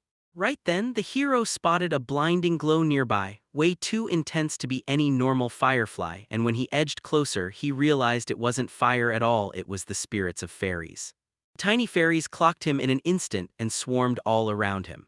At first, everyone swore he was some kind of beast man, but the moment he moved, they realized he was human, plain and simple, and the shocking part was this: he could see them, even though their mother always insisted humans can't do that. The hero was stunned that they'd figured out he wasn't a beast man at all, and the fairies blew away his way of speaking to them. Then one of the sharpest fairies grinned and said, "It's obvious those ears aren't real."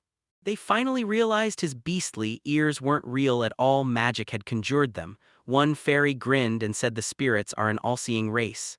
The hero listened, and honestly he understood absolutely nothing. One of the fairies finally broke down and admitted she doesn't even know anymore if he's truly human. She told them she'd seen people before, but Garrett was nothing like that. Something about him felt off. Her sister figured their mom had answers, and the girls nodded along like it was obvious, while the boy just stood there completely lost. And one of the fairies leaned in and whispered that he should follow them. And she tore open a massive portal to a whole other dimension. Garrow didn't get what any of it meant until the fairy said that if he went through that path he'd finally meet their mother. And honestly, he was stunned because those fairies weren't scared of him one bit, which made him think he might be walking toward something big he needed to learn. Spying the tail tucked behind the tree, the boy let out a heavy sigh and snapped, "Come out," because it was near, and she was dying of embarrassment since she definitely didn't mean to eavesdrop. She showed up because she couldn't find him, and panic hit hard. He brushed it off as nothing serious, but she should have followed his trail instead of waiting. When Nieer saw the girl, the fairies burst into delighted cries. She was from some rare, unusual race. They begged to take her with them, and Nieer just stood there, utterly lost, because she couldn't figure out where they were even headed. Garrow didn't know it yet, but the fairies weren't leaking any bad energy at all, like the portal was opening straight to their mother, not to some nightmare. The fairies warned them there'd be no way back, said it was useless to wake the old man or six, but Nieer still hesitated. Garrow said if her fingers tremble she can stay, but I'm too curious for that, and he pushed forward. A blinding flash ripped through their eyes, and the next second the heroes stumbled into a place they'd never seen. Nieer stepped into that jaw-dropping beauty and burst with joy because fairies were everywhere. Then one of them fluttered up and demanded she follow along. A special guest was waiting. She ruled as the queen and mother of every fairy, assuming the hero was just some stranger wandering in. Mura was completely lost at what she meant, while Garrow thanked her for the invitation even though his gut screamed something off, and then the queen only smiled. She swore she'd trust her gut and never let a villain step into this place, and when one of the fairies leaned in to ask if the boy was truly human, the mother cut the answer short. No. The queen leaned in and told him, "You're foresighted, and you didn't come from here, you came from another world." The fairies started calling him a stranger, but the queen snapped that the guests had to be respected. She stepped forward and declared, "I'm Niniako, the leader of the fairies and the queen of our people." She demanded, "What's your name?" And the guy Garrow held back hard, slipping in a disguise name, Arnold Ocean, the alias he always used to stay hidden. The queen flashed a grin and called him a rascal, but she wasn't about to get played. Then the boy finally caved and admitted it. Fairies really were a whole people with their own culture, and he even confessed his real name. Mura even introduced herself, and the fairies' politeness left her genuinely wowed. The queen lit up at the meeting like it was destiny, saying it was fate, and she swept the guests in, urging them to relax, feel at home, and follow her lead. They stumbled into a fairy-splashed enchanted hall, and in every cup waited a drink called Merton, so the queen leaned in and demanded they take a sip. Garrow's gut screamed that the drink was tainted, but the queen, like she'd heard his thoughts, smiled and swore there wasn't a drop of poison in it. He told them it was still smart to be cautious since they were miles away from anything familiar. Then the queen didn't argue. If it helped them feel steadier, they could go over every detail. She even told him, "Just use my magic words if you need them."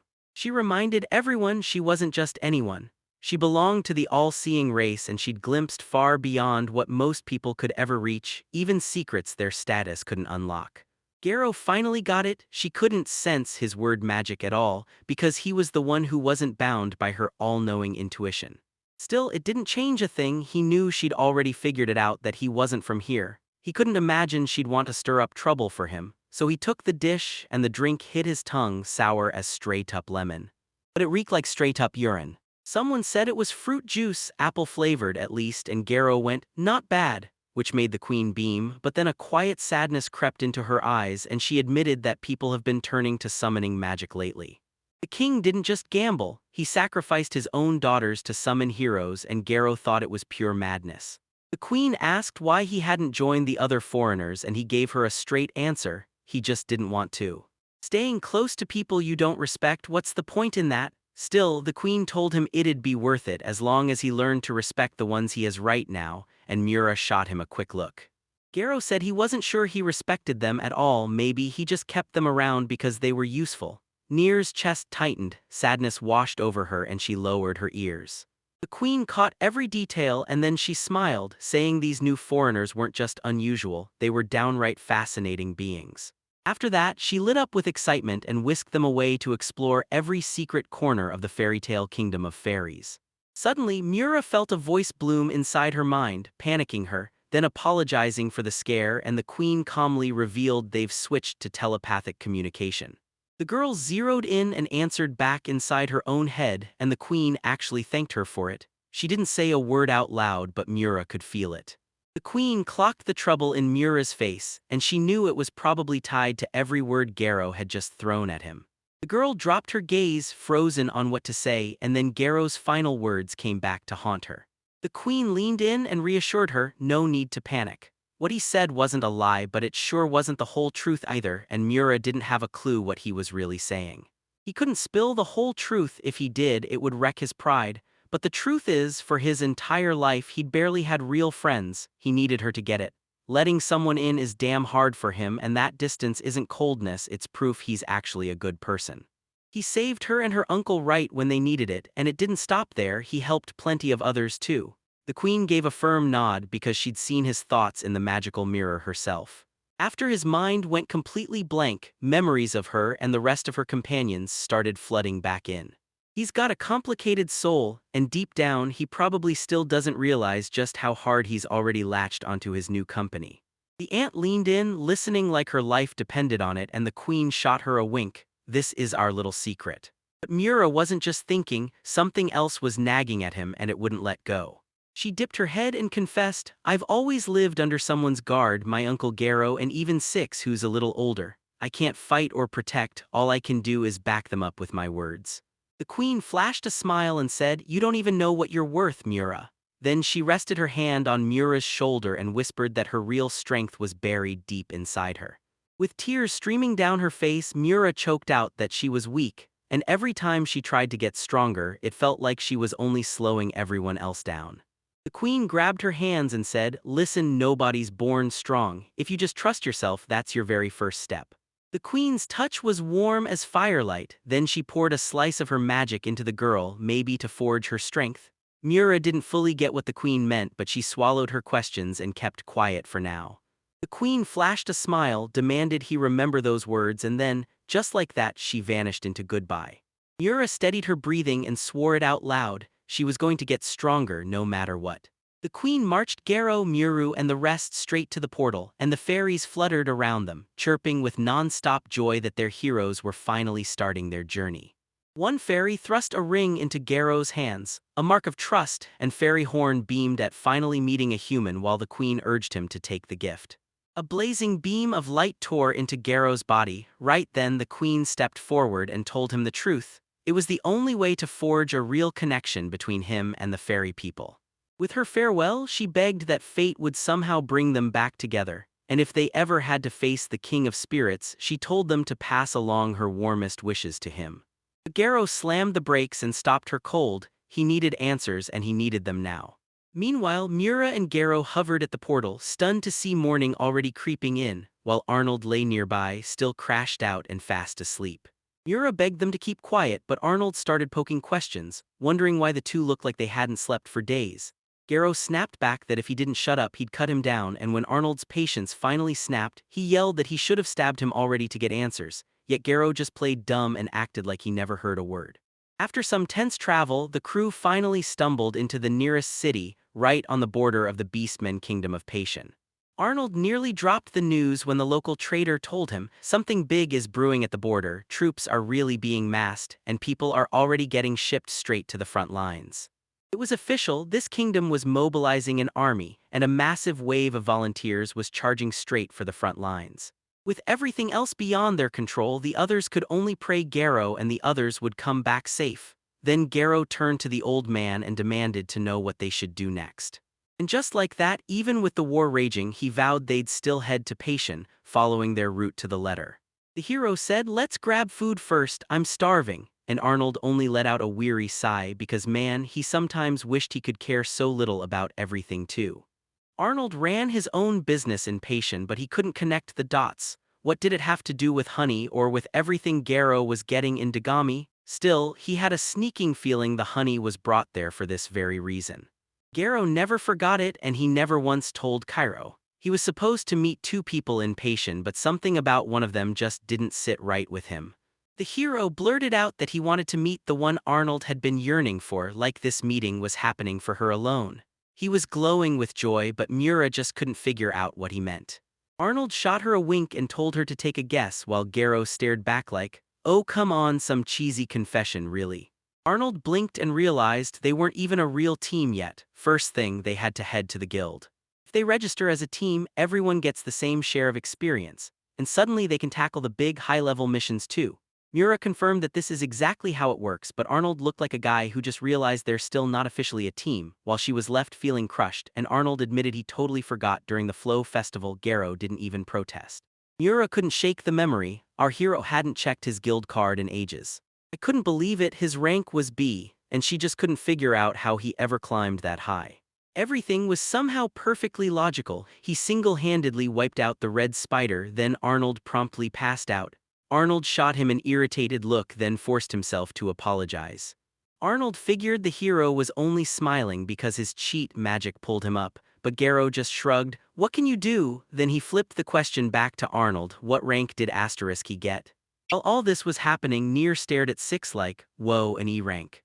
Arnold's face flared red as he confessed he only had a TS rank, and Garo shot him a sarcastic look. "All right, time to go register."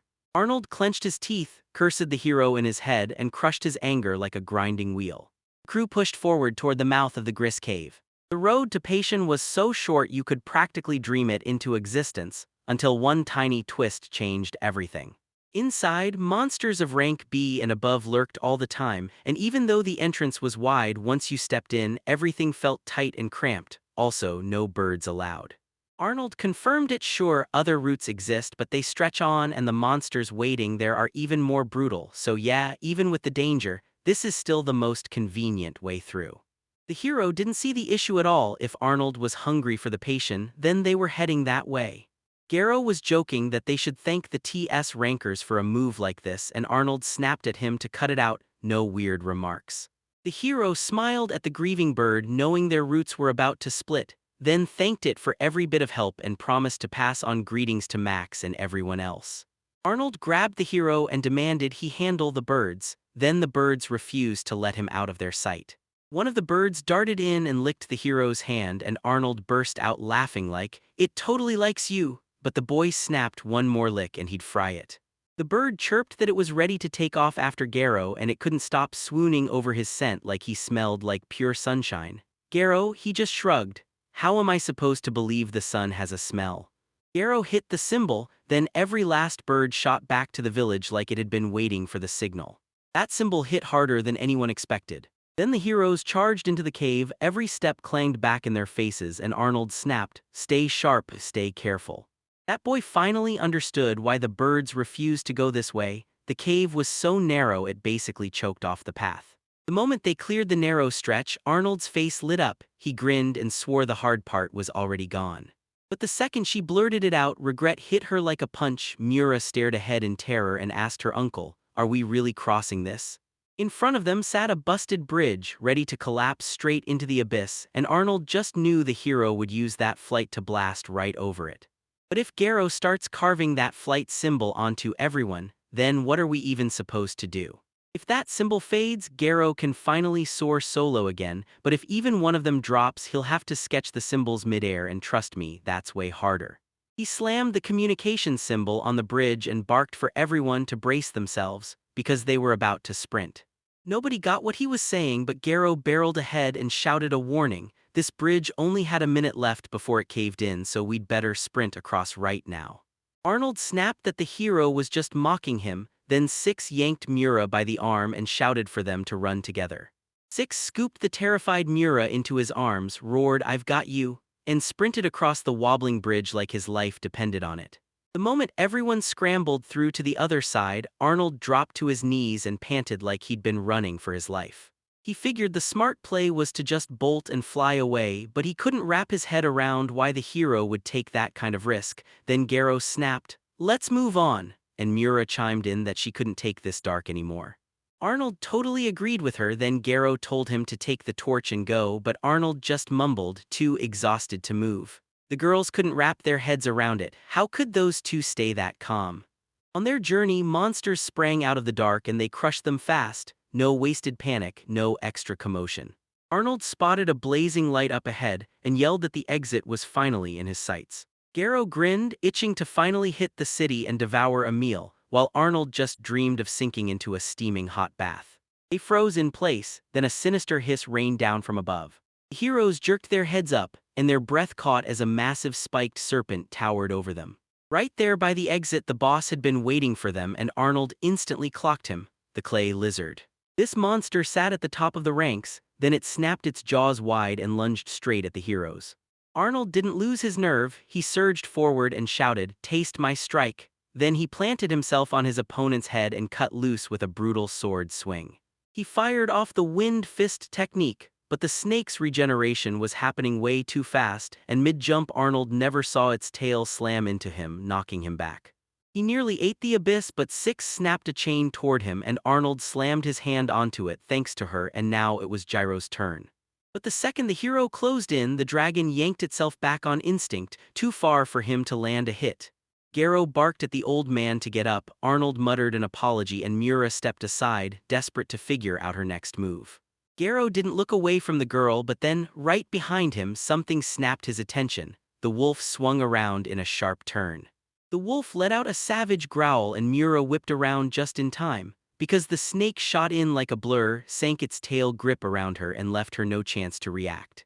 The hero barked, "Near," and it hit him instantly. This serpent's brain was as sharp as the red spider's. The poisoned tongue scraped the ground and the world started to corrode right before their eyes. The serpent squeezed the girl even harder. Then the hero barked, "Hey, can anyone immobilize that monster?" Arnold couldn't throw a punch. Fear froze him because he didn't dare hurt Near, and Six was stuck with the same fear. Mura couldn't figure out why these disasters kept finding her, and when she finally looked at her uncle, pure fear hit her like a punch. Arnold once said he dreams of raising a beautiful girl and he'll shield her with his life if he has to. Then Garo stepped in and demanded she get stronger for real if she actually cares. And then a strange light started spilling from her body, and right then she made her choice. She could become strong. When the snake swallowed the flames, Arnold snapped out of it. Now it was go time. He lunged forward and roared, "Let the girl go." With one ruthless swing, he cut the snake's head clean off, and right on the spot its tail went limp. Mura was finally free. The hero lunged to catch her, then the moment his hand made contact, an electric shock ripped through him and he crumpled to the ground, fully paralyzed. Mura stared at the old man sprawled beside her in shock, and then, out of nowhere, her face broke into a smile. Garo immediately knew she was behind it. Arnold checked and snapped, "Yep, Mura did it, end of story." They figured the girl had just awakened some hidden power, but the hero had zero clue about it. Arnold demanded a second, then ripped off his glove. He lifted the bracelet, crafted by a researcher to cover for beastmen who couldn't use magic, and the moment their hunger for power hit, it snapped awake, unleashing abilities they didn't even know they had. The bracelet snapped into a real link with the spirit, then it handed Arnold a name and unleashed power on him. For Arnold, it was called the Wen bracelet. In Muri, the lightning bracelet finally snaps to life, and the hero realizes beastmen don't cast magic the usual way, they've got their own nasty mechanism. He keeps pushing forward and Arnold blurts, "Where are you going?"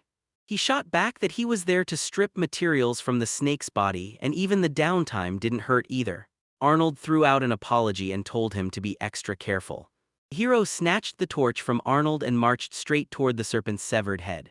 The viper's upper body was blasted to ruin by brutal burns, yet it still fought through everything. Magic couldn't bring it down. When the hero saw the rupturing wind technique, he felt no real magic in it, just a massive surge of energy, and then out of nowhere he sensed it, like someone else watching him. Garo snapped his head around and there it was, a panther in black armor staring him down, cool as ice, asking who had slain the serpent. That panther-like beast was certain it was Gyro behind everything, then snapped a meow onto the end of the accusation, and the hero was left utterly baffled. He shut down completely. There was no way he'd trust some stranger. Pantherman flat out admitted he didn't care who slaughtered the snake, he only wanted the corpse. Garo thought he'd come to claim the prey and swore he wouldn't give up the materials, but the beastman snapped back that he didn't need a thing. Garo could take everything himself. Garo felt something off the second it happened. He was ready to slip away, then he spotted that deadly, predatory grin stretching across the panther's face. When the beast lunged in, Garo threw up his guard just in time. Pantherman grinned, perfect response. Now he was sure the hero was the one who took down that snake. Garo just couldn't follow this wild cat. It looked like all Pantherman wanted was a brawl. The beastman was a blur, so fast he nearly clocked Garo right in the face, but Garo snapped in speed magic at the last second to make it work. Pantherman smirked through it, and Garo flashed that word symbol that froze everything, paralysis. The beastman gulped down the magic and Garo's face went wide with shock. Pantherman roared with laughter. The hero passed the test, now he was good enough to be his assistant. Garo was completely clueless, and right then the beast snapped, "So, what's your level?" The boy shot back and instantly regretted it because he spilled info he never should have given the enemy, and that panther man, once he heard about level 38, felt even more sorry for him. Grinning wide, Kuroichi introduced himself and leaned in, asking the hero, "What's your name?" He went quiet out of nowhere and Kuroichi immediately thought, "Wait, this guy's got amnesia." He was horrified and lunged for the boy, ready to drag him straight to a doctor, but Garo cut him off with a grin. "Relax, I'm just joking."